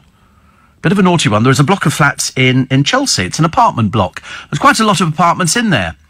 It turns out that there are loads and loads of prostitutes working inside there. The Sunday Times did an experiment. They booked 40 prostitutes. They're all operating out of this apartment block. The bloke who owns it knows Harry. I could have understood it if he knew other people. Locals call it Sodom and Gomorrah. It used to be, years and years ago, very upmarket. Now it's just full of trash, which is not good, is it? Not good at all. And Colin says, I've just heard the news about Ricky Jay, who's died. Ricky Jay was a magician. He was a very good card magician. Very, very good card magician. You know, I mean, possibly the best. He used to do a thing with his 52 assistants, which was the deck of cards. And you can find him on YouTube. He passed the other day. He was about 72, I think. And he was very good. A lot of you won't have ever heard of him, but magicians know exactly who he is and what he did. He also is very good at card throwing. That's where you can stand on the side. I've seen a few people do this. You throw the card out and it goes out like a boomerang. He could make it penetrate a watermelon. And actually, talking of watermelons, I found the other day, I went to the Co-op on the way home on Sunday morning, and I found watermelon juice. So we had a carton of that. I thought it was quite nice. Sounds delightful. 84850, Dale says, what's happened to Cheryl's song? You said it was number 19. I didn't say it was number 19. Never said it was 19. I said it was number 48. It's dropped out. It's dropped out the charts, as far as I know. I don't know where it is at this precise moment. She's at 47. 47. That's called failure. Total failure. Total failure. So, she's on Graham Norton's show this Friday. Well, she's done everything else. She might as well do Graham Norton. I think she's been in here. She's done everything, but the trouble is the record's not good. And the reason I tell you that is because I know what a record sounds like. It just doesn't sound good enough, actually. Really not exciting enough. Steve, I remember the last time the Beckhams were burgled. Not books were stolen from the library. They were very upset as one of the books had pages that they'd coloured in. I should imagine Dave probably did something like that. I mean, this is the second time that the house has been targeted. This time, apparently, the thieves ran off, pursued by attack dogs. What? They able to outrun dogs? Alsatians? What a load of old codswallop. What a load of old codswallop. 7 security men were up there. What, they're paying for 7 security men? Again, load of old codswallop, I'm afraid. You know, the Beckhams sort of thinking that everybody loves them. Quite clear there's somebody in the country who doesn't. But they've got nothing worth nicking. You don't ever see her in the shop shopping for a sofa, do you? No. They're very basic. Very, very basic. They wouldn't know what art was if it came out the ground and hit them. It's bad enough on The Apprentice. They were doing art this week. They didn't know anything at all. They really are dumb on there, aren't they? You know, one of them, he lied through his teeth, but unfortunately the bloke he was trying to sell the art to knew more than he did and said, no, you're not right there. It's this and this. Brooklyn's probably got an old camera lying about and a skateboard, which he probably still uses, I should imagine. So, but I was more intrigued by the fact that the dogs pursued them, but they got away. I've never heard of people running faster than Alsatians who were on a mission. Excuse me. That's why I believed it to be a biggest bunch of hooey that I've ever heard. I think what they do is over-exaggerate it. You know, one person tries to break in with a hoodie on, and the next thing you've got a complete army of people. So, Steve, sounds like students, says Sarah, will be writing their own questions very soon. Oh, can you imagine a snowflake student? Are you all right, dear? I had a drink last night. Oh, right, OK. What would you like to answer questions on today? I'm doing politics. Oh, OK, right. What sort of politics are you doing? The rise of the Conservatives. Oh, right, OK. What do you know about that? I don't know anything about that at all. That's why. And so they then get all upset and they go, don't worry, you don't have to do it. But don't worry, we'll make you a political student. Nothing more boring than political students. God in heaven, I mean, seriously. Stuck with them in a pub with a pint of whatever it is they drink. Now, I think all students go for these jugs of drinks, don't they? You know, because it's cheaper, because they haven't got any money. Of course they haven't. They're too busy doing drugs, I should imagine, nowadays. Why is it students have got a bad reputation? Why is it that people look at students and go, not good enough at all? I don't know why. I've never been a student. Well, I went to school, but that's it. Thank you, Ian. The mummy found recently covered in chocolate and nuts was found to be a Ferrero Rocher. I'm seriously, make sure that person never writes to this radio station ever again. Winter is here, says Babs. I've just got a new job in a pharmacy. GPs and pharmacy shops get paid £10 by the NHS for every flu jab they do, but each jab only costs £2. That's why they chase you to have one. It's not kindness, it's profit. Everything's profit. Everything's profit nowadays. I mean, how many people do you know that do things out of the goodness of their hearts? Not many people.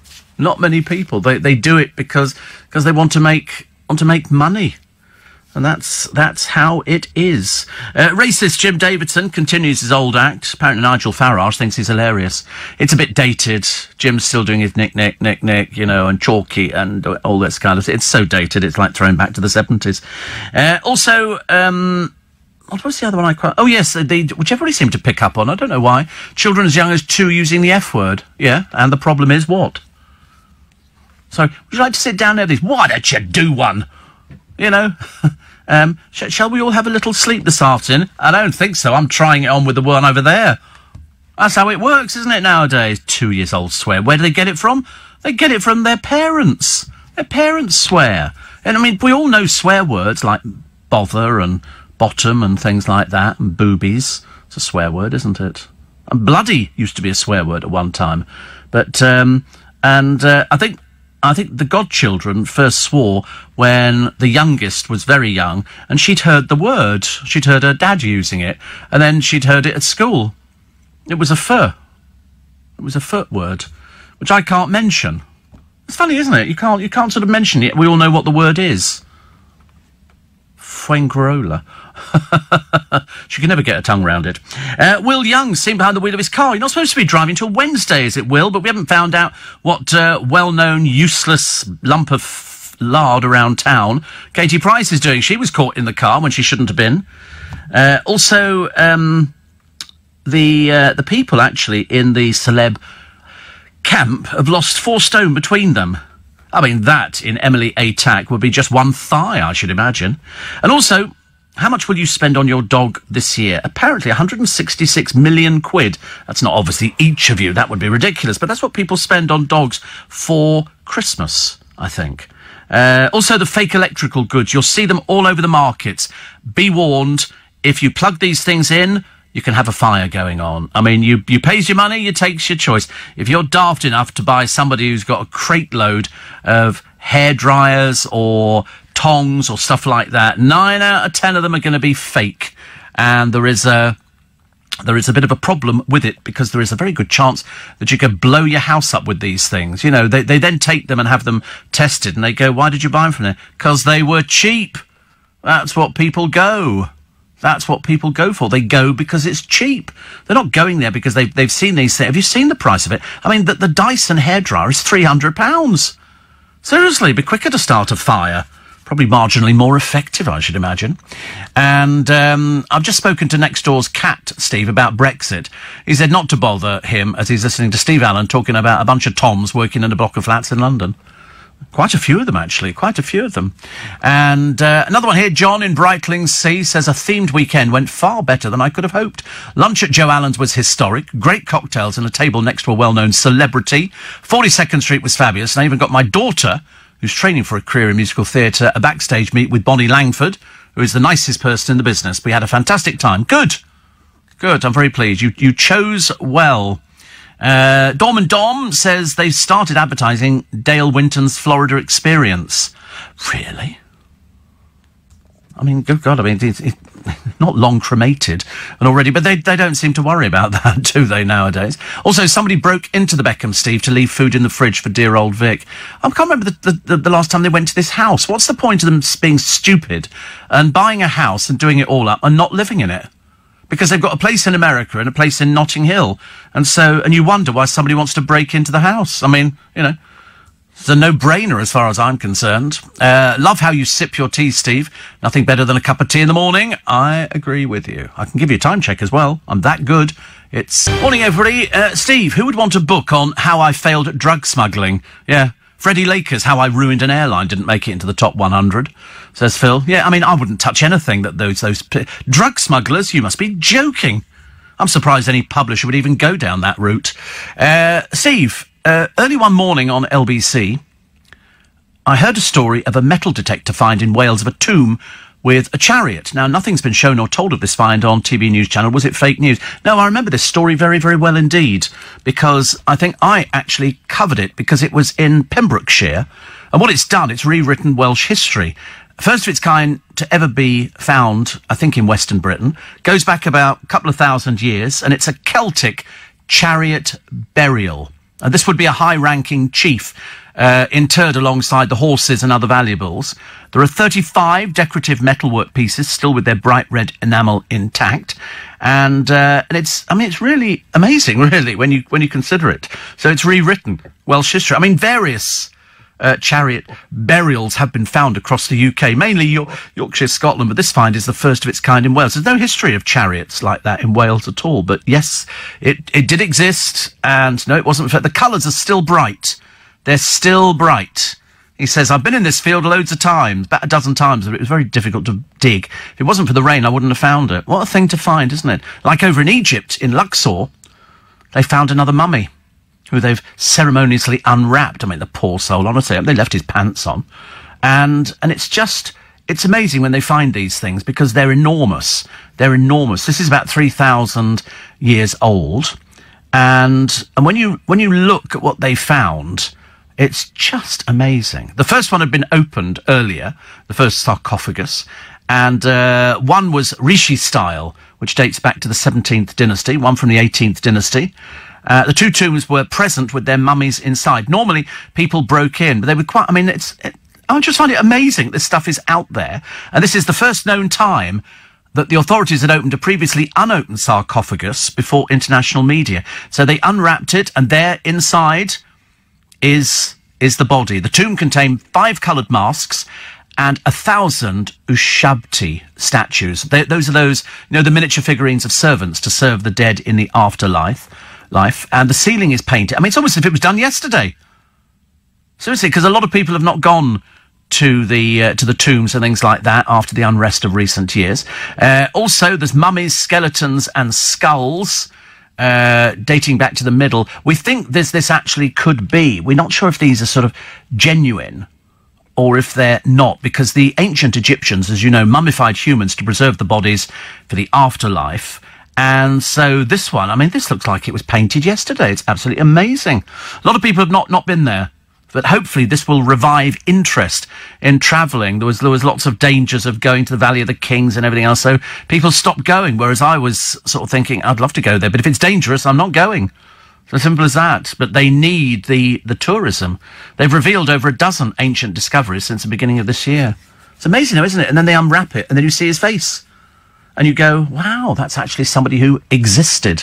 They really did. Martin's getting a Thai massage today. La, la, la, la, whatever. I don't do massage, actually. I don't do massage. I don't enjoy massage either. It's horrible. Dreadful.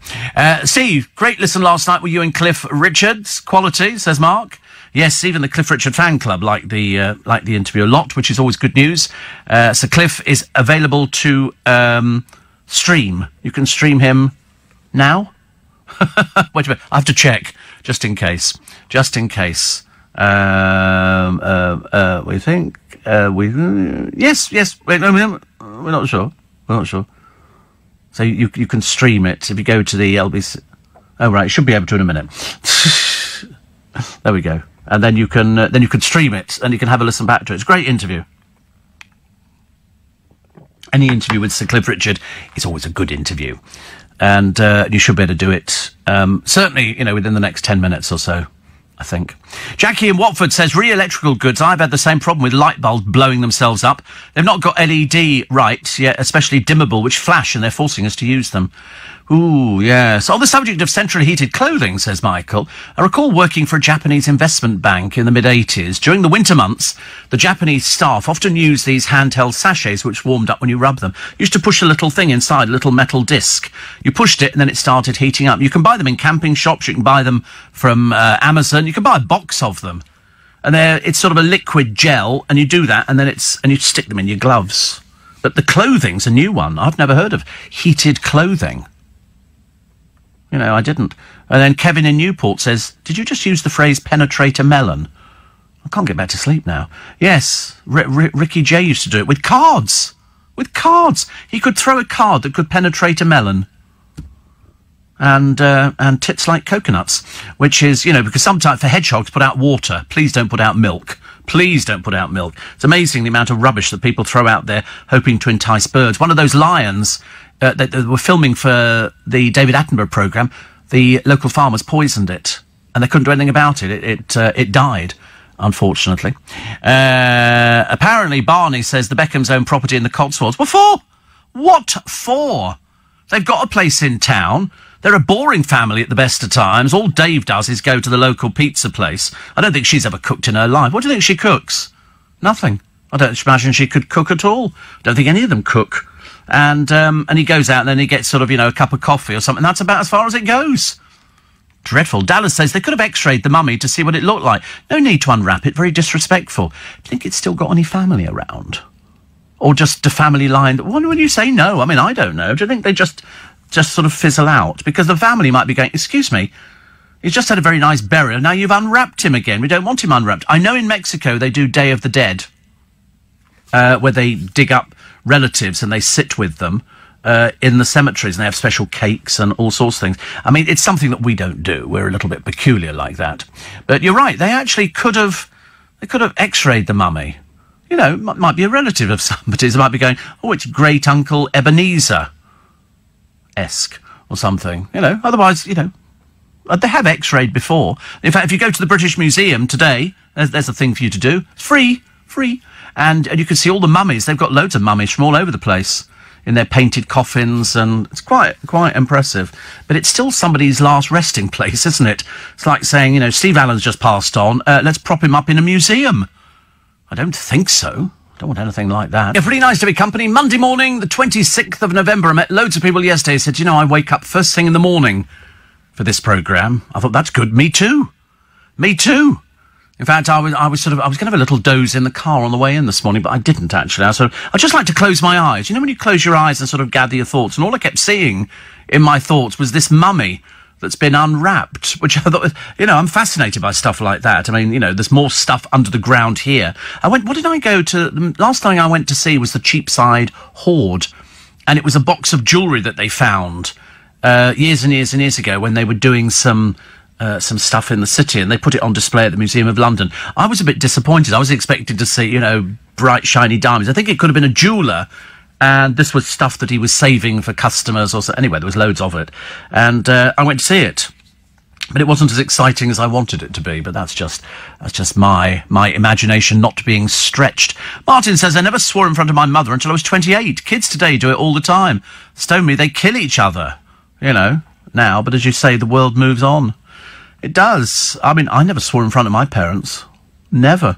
I wouldn't have dreamt about it. Perhaps that's my upbringing. The very idea of swearing in front of your parents it was a no-no. It's just called manners and having a bit of respect.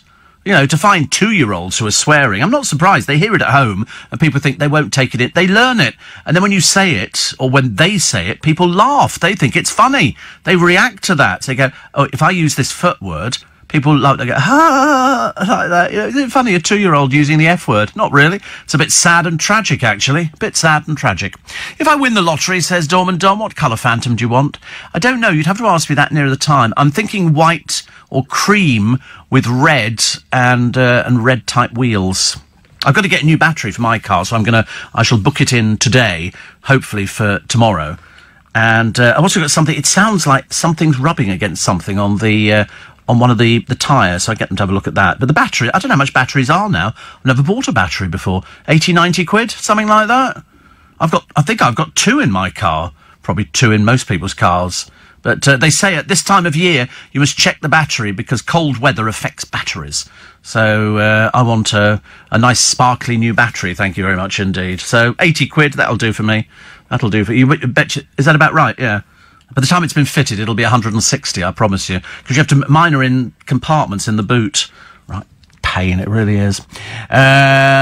Steve, a lot of people talking about electrical. Please don't buy anything like heated rollers or tongs or stuff like that. The chances are they've been made overseas. Their standards are very, very different from ours. And they don't seem to come with anything. Somebody said once, you know, if you find somebody's ripped you off, take it back there and get your money back. That'll be nice, won't it, when you've got no house? Because these things, you know, people leave them on. You know, I'll go and have a shower, then I'll come back, but I'll leave the heated, you know, ceramic plates on. And you think, these things are made in conditions you wouldn't even believe. You really wouldn't believe, and yet people still buy them. Why? Because they're cheap. Because they think they're getting a bargain. But unfortunately, it doesn't work like that all the time. So what are you going to do today, being Monday, and being the 26th of November? You're going to do Christmas shopping, OK? This is my advice for you. The advice is get out and do the Christmas shopping and get it done now so that nearer the time you can put your feet up. You don't have to worry about anything. Put your feet up. That's what you want to do. We want to get you more rest. You know, I want you to listen to the radio a little bit more, but I think you're doing that about as much as you can at the moment. So I'm not gonna push you on it. There were people up yesterday for the light. Torquay.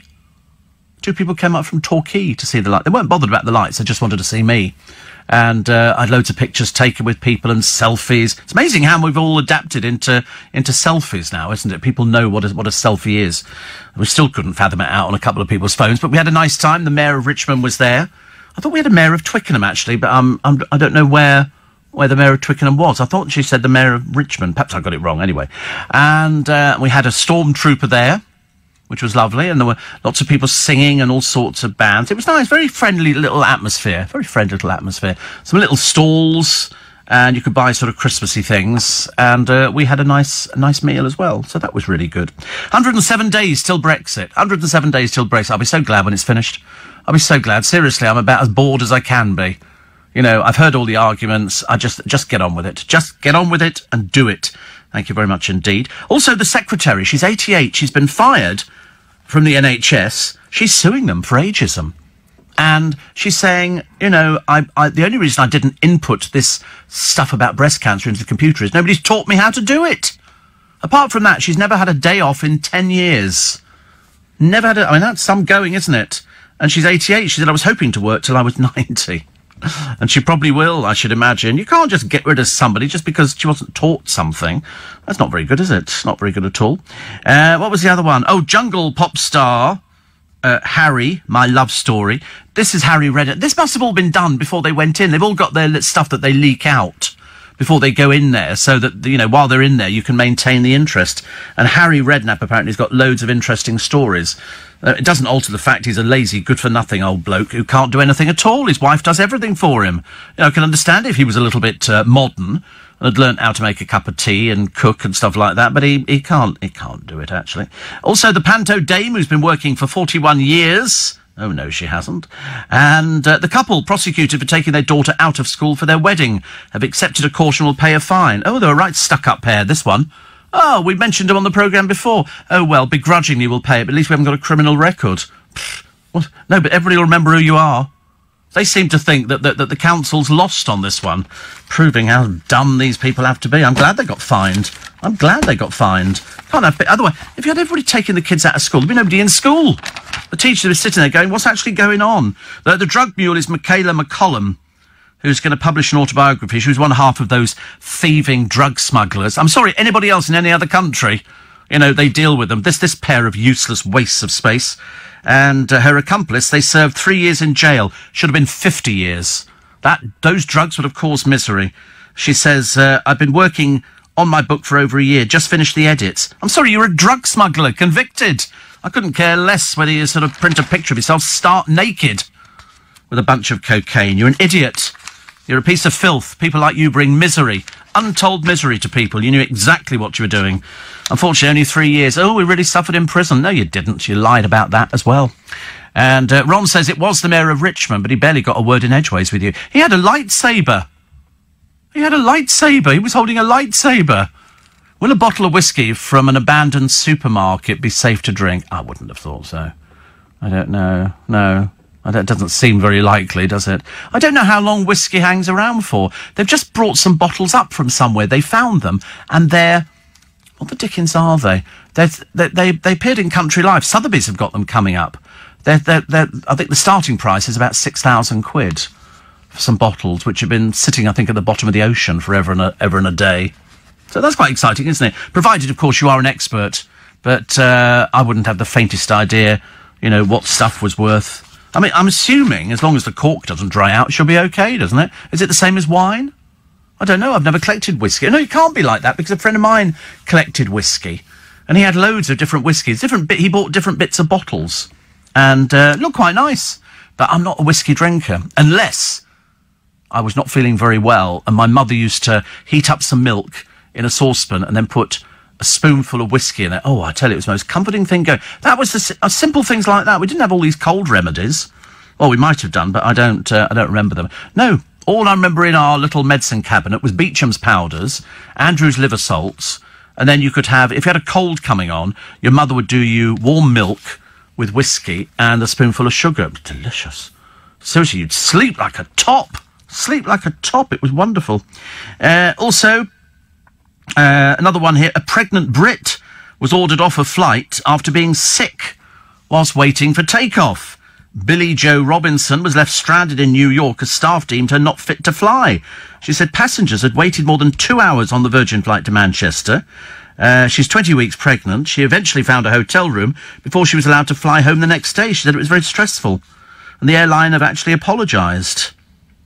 It was a Virgin flight to Manchester. So, I don't know, were they right to take her off the flight because she was sick? She's pregnant.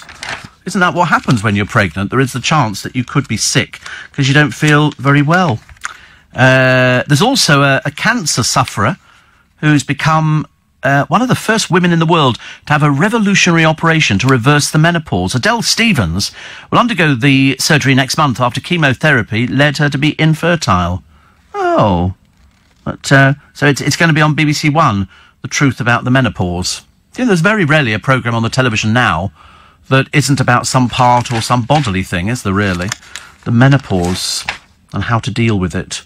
I've only got an old Nokia phone with no camera. Father Christmas won't be coming to me, though, says Claire. And Jackie says, some of these NHS secretaries are a nightmare. They don't answer their phones or messages, and you have to wait forever for your letters. Oh, dear. I've got to fill in my thing, actually. I haven't filled in my thing, about the diabetes for the DVLA. I've got to fill in that detail and get that sent off. They've even provided an envelope, which is very sweet of them, and I think it's prepaid. So children as young as 2, parents are fearing their cursing offspring may be kicked out. One said her 3-year-old son ran around the playground shouting, "Eff it, eff it, eff it," 3 times. Obviously, the first time didn't have much impact. She says, we've been watching what we say at home, but he knows the words now. And apparently 12% of staff in these nursery homes regularly hear children swear. Wow. But apparently they say, John Warren, who's a childcare worker, says kids hear more expletives than ever. He said, but don't jump, but don't be so quick to jump on the child who says poo, fart and bum. What, at 2? Poo, fart and bum. All right, they always think that's funny, don't they? Bum. And poo and fart. But apparently the F word's okay. So, yeah, F you, teacher. All that kind of stuff. It just seems impossible, doesn't it, at 2 years old? But they don't know it's a rude word. And if you laugh, it just encourages them to do more of it. I can't remember when I first used the foot word. I can't remember. I never swore in front of my mother. Never. I would never use the F word in front of my mother. Not in a million years. The nearest I said was bugger. That was the nearest thing I got, and I thought I nearly got a clip round the back of the head for that one. But I didn't swear at home. It didn't come into it. My parents didn't swear. Well, if they did it privately. But nowadays, everybody swears. Look at the effing producer sitting there, a big effing smile all over his effing face, and so it goes on like that, and that would be quite normal conversation. But no, I can't remember the time I used the F word. I can't remember, but I can't remember back last from yesterday, so there's no point in asking me anything at all. Oh, look, another picture of dreary old Rita Ora. God, why don't you go away and stay at home or do something? Every blooming day. It's getting a bit tedious, love. So, 10 floors of whores. This is the block of flats. And they say there's hundreds of them. I'll tell you which one it is, because it's very well known. It's 668 apartments, so it's very big. And it's called Chelsea Cloisters. Now, I've known about Chelsea Cloisters for years. It was always considered, posh flats. And there is a company that rake in £8 million from renting out flats. But the Sunday Times says they made 40 bookings using 23 flats, 15 rented directly from this particular company. A £150 an hour Romanian escort said she must bed 30 men to cover her rent of £3,000 a month. The woman who pays a website she advertises on, £50 per client, said she has sex with up to 5 people a day. Good Lord, but they're doing that on Love Island. I mean, that's not very clever, is it?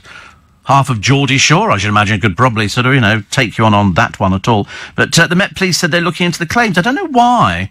Because this has, I thought, been quite common knowledge for some time. So either they're deaf or they've turned a blind eye to it. Who knows? The Chippy claiming the jobless, snubbing the vacant. This is a bit old, isn't it? This chip one. Oh, blimey. As I say, I'd love to own a fish and chip shop. Love to own a fish and chip shop. But you can never, ever get rid of the smell of grease. It permeates your skin. It really does. I've tried whiskey and milk, but I find it quite harsh. But I would recommend a drop of rum, which is smoother. No, it's got to be whiskey and milk. Whiskey and milk doesn't work with rum. Does not work with rum. I know this for a fact because somebody told me about it years ago. Steve, do you think swearing has lost its shock value? Probably, yes. Although if you see some people, Roy Chubby Brown, for example, makes a living of swearing, and he gets all sorts of people in the audience, and they think it's hilarious. He uses every word under the sun. Descriptions, which I can't use at all. Frankie Boyle swears a lot in his act. In fact, actually, I've even heard, I'm pretty certain, might have to stand corrected, but I'm pretty certain I heard Victoria Wood swear once on stage. I can't remember if I did or not. It was certainly somebody who I sort of went, oh, I was a bit taken aback. You know, it's like sort of Julie Andrews swearing. You just don't imagine she would. She probably, yes, or the Queen. You know, it's been an annus H. horribilis. F, sorry. H, what was H? I don't know. HRH, Harry. Because poor old Harry. And then the papers got it all wrong the other day. They got it all wrong. They were saying, Meghan will be receiving a phone call from the Queen about Christmas etiquette. No, she won't. No, she won't. They'll have a courtier who will phone up Harry, which they do every year, and say, because you have to arrive in order at Christmas, okay? You cannot arrive after the Queen. So they're told what time to be there. And woe betide Harry, naughty little boy, if he doesn't turn up at the right time. We think William might go off to the other family for Christmas, but you're told what time to turn up. So younger members of the family turn up first, and so then it goes on. Eventually the Queen and the Duke of Edinburgh. And do you know what else she does, which is unusual, the Queen? I only discovered this today. She doesn't take her decorations down. I mean, she doesn't put them up and she doesn't take them down, but they're there till February. Till February. She's not done badly, has she? So there can't be a curse on them, but I'm not risking it.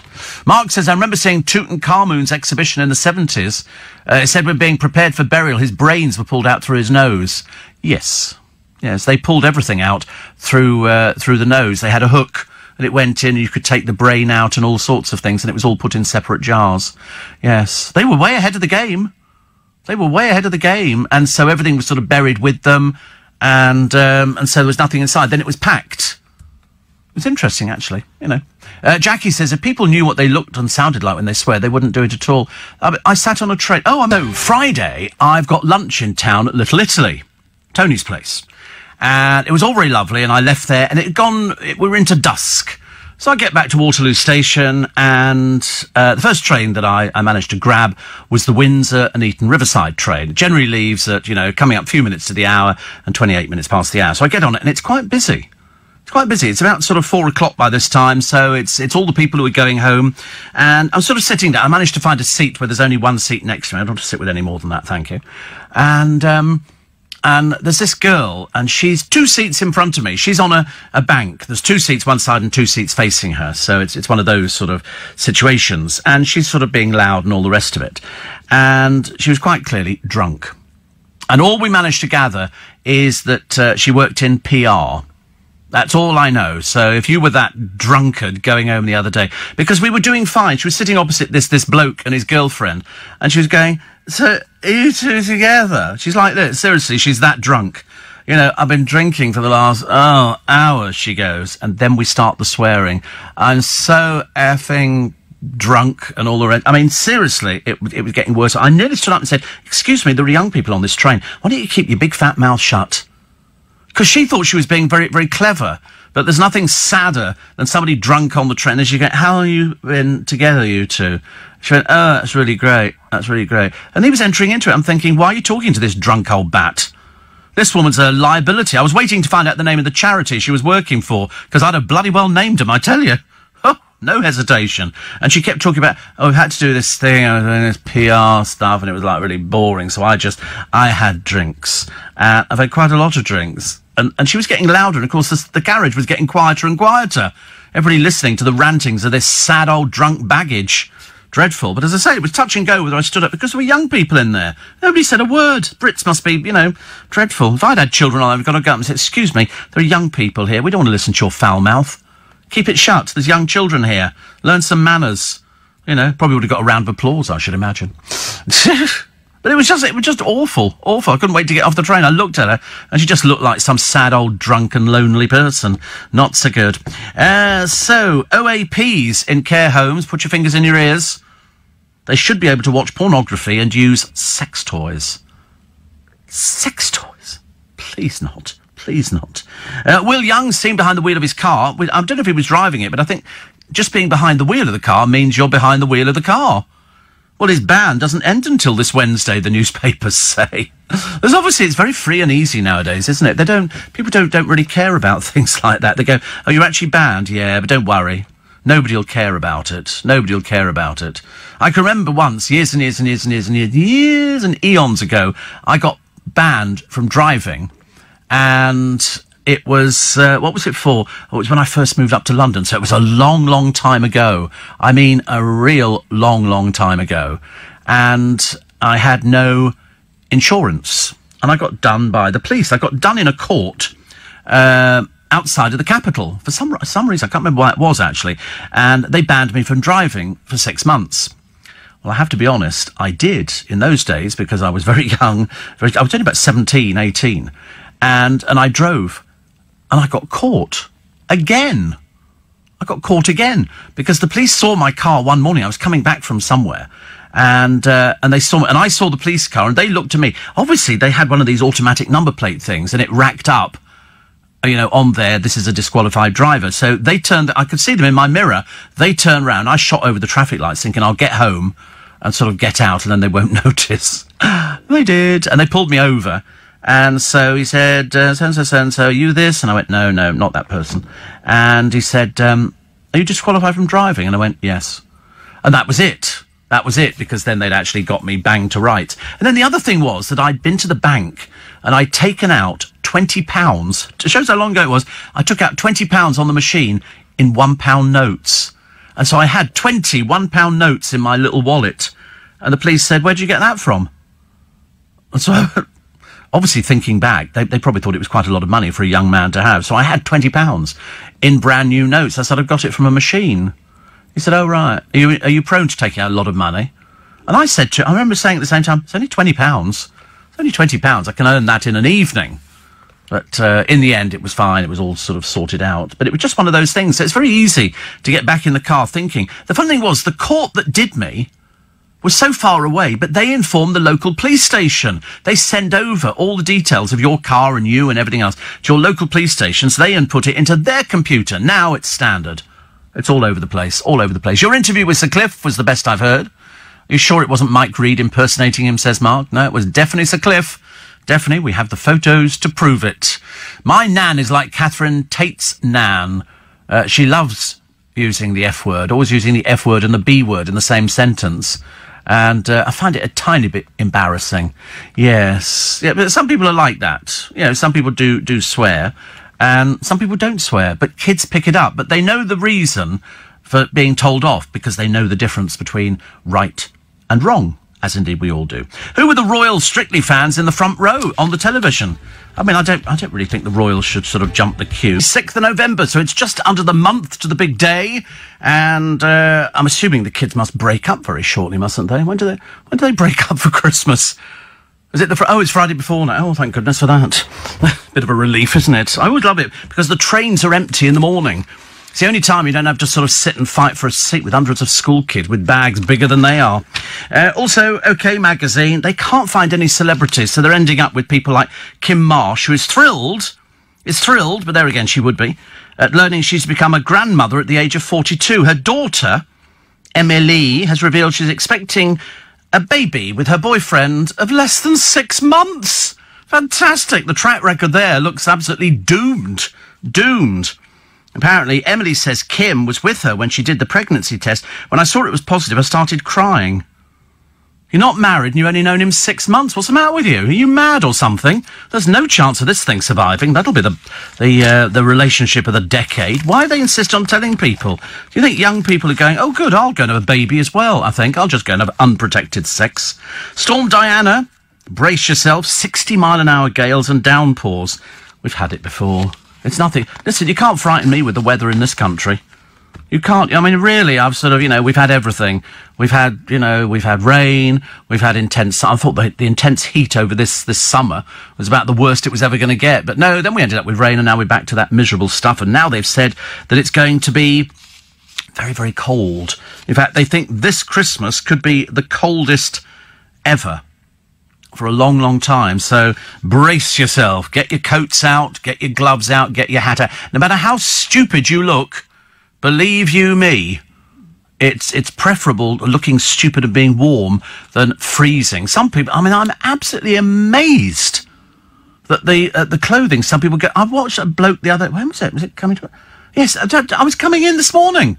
Shorts. He's walking out in shorts and a little thin top, and I'm just absolutely amazed. I felt like saying to him, "It's winter. Why are you wearing shorts?" Must be Australian. The Australians live in shorts. Mind you, my postman lives in shorts. He wears shorts all year round. Come rain, come shine, come summer, come winter. And Kevin the milkman, exactly the same. Exactly the same. It's unbelievable, isn't it? Me, I'm not getting my legs out for anybody, thank you very much indeed. Also, the TV Dynasty's harrowing lion scenes. And there's something cute about lions until you see them close up and you realise they can take your head off. You know, they're there. I mean, Sophie Darlington says, we think we know lions, but we don't at all. There's lots to learn. You know, we've seen things. They're obviously very good at groups and stuff like that, and they're very good when you watch them hunting. They're very, very clever. And, I mean, there was one here called Red, who actually took on a pack of 40 hyenas. You know, it's lions. Lions will actually try and take anything. I've seen them take giraffes and elephants down, because they just will. It's the food chain.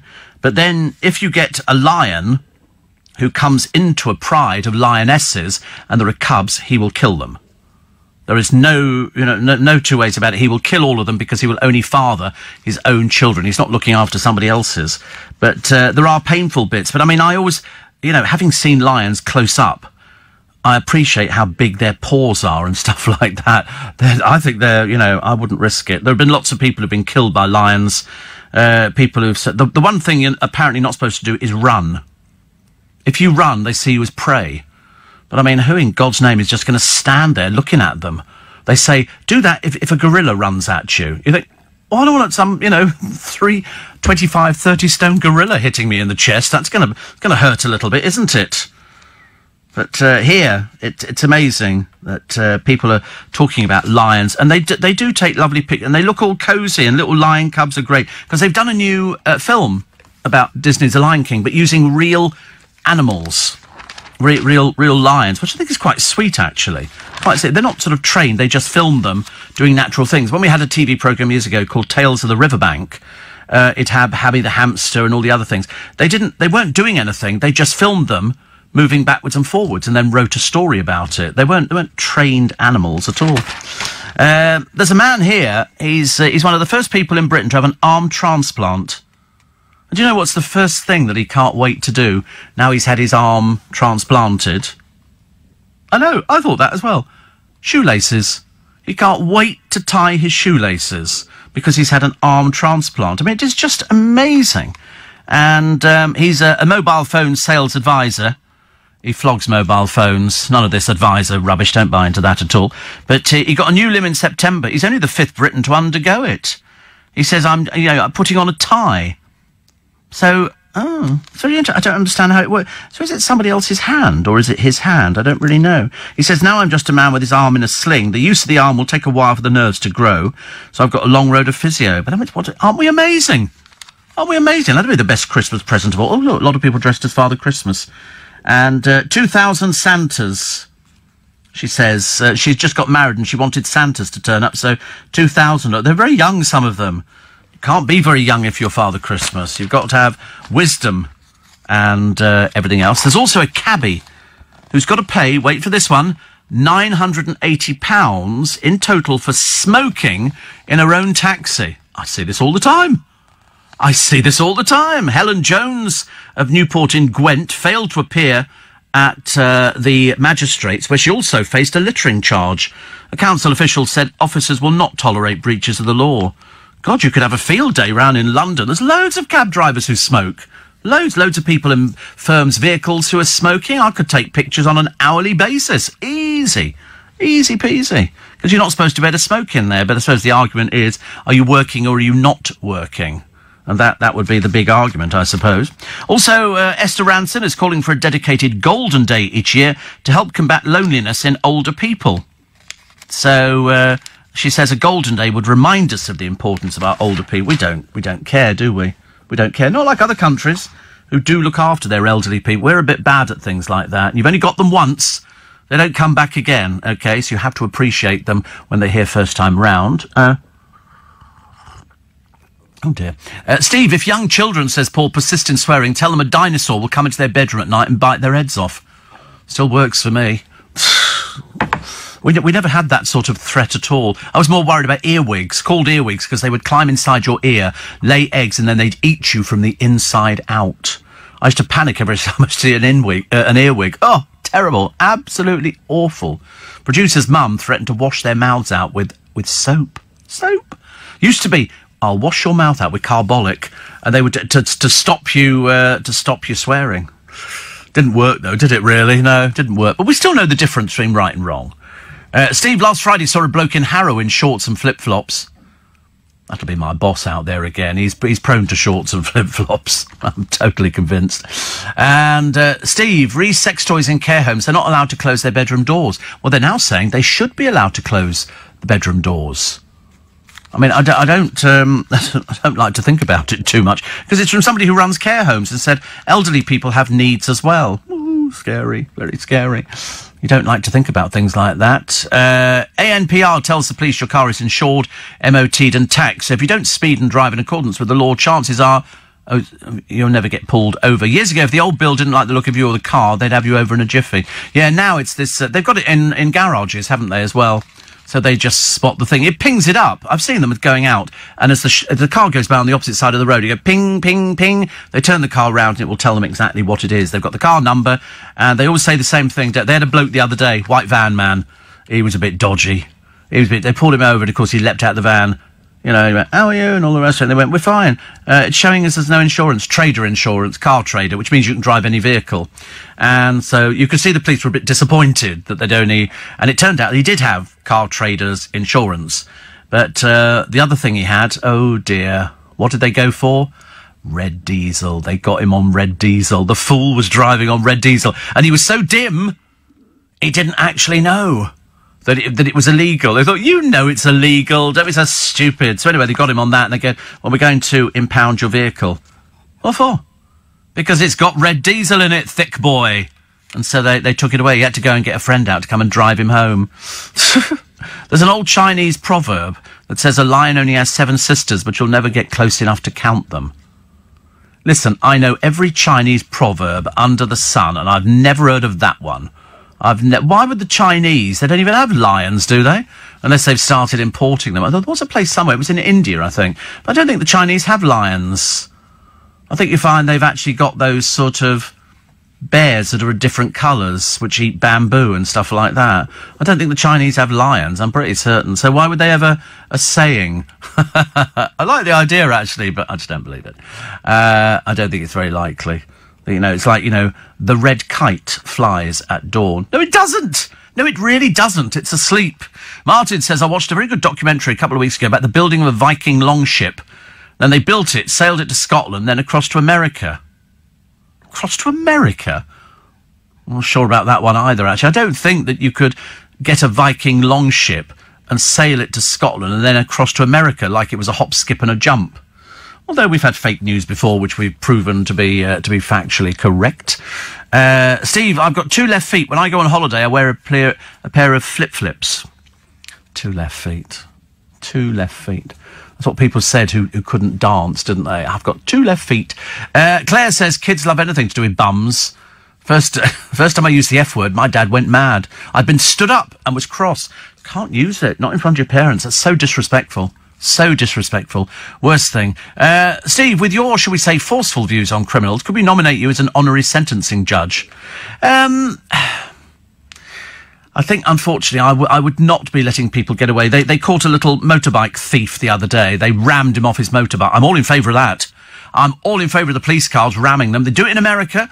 Do it over here. They get, you know, don't worry about the damage caused to the car. Let's get these tow rags off, into court, into prison. Let's lock them up. Solitary confinement, and then let the older people look after them in the prison. That'd be a nice thing to do. That'll make them thrilled, I should imagine. They're all waiting for it anyway, because they obviously want to taunt the police, so why not go the whole way and run them over?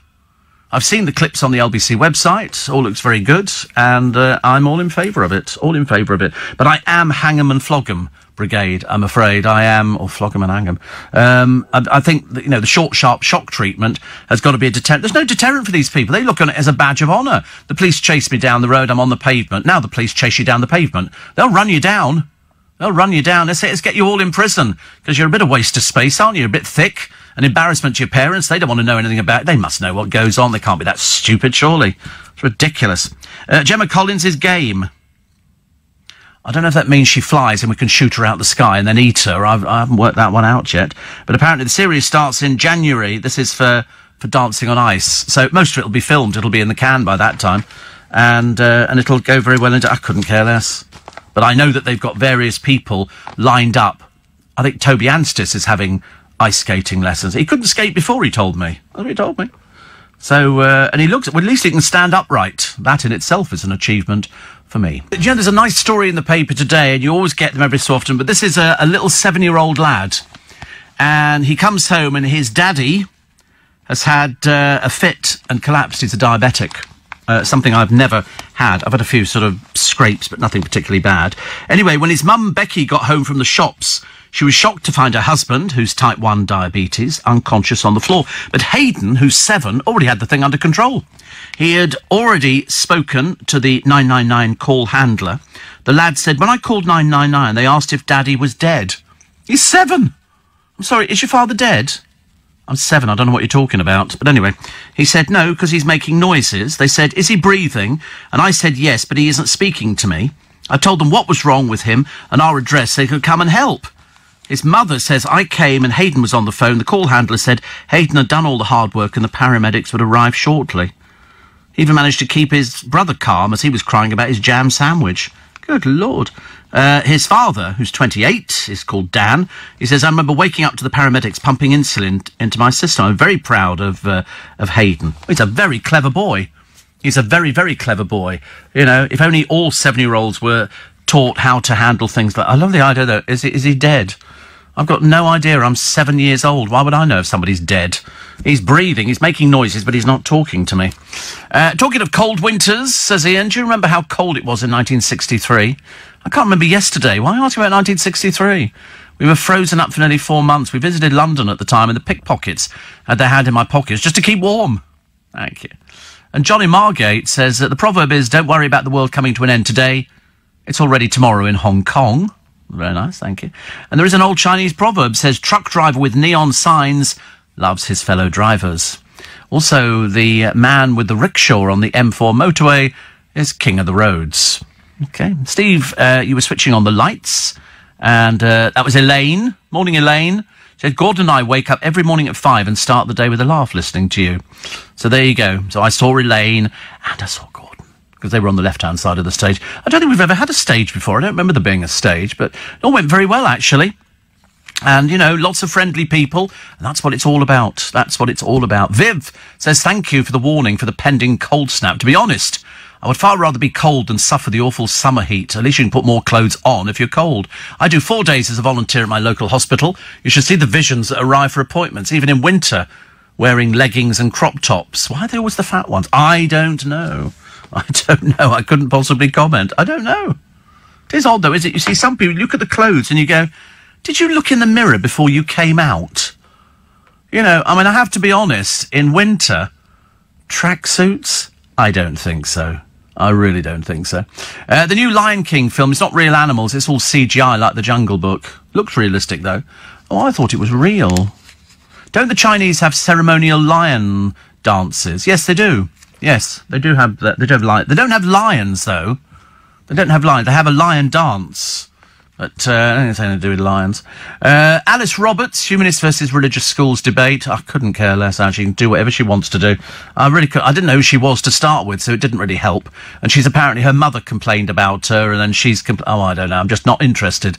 And is she a hypocrite for sending her kids to a church school whilst denouncing religion? I don't know, and I don't care. I really don't care. It's nothing to do with me. What people choose to do, it's like, it's somebody was saying something the other day. Oh, we've got somebody in the jungle, haven't we? Pretending to be vegan. She's not vegan at all. Just pretending to be vegan, so she doesn't have to do the animal trials. I want a set of stamps. These are very unusual stamps. They're from Jersey. They were issued in 1940. They're British stamps, but they've got a swastika over King George VI's head. They've emerged for sale. They're part of a collection valued at about £25,000, and so they were franked with the Nazi emblem.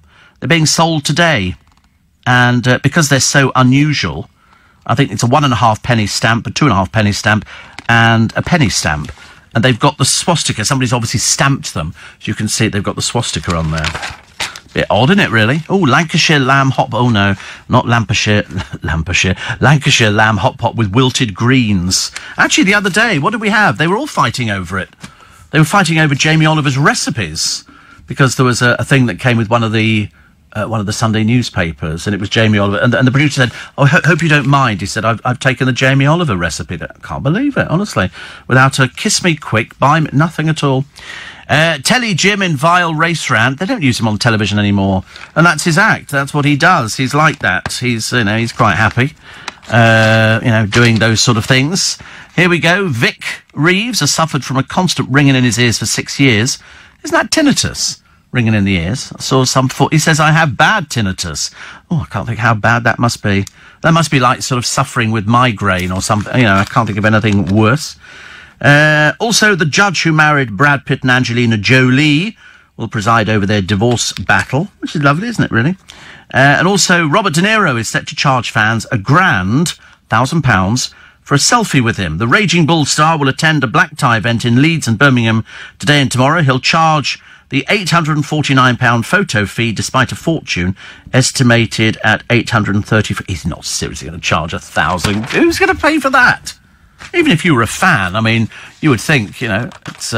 Lee says, another old Chinese proverb, there's so many, aren't there? He who laughs last doesn't get the joke. An apple a day keeps the doctor away, especially if you throw it at him. Actually, I've got some apples... Oh, I've lost them. I've got some apples this morning. Little apples. These I found the other day. Do you remember we had little apples a short while ago? We found remember the little apples? Well, these are sort of similar. They're called rocket apples. You get a box of them. They're sort of like that. They're so crunchy and so nice. Where they cut, they're British. That's all I know, and I'm happy to support the British economy. Apparently, it's somebody called David Figgis who's grown them in Kent. My God, what a marvellous place Kent must be. And they're really lovely. I had one before the programme started. I thought, that's nice. I'm going for that in a big way. I should eat more apples, but I'm not a big apple eater. But these are delicious. Rocket apples. You'll have to hunt them out. Time check. 27 minutes nearly past 5. Okay, just in case you're sort of watching. So the kids taking panto roles from dwarfs, grumpy dwarfs, because they're very expensive to get dwarfs for pantomimes, and there's not enough of them. They can earn up to £1,200 a week, and so Equity recommend that youngsters earn half the wages of adult stars, so about £236 for 7 days. And Steve Redford, who runs the Mini Men agency, reckons the paying public are being shortchanged. Well, I mean, you're probably right, actually. You're probably right. But at the same time, if you've got 7 dwarves, you're looking at a huge bill. If you've got 7 children dressed as dwarves, that's like Ken Dodd and his Diddy Men. They were all children. Don't remember anybody complaining about that. But they could have done. Great British Pantomime Awards judge Hayden Parker says very few productions use dwarf actors nowadays. I've sat through productions where they use children wearing dwarf masks, which is horrendous. It boils down to the fact that in this cost-cutting day and age, dwarves are expensive. But somebody here, Dean Watton, who appeared as a dwarf in Snow White at the Bristol Hippodrome, says, I've been acting for about 17 years, and to see somebody else portray a dwarf role really takes away our opportunity in life to be an actor. If you took your children to see Snow White and saw 7 men of average height playing dwarves, playing dwarfs, kids would be confused. It destroys the magic. I don't think I've ever actually seen... Have I been asked to do a pantomime? Sort of, years ago.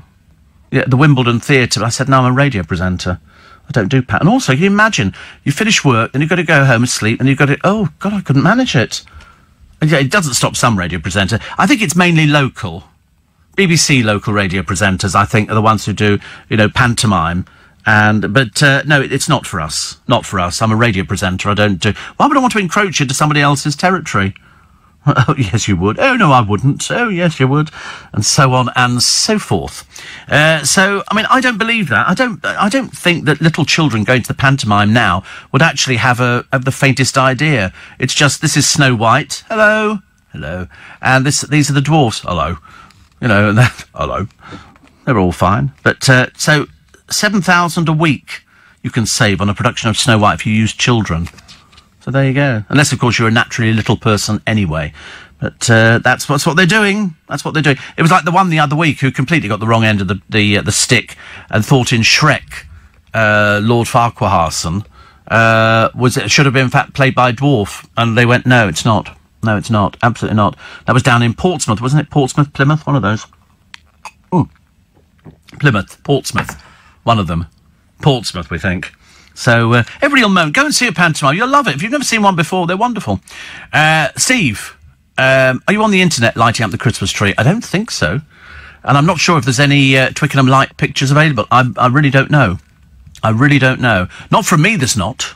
Not from me, but there might be from other people, in which case they will probably appear on sites as the day goes through. OK, what have we got now? We've got 5:30. Morning, everybody. Do you know what? I forgot to tell you what today is.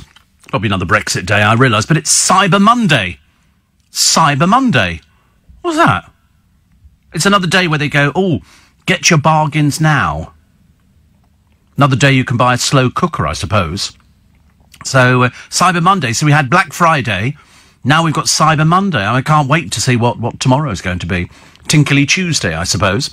Ian says, I've just had the best steak pie I've ever had. £6. It's on the meal deal. Called Cannon. Sounds lovely, actually.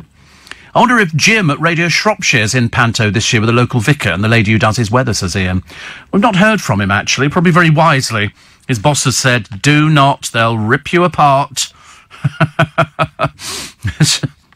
This is somebody who was trying to claim that they had bigger audiences. I said, listen, please, please.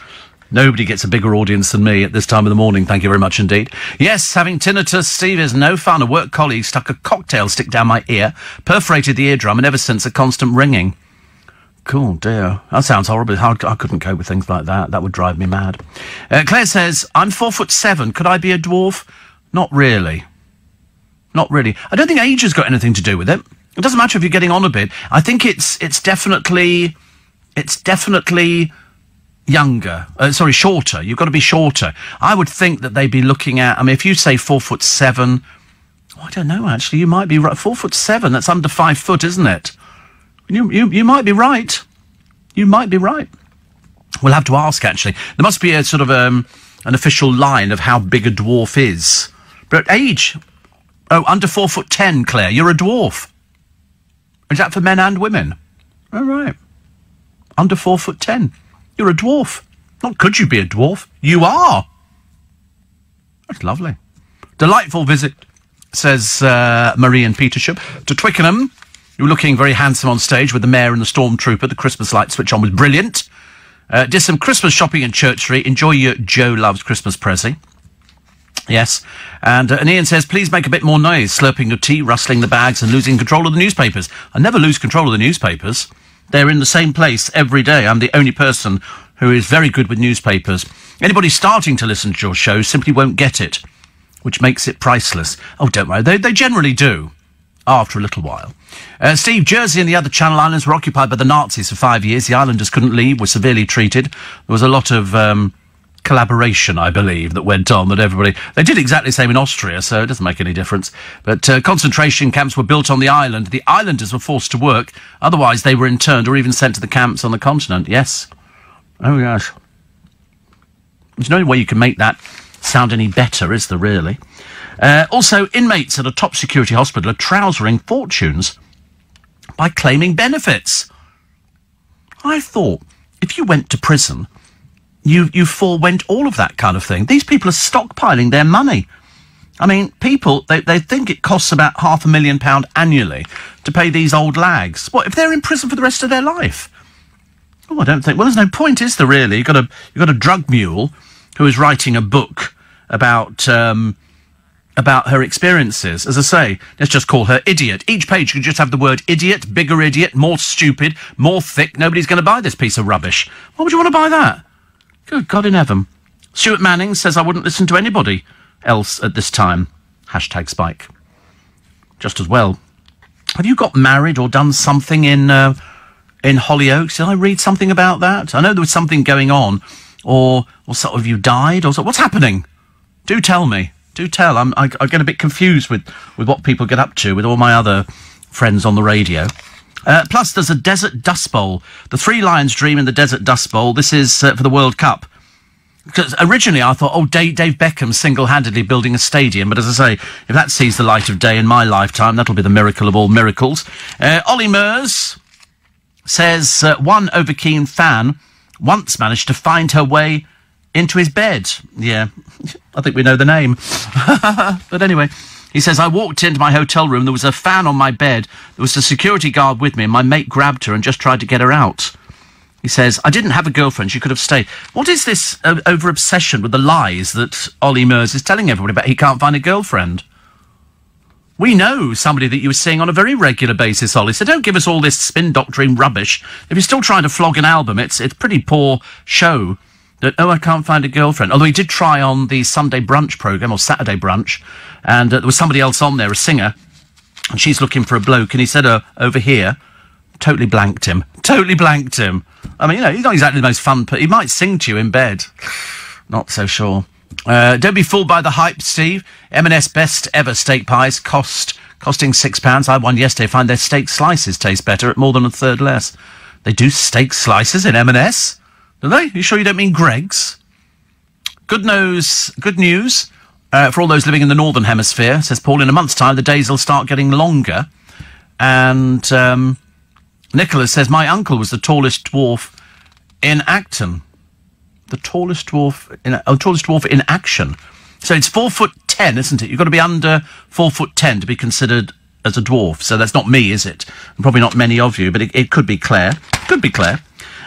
Kim Marsh's, they're going to be a grandmother, so they get front page of OK magazine, which means you get less a fee if you're the front page of the magazine. But the daughter's only known this bloke for 6 months, obviously what's coming known as easy. Thank you very much indeed. I mean, she's 6 months and she's pregnant. You think, either she's terribly fertile or it's a case of, don't people go out with people for any length of time or even get married? God forbid I should mention the marriage thing. I thought that's what people were supposed to do now. You got married, and then a little bit down the line, when you'd saved up your money, nowadays they have a baby, and then they sell the pictures to OK magazine. That kind of pays for the baby stuff. It's all a bit tacky, isn't it, really? All a bit tacky. Also, 1 million of you have signed to save the Iceland ape ad. I think that's quite nice, 1 million of you. I also signed. I think we should have that as well. I think it's a brilliant idea. Jim Davidson slammed by an anti-fascism group over his most shocking show ever. He mocks snowflakes, LGBT community women, and, he has made a lifelong career out of literally knocking everybody. The trouble is he's always done it at the expense of other people. Every day they say every dog has its day and he's barked long enough. I think future generations will look back at him and say those were the bad old days. But the jokes are not really funny anymore, but he did lash out at transgender people. He did his usual sort of act. That's what he does. He's been doing it for donkey's years. I don't think it's ever changed. We went to see him years ago as a company, LBC, because he owed Lakeside. Was it Lakeside? No, Blazers in Windsor. He owed an extra date, and we went there, and I think there were police officers in the audience and everything else. It just looked dated. Dale adored him. I couldn't quite get it at all.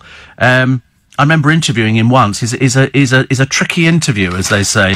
There's always these comedians that don't seem to have, a sense of humour. Whereas I'm desperate for them to have sense of humour. I want them to be exactly the same as me. Well, not exactly the same as me. 5'10", 1.8 metres, Pisces. I just want really, them to be funny, like the old-fashioned comedians weren't. With all their group of peers, they were very funny. But a lot of them, they were working to a script. Frankie Howerd worked to a script for the whole of his life.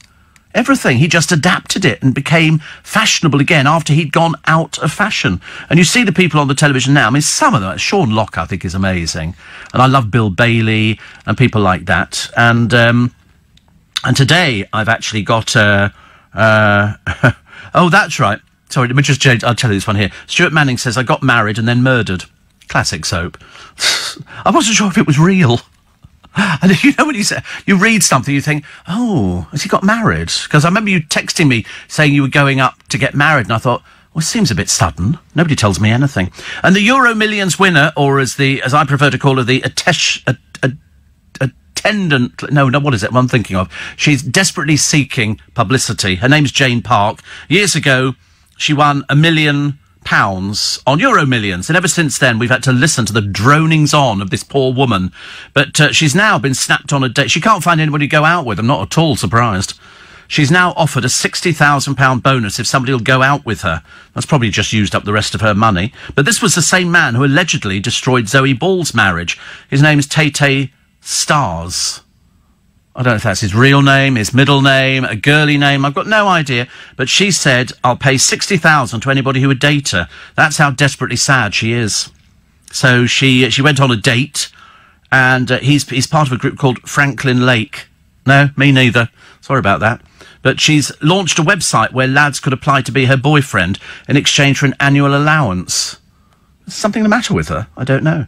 But this raunchy sort of bloke, Tay, he was caught snogging Zoe Ball at a party in 2015. Since then, he's disappeared completely. And I was secretly hoping... He looks a bit odd, but he's a member of this British band, Franklin Lake, who are described as being like Union J, but with an urban edge. Well, as Union J don't exist anymore, I'm assuming exactly the same for Franklin Lake. Hardly rolls off the tongue, does it? It'd just be another little boy who turns up at a funeral. They go, who's that? And they go, no idea. He dated Jane, who in 2013, she scooped $1 million. Despite her big win, she's had a string of failed relationships. She's dated people like Sam Callahan. There's a career that went nowhere. After the split, he branded her a psycho. Then she had a fling with Brian Matthews. Then she had a fling with Toby Carvery. She went to the Toby Carvery with her footy lover, Jordan Piggott. And again, she can't, because there's something the matter with her. She's not the full ticket.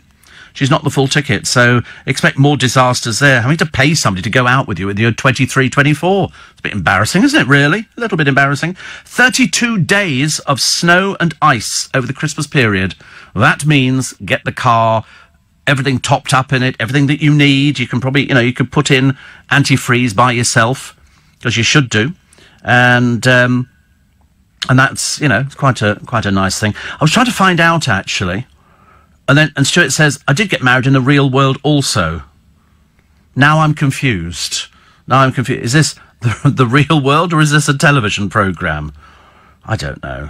So you got married and then murdered, and then you got married in the real world. Which world are we in? I must tell you, actually, very briefly, because I do have an interview in today, which I'm very much looking forward to talking to John Richardson.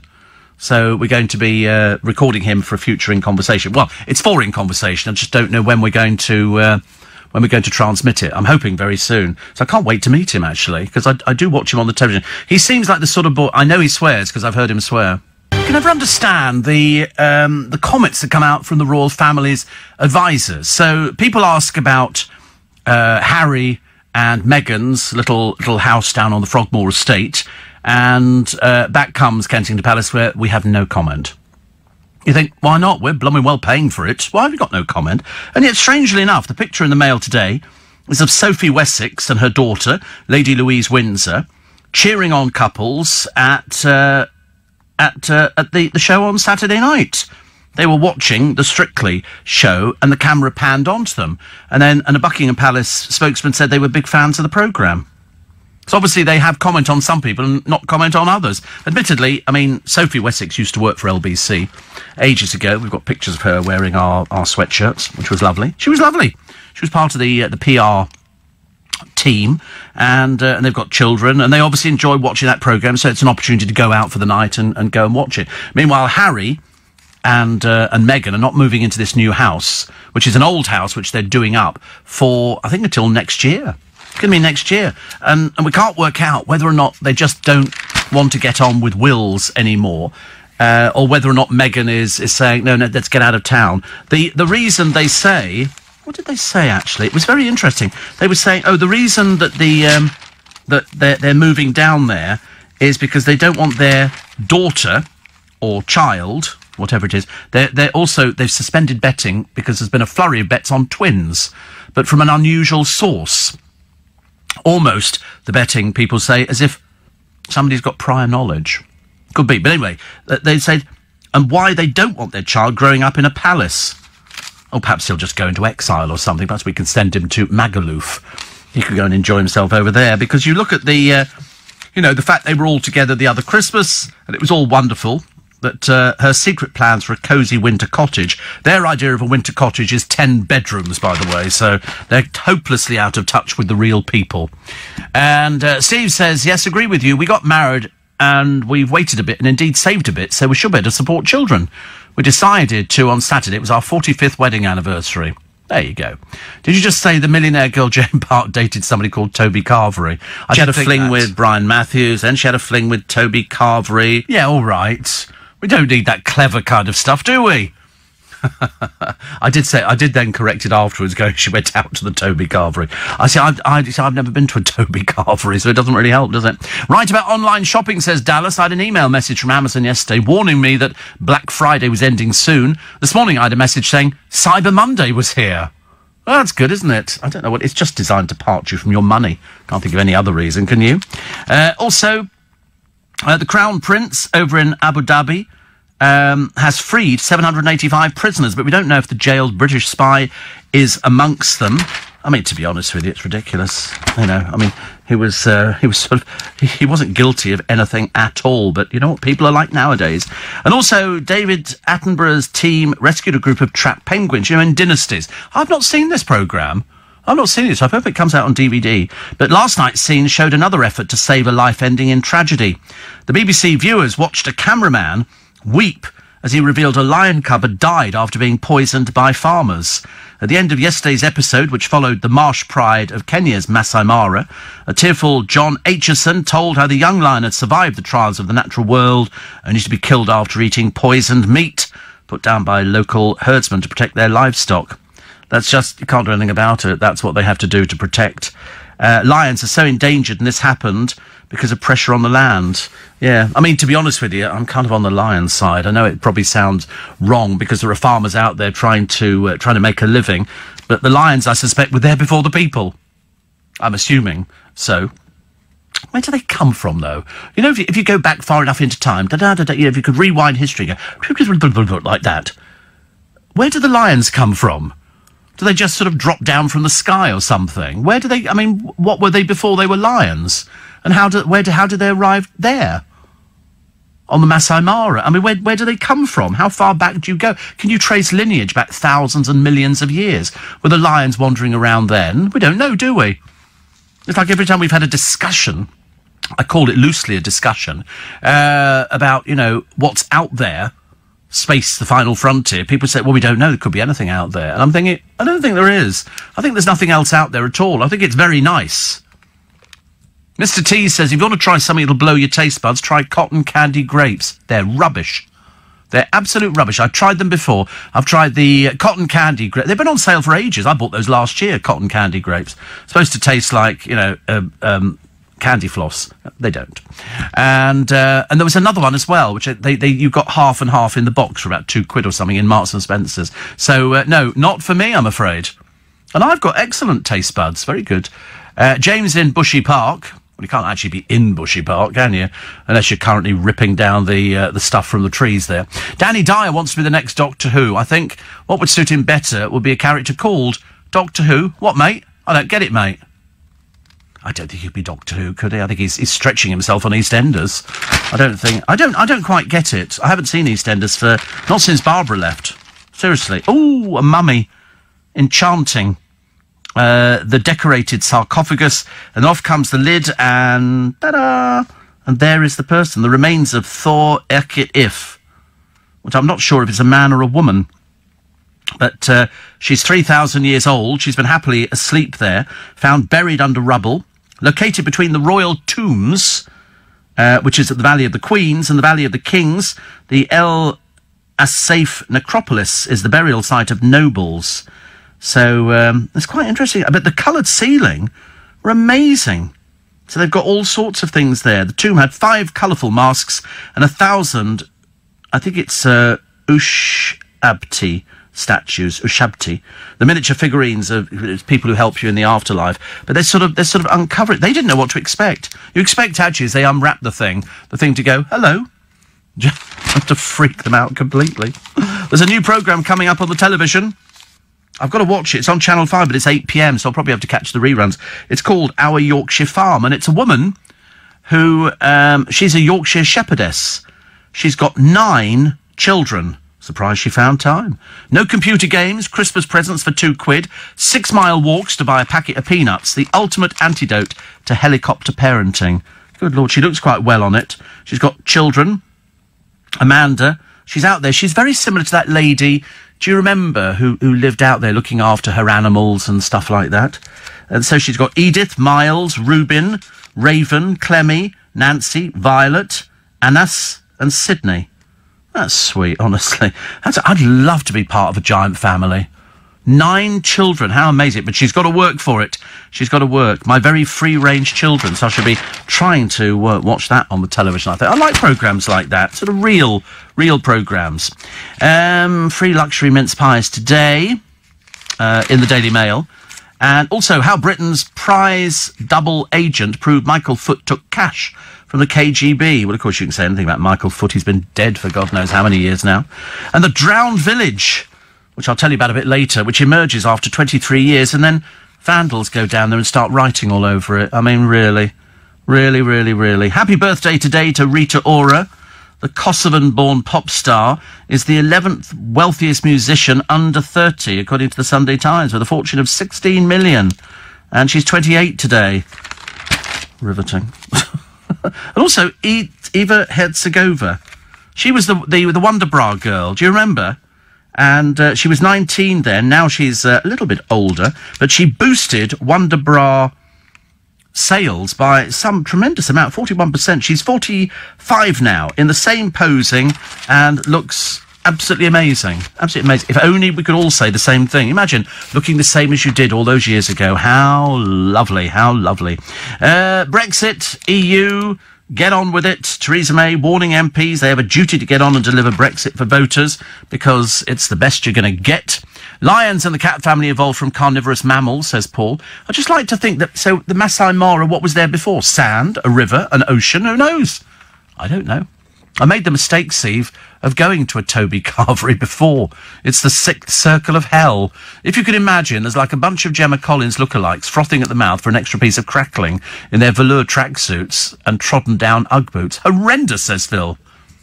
I think it sounds quite nice. I love the idea of an extra piece of crackling. God, blimey. Wouldn't hold me back there. Short 6th of November, it's Monday, it's cold. Ooh, it's cold. It's also Cyber Monday. But actually, I take that back because there's also Cyber Tuesday, Cyber Wednesday, Cyber Thursday, Cyber Friday. It runs through to the 30th of November. So it's the same thing as it was for Black Friday. It's different. You know, I'm looking at an advert here and it says up to 40% off this, 30% off that. But unless you need it, you don't actually need to go and buy it, do you? I don't think so. Opening night on Wednesday for my 13-year-old daughter, who is playing Doc in Snow White at the Towngate Theatre in Basildon. She's got to wear a giant head and boots, and they're using voiceovers to make the kids sound like old men. 30 performances, and all she gets is a gift voucher from a well-known high street retailer. I know, but of course, if she doesn't do it, there's an army of people who want to do it.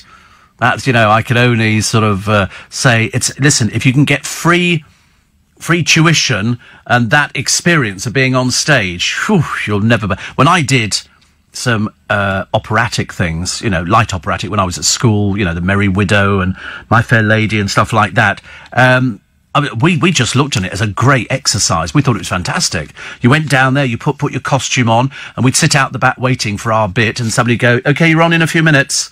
And we'd go and hand drinks. Oh, I loved it. Loved every minute of it. I thought it was great.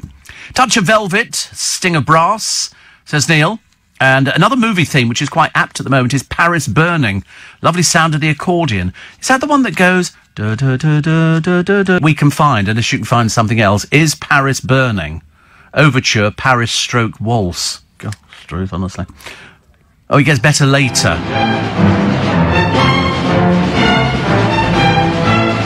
Not much better, is it? I'm not enjoying that at all. That's one of the few pieces that I've ever played where I didn't enjoy it.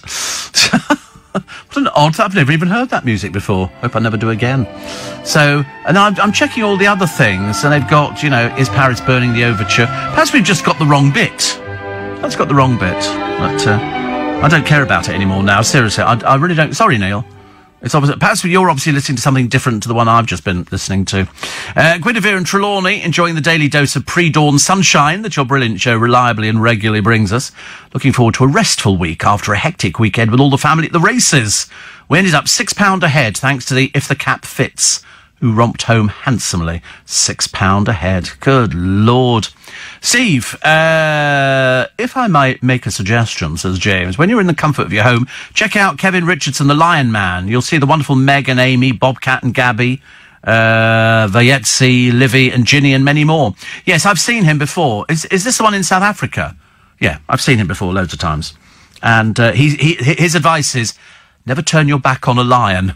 Never make sure they're in front. If they're in front of you, that's all right, because they go for the back, as you know. Mina says, I've normally ignored the Black Friday sales, but this year, I got all the Christmas shopping I needed and £32 under budget. Very pleased. That's what my advice is today. This is the start of the week. If you can get it all done by the end of this month, either by going online or going out onto the high street or going to the department stores and things like that, if you can get that done, just think what a restful December you're going to have. Just think how many more hours of LBC you can listen to without having to succumb to the, I'm so tired. Jamie Oliver did a thing the other day with gravy, which you can literally make, put into bags, freeze, and then just bring it out when you need it. The whole idea is to make Christmas as stress-free as possible. I said to my brother yesterday, I said, have we got trifle for Boxing Day? He said, no. I said, let's get a trifle. So I'm hoping he's going to go and get a nice sherry trifle. I'll be quite pleased with that. I'll be very happy with a sherry trifle for Christmas. I need a little bit. I just need a little bit of it to sort of perk me up. And then I'd be quite happy. Thank you very much indeed. So well done, Mina, for £32 under budget. How much do people spend on Christmas? I mean, it does start adding up. I mean, I think I'm doing presents this year for the godchildren, which actually normally I just give them money in an envelope because they've got to spend it on their cars and stuff like that. And the littlest, she just sort of saves it so she can go and buy makeup and things like that. But their mummy did send me a text the other day. So I said, well, this is what the budget will be approximately. And then we've got to find out what Mummy and Daddy want. And then Mummy and Daddy ask Uncle Steve, what do you want for Christmas? And I always go, nothing. Nothing. I don't need anything. And that's the big key question. I don't need anything. Jill says, I recommend Iceland luxury mince pies for the listener who asked. Yes, well, they've just started being sold elsewhere, haven't they? Because they are particularly good mince pies. I don't have Iceland mince pies the other day. I did, but there's so many different sorts. There's mince pies with icing on, but a lot of people will not touch anything festive until the 1st of December, because they say it's... I mean, we did the lights in Twickenham yesterday. That was lovely. But we didn't... and for some reason, I was talking about Christmas without even thinking about it. I didn't think to myself, oh, of course, A, a lot of people will not be celebrating Christmas. B, some people don't like Christmas. It's only the rest of us that make it miserable for other people. I love the whole bit about it. I could drink mulled wine, listen to carols being sung, anything like that. It doesn't bother me in the slightest. I just love the tree thing. And then, what did Stephen Fry say? After you finish Christmas with your tree, take all the spikes off it, stick them in the bath with some bath water, and your bathroom will smell of pine needles. How are you supposed to get them out of the water? He didn't tell you. I'm assuming you can't just open the plug hole and send them down that way. That'd be a disaster, wouldn't it? A diabetes charity has come under fire for striking a deal with a fizzy drinks manufacturer. Diabetes UK says the 3-year deal would bring about positive change, but the partnership has outraged medical professionals and health campaigners. It's like a cancer charity taking cash from a cigarette company. Cardiologist Dr. Asim Malhotra says Diabetes UK is now a seriously conflicted organisation because they're taking money from Britvic. They've got Tango, Robinsons, Pepsi, 7-Up and Mountain Dew under licence from PepsiCo. Yesterday, Diabetes UK Chief Executive Chris Askew says, our charitable mission is to fight diabetes, and that's at the core of everything we do. Any partnership we enter into only happens if we truly believe it will bring about positive change, and we believe our partnership with Britvic will do just that. I would like to believe that as a statement, but I suspect it's like a politician giving you a load of old hogwash, which is not always about. You try and unravel it, don't you? Try and unravel it. Hero of Happiness is this week Barry Cryer. I mean, he's amazing. He's absolutely amazing. You know, he's had a fall, but apparently he's okay.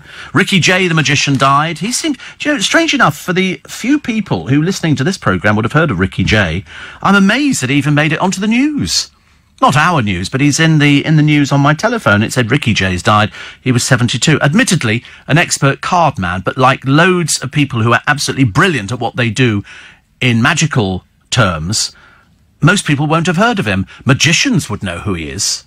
Magicians will know, but not the ordinary members of the public. But he was quite a talent, Lots of people. Neil Patrick, is that Neil Harris Patrick?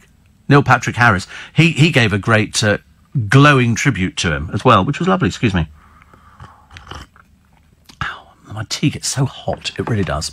I'm collecting Poundland wobblers at the moment, says Paul, in the hope they'll become tomorrow's antiques. Well, yeah, you can say that. I collect all sorts of things. Stife, stuff like that, you know, thinking it's... But you shouldn't save... The trouble is with those things, there'll be millions of them made. Millions and millions and millions, so that decreases the value. Karen says, we did the Jamie Oliver gravy beforehand last year. Absolutely delicious. And so easy on Christmas Day. Yeah, even he says you can, you know, he gave you the recipe. It's quite simple to follow.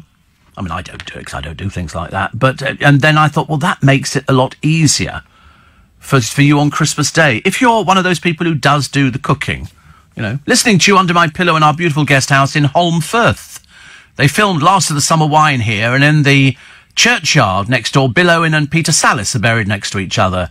Mrs. Tanker Driver's fast asleep, and I'm reliving my Radio Luxembourg days as a teenager with my phone under the pillow to keep the spike up where it belongs, thanks to the LBC app. But I found this on the internet about where lions came from, and because it's worried me now. I don't like to get too worried about things.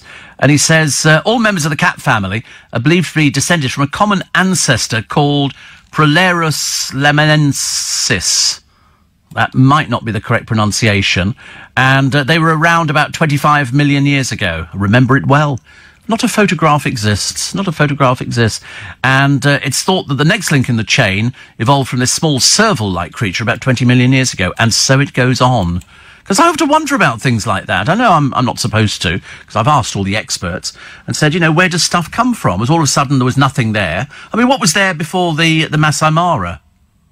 What was there? I mean, presumably if there weren't any animals, or perhaps there were always animals. I don't know. But very nice of you to help us out. Thank you. Connie says, it would have been nice to see you switch on the Christmas lights, but I had tickets to see Noel Fitzpatrick, the super vet, at the O2. So nice to see him for the first time on stage. Great evening. Yes, I hear good things from the show.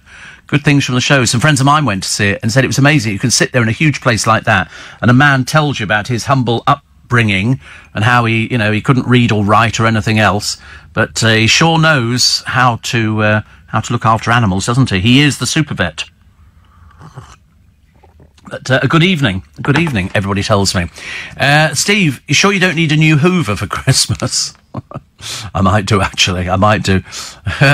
Presents I start buying in January. Bits and bobs, says Helen. By December, all presents, got no debt, no stress, easy peasy, lemon squeezy. That's it. The whole idea is to make it easier. And if you can find somebody like Jamie Oliver who can do a gravy and then you just freeze it, how much easier? How much easier is that? Somebody's taking it away. The pioneer woman on the television who does the cooking, she's always looking for something really easy, and she did turkey for Thanksgiving. It was all cut, stored in the fridge, covered over, and then she takes it out, puts gravy on it, sticks it in the oven, and it comes out piping hot. Works every time for her, and she does look good with it. Try Steve, Beethoven's Fifth, with a chorus in German.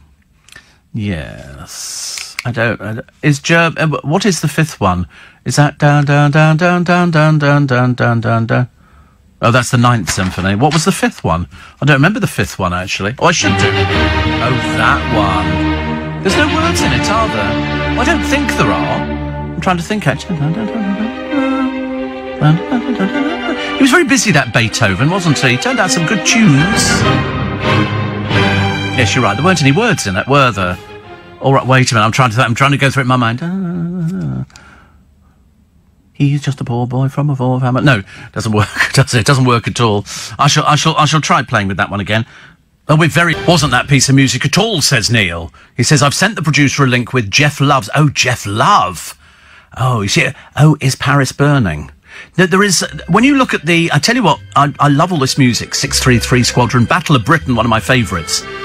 But this is Paris Burning. Completely different from the one we played. Completely different. I mean, it couldn't be further away, could it?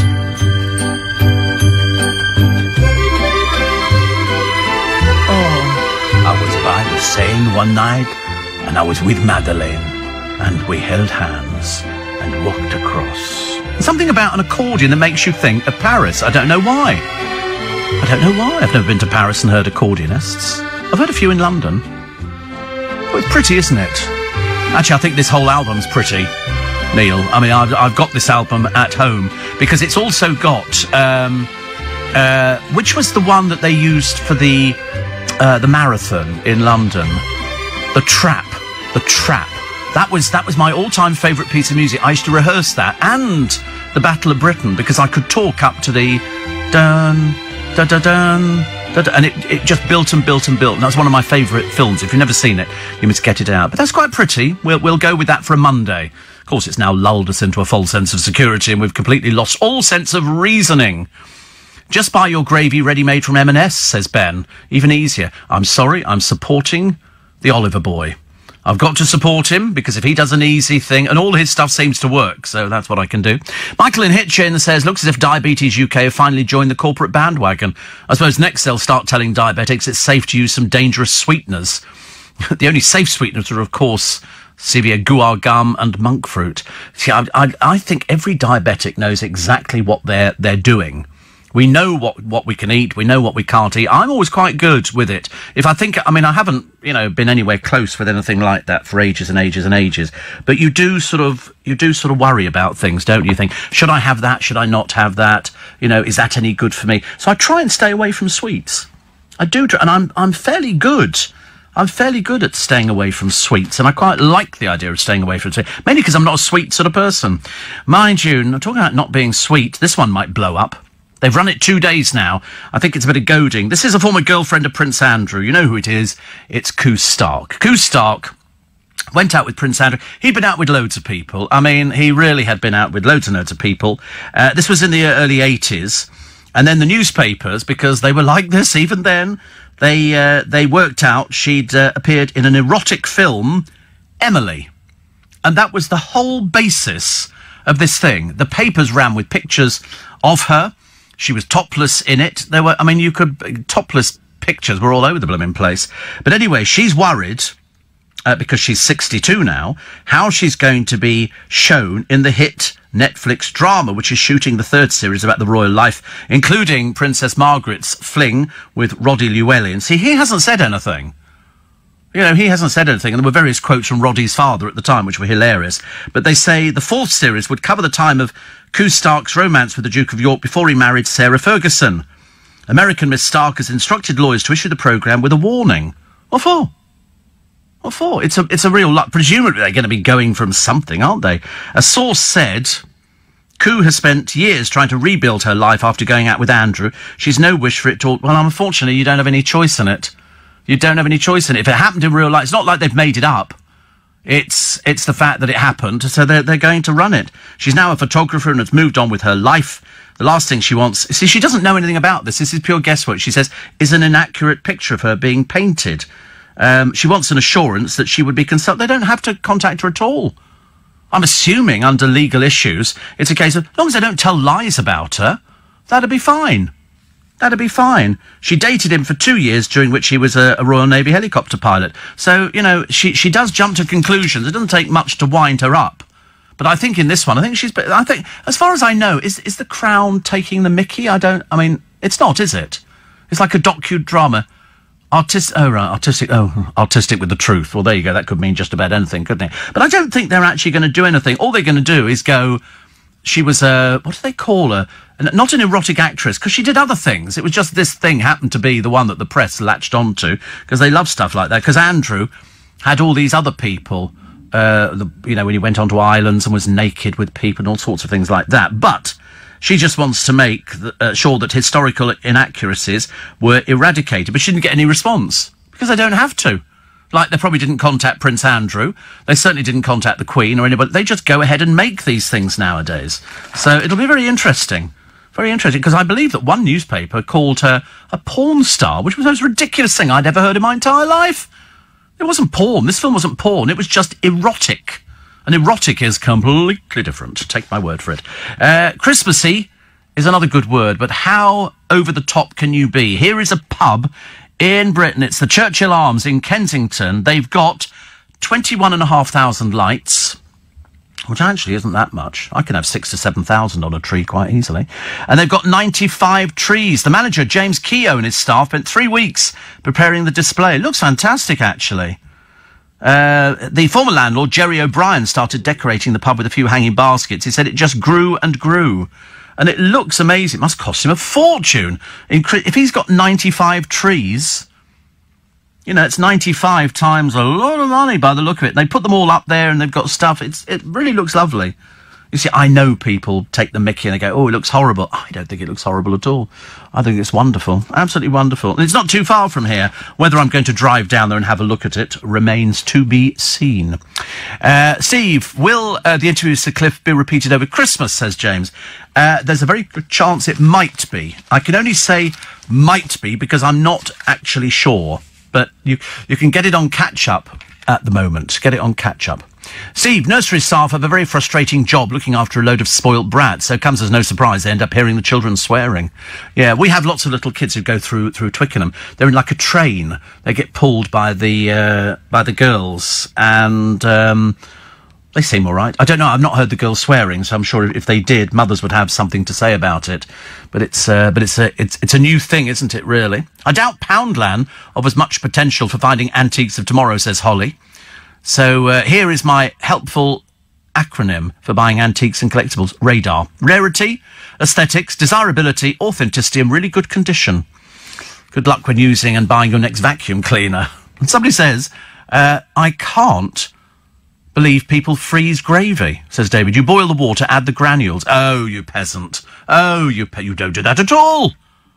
Jamie Oliver is the one. I mean, you can buy ready-made gravies all over the place, all sorts of things, and for Christmas, which is lovely. It's reported £165 million will be spent on dogs this Christmas.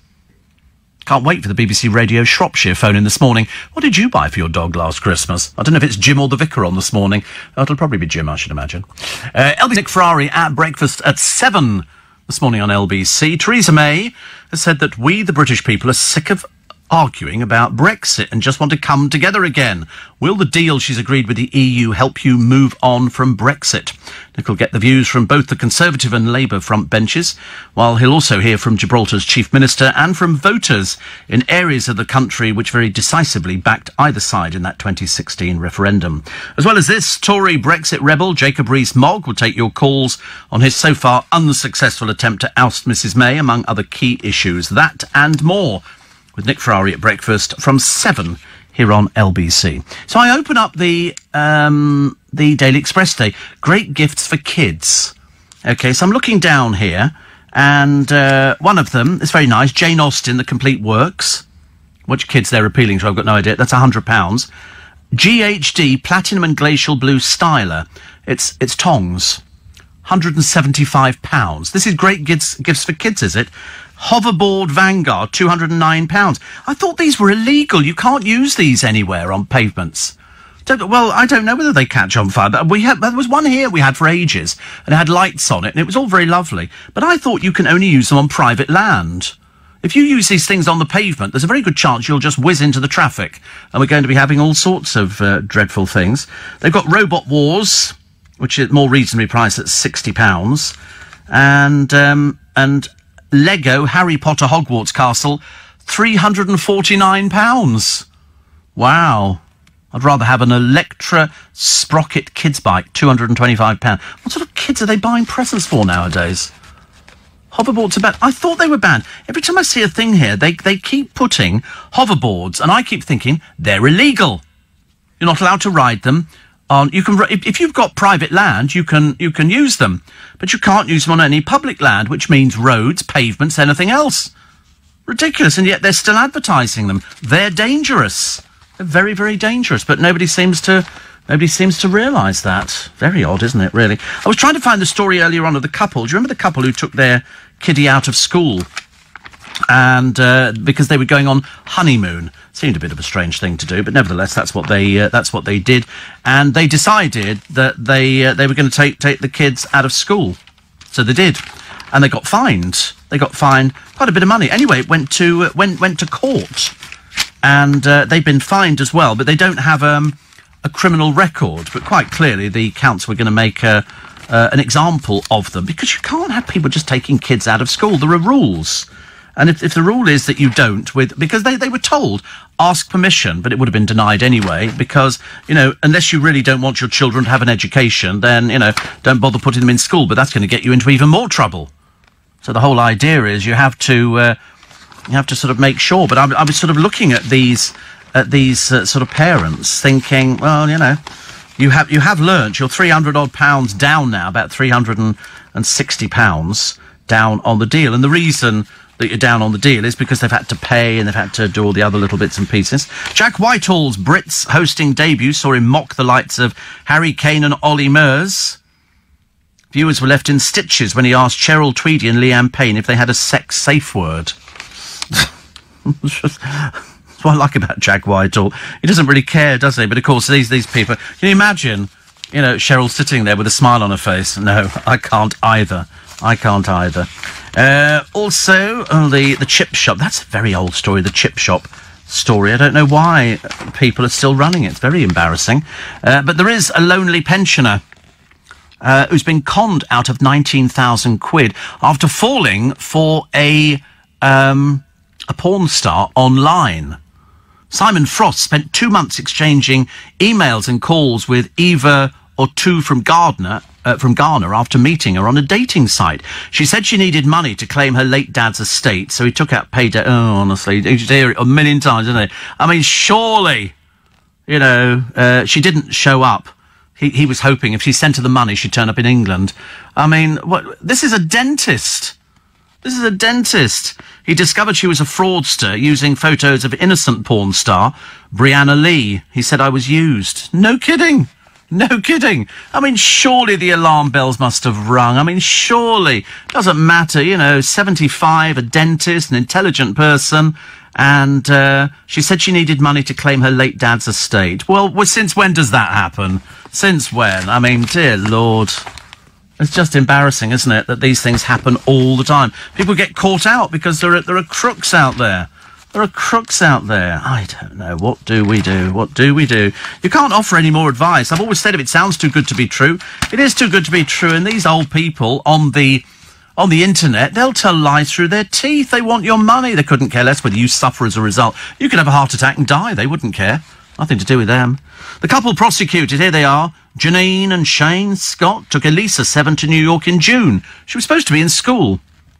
They were each fined £60 for her unauthorised absence from a school in Stockton-on-Tees. They ended up before Teesside magistrates, where Stockton Borough Council made an offer to let them pay costs. Janine says, 28, I feel this way the council will not have gained anything. Well, they put you in court, love. Put you in court. We'll end up out of pocket, but we've made our point and we do not have a criminal record. You're not bright, are you? Really? What do you mean? You'll end up out of pocket, but we've made our point. What point would that be? To be out of pocket? Presumably. I mean, come on, for goodness sake. So it costs them £320, and we don't have a criminal record. No, but the country's laughing at you. That's the trouble nowadays, isn't it? You should know the law, and if you think you can stick 2 fingers up it, next time you won't be so lucky. Zoe says, I listen to you each night. What about Marmite Brussels sprouts from Iceland? No. That's a no. Absolutely. And Anil says, I'll get you a Baker Boy hat for Christmas. What size are you? I don't know, actually. I used to be 6 7/8, but it's a baseball cap. It adjusts all different sizes, I think. Yes, Jamie Oliver's Christmas gravy, yum, yum, delicious. The taste, the aroma around the house. It's Christmas, says Anne in Blackburn in Lancashire. Grace has turned her Christmas tree lights on a couple of days ago. She said, I can't see them, because she's blind, obviously. But who cares? She says, I love it. You see, that solves it as far as I'm concerned. Who cares? If you love it, I have the pleasure, she says, of doing the Christmas dinner. The tree's artificial, though. Most of the wire is covered with tinsels. Sounds delightful. And in your mind, you can imagine it.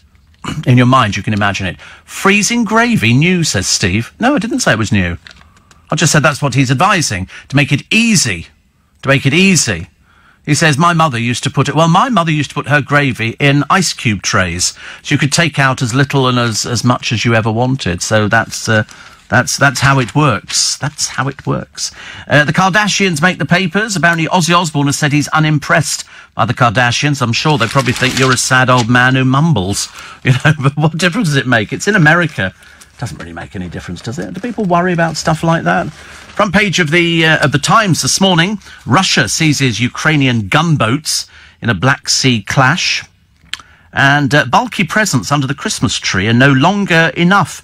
Young Britons expect adventures and days out that will gain them likes on social media. I saw a programme the other night. I don't know if anybody else saw it. It's on Cliveden. Cliveden. They're showing you behind the scenes at Cliveden. I don't think they've been very happy with the man who looks after their cellar. The language was atrocious. But the rest of it looked fairly nice. And they had a couple in there who've got 70,000 followers, and they're expecting them, for being given a free room for the night and champagne and everything else, to write nice reviews about it. So it's kind of like buying fake reviews, isn't it? All right, they might like it, but it's not the point, is it, really? It's a case of you having to buy things like that. It should be just, you know, something that comes from people who've had a nice experience. And it all seemed to be nice. They had a gay wedding there, which was very nice. That looked very lovely. And then they had somebody else's wedding, where apparently the bill for, what were they saying the bill topped for something? About £100,000. Oh, good grief. It's a lot of money, isn't it? A lot of money. What else? May. Vote for my deal or it's back to square one. Not at this late stage, please. This is front page of the Times. Also, what have they found in Africa? They found Eric and Ernie tapes. Eric and Ernie tapes. Because the person who had them, they were feared lost. They were broadcast in 1968. They'd been discovered in a derelict Sierra Leone cinema. Good grief, I've never heard of such a thing. So they might be showing them again. I do hope so, actually. But in fact, 9 missing episodes of Doctor Who in the 1960s were found at a TV station in Nigeria. They included The Web of Fear, in which Patrick Troughton's second Doctor is up against Robot Yeti. And Crossroads. Last year, episodes of the TV soap Crossroads were shown for the first time in 50 years. It was thought they'd been wiped, but they were found in an ITV vault in Leeds. Good Lord, there must be old Steve Allen programmes out there, I should imagine.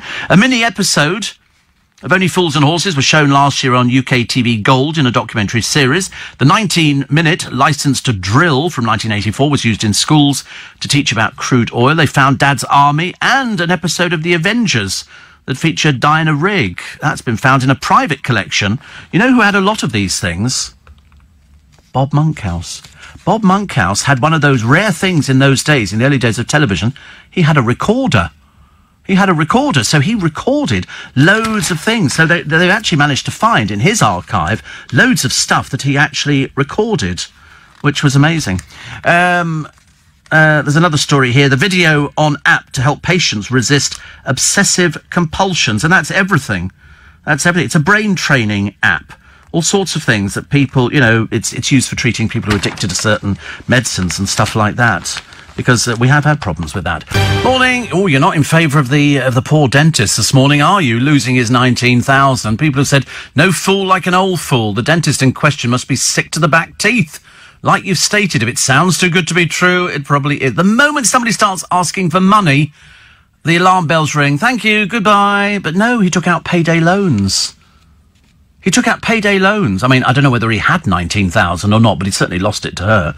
And of course, there's no chance of getting it back because he gave it voluntarily. Nobody twisted his arm. And you think, why? And also, she was a porn star.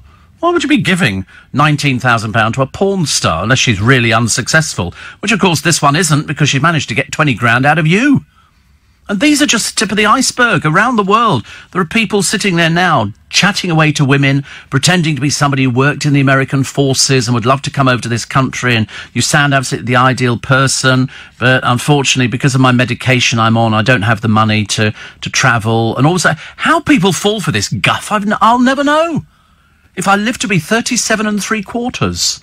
Seriously, I find it absolutely amazing that people fall for this, and then somebody says, oh, can you send me some money? And then somebody said, but it's so plausible. It's so plausible, like the woman who bought all the diamonds. And it turned out she was buying industrial diamonds, but by that time she'd gone so far down the list and she'd been ripped off by so many companies who were all fake. They were selling fake rubbish. There's loads of them. They're all over the television at the moment. People selling all sorts of stuff and laughing. They go, and for all you collectors out there, and I keep shouting at the television, no, a collector would be spending a lot of money on something because it's quite rare, not a tatty piece of cheap jewellery that's made probably in the back streets of somewhere. That's ridiculous. That's not for collectors. That's for people who don't know any differently. But then you think if, you know, a 75-year-old dentist can get ripped off, it happens all the time. There was a woman, wasn't there? I think she went on this morning, some years ago, and she'd been having a conversation with, she thought, an American GI who would love to come and visit her and love to get married and all the rest of it. And she'd sent money. In the end, it was something like £34,000. And I remember thinking at the time, did the alarm bells not ring? And she said, well, sort of. And you think, sort of? I mean, I don't know whether or not I'd fall for the same kind of thing. I'm not sure if I would be that gullible and fall for it.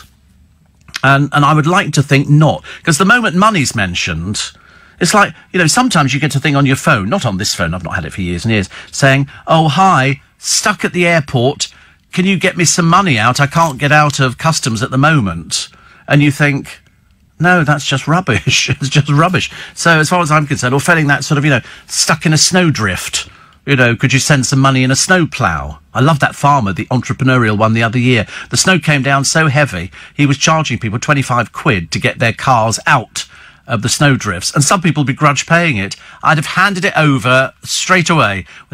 Listen, you don't want to pay for it? Sit there. Sit there all night. He couldn't care less. He has the tractor. He got people out, and the people who paid 25 quid, he got out. Why shouldn't he do it? He's had to lay out for the tractor. The people were moaning about him, saying, oh, he's just cheating people. No, he wasn't. He was doing them a good deed. Do you want to be on your journey? Of course you do. That's what you have to do. And lots of the Christmas lights in Twickenham aren't working. Yeah, I noticed a few lampposts the council have to get round to today to try and sort out, because we don't want lights off on the lampposts. About 3 or 4 lampposts I noticed that didn't have lights on them, so no doubt the council will sort that out today. I'm sure they will. The Daily Star, Corrie Kim to be a gran. As I say, she's only known him 6 months. That's not a relationship, is it really? I don't think so. Panto's axing the Dwarfs, Jungle Holly's £5 million lolly, and Jim in Vile Race Rant. That's Jim Davidson, but he's always been like that. I don't know why we should be surprised. People who go and see him know what they're getting. Jan Moyer on how Britain fell for the jungle wisecracking Redknapp. Teresa's frantic fortnight. And why are they waving bye-bye to Kate and Wills? It's because Harry and Meghan have believed the publicity. Harry's had publicity before, but never as much as this. So they've done an official overseas trip. Now they think that in the public's eyes, they're more interesting. But, of course, they're not. People go, oh, yeah, Harry's great fun, isn't he? You know, sorry. In fact, just watch Jack Whitehall taking the mickey out of him. You know, you'd want him to be like your best mates, because if there was a shopping trolley that you found by the side of the road, that wasn't a shopping trolley to Harry. That was a lift home. You know, that kind of stuff. He was taking the mickey out of him. And I think they've now got brotherly rivalry. You know, them believing, I think Harry believes, you know, we are more popular than my brother. It's amazing. And the country's going, you're not really, dear. You're really not. You know, William is still the one who's going to sort of do it, but you're the sort of the fun one. You know, if you consider dressing up and getting drunk, the fun one. Daily Express, no jungle rations here. Holly bag's a tasty treat. I mean, it's sickening. She looks that good, and she eats. Whereas sort of Victoria Beckham looks like, you know, she doesn't eat, and she doesn't look that good either. Also, the EU has signed off May's Brexit deal, which has split the nation. Also, we're not ready for the worst winter. Going to be cold. I warned you today, very cold. One man and his dog went to mow a meadow. This is Ant McPartland. He's just back from holiday because he doesn't work. And I doubt he'll ever start working ever again. I think he'll do something in an office somewhere. But the dog is apparently the one that they're fighting over. She wants the dog, he wants the dog. So at the moment, they're sharing the dog. which is shows how desperate things are. The War Vets Refuge. This is a Rambo war hero built a woodland log cabin to help his post-traumatic stress disorder, only for officials to bulldoze it. This was in South Wales. I'm sorry, just can't put things up. They say it's coming down. It's coming down. You're having a laugh. PM blasted as Brexit deal is signed. The Guardian revealed the faulty implant scandal. PM seals deal but faces struggle to sell it to MPs. Wanda Sykes, why I quit Roseanne. Gosh, I'd forgotten about Wanda Sykes. And the Daily Telegraph, May seeks Corbyn TV debate on deal. Oh, so she's laid down the challenge. She's not very good at things like that. I mean, I would really never sort of recommend her because didn't work last time, did it? Stop moaning, vote for it, and put the blasted thing to bed. The PM is banking on Brexit boredom. Well, there's a limit to how much more you can say about it, isn't it? You're always going to get the people who argue about it and the people who don't argue about it. And as one columnist says, and I think it could be actually Boris, the way out of this mess is clear, but our can't-do government won't seize it. So there'll be lots to talk about today on LBC, as indeed there always is. So Dame Esther Ranson says the elderly need a TV fundraiser. I suspect she's probably right. And the Secretary, I think that's being held today, 88, suing the NHS for ageism. She doesn't want to stop work.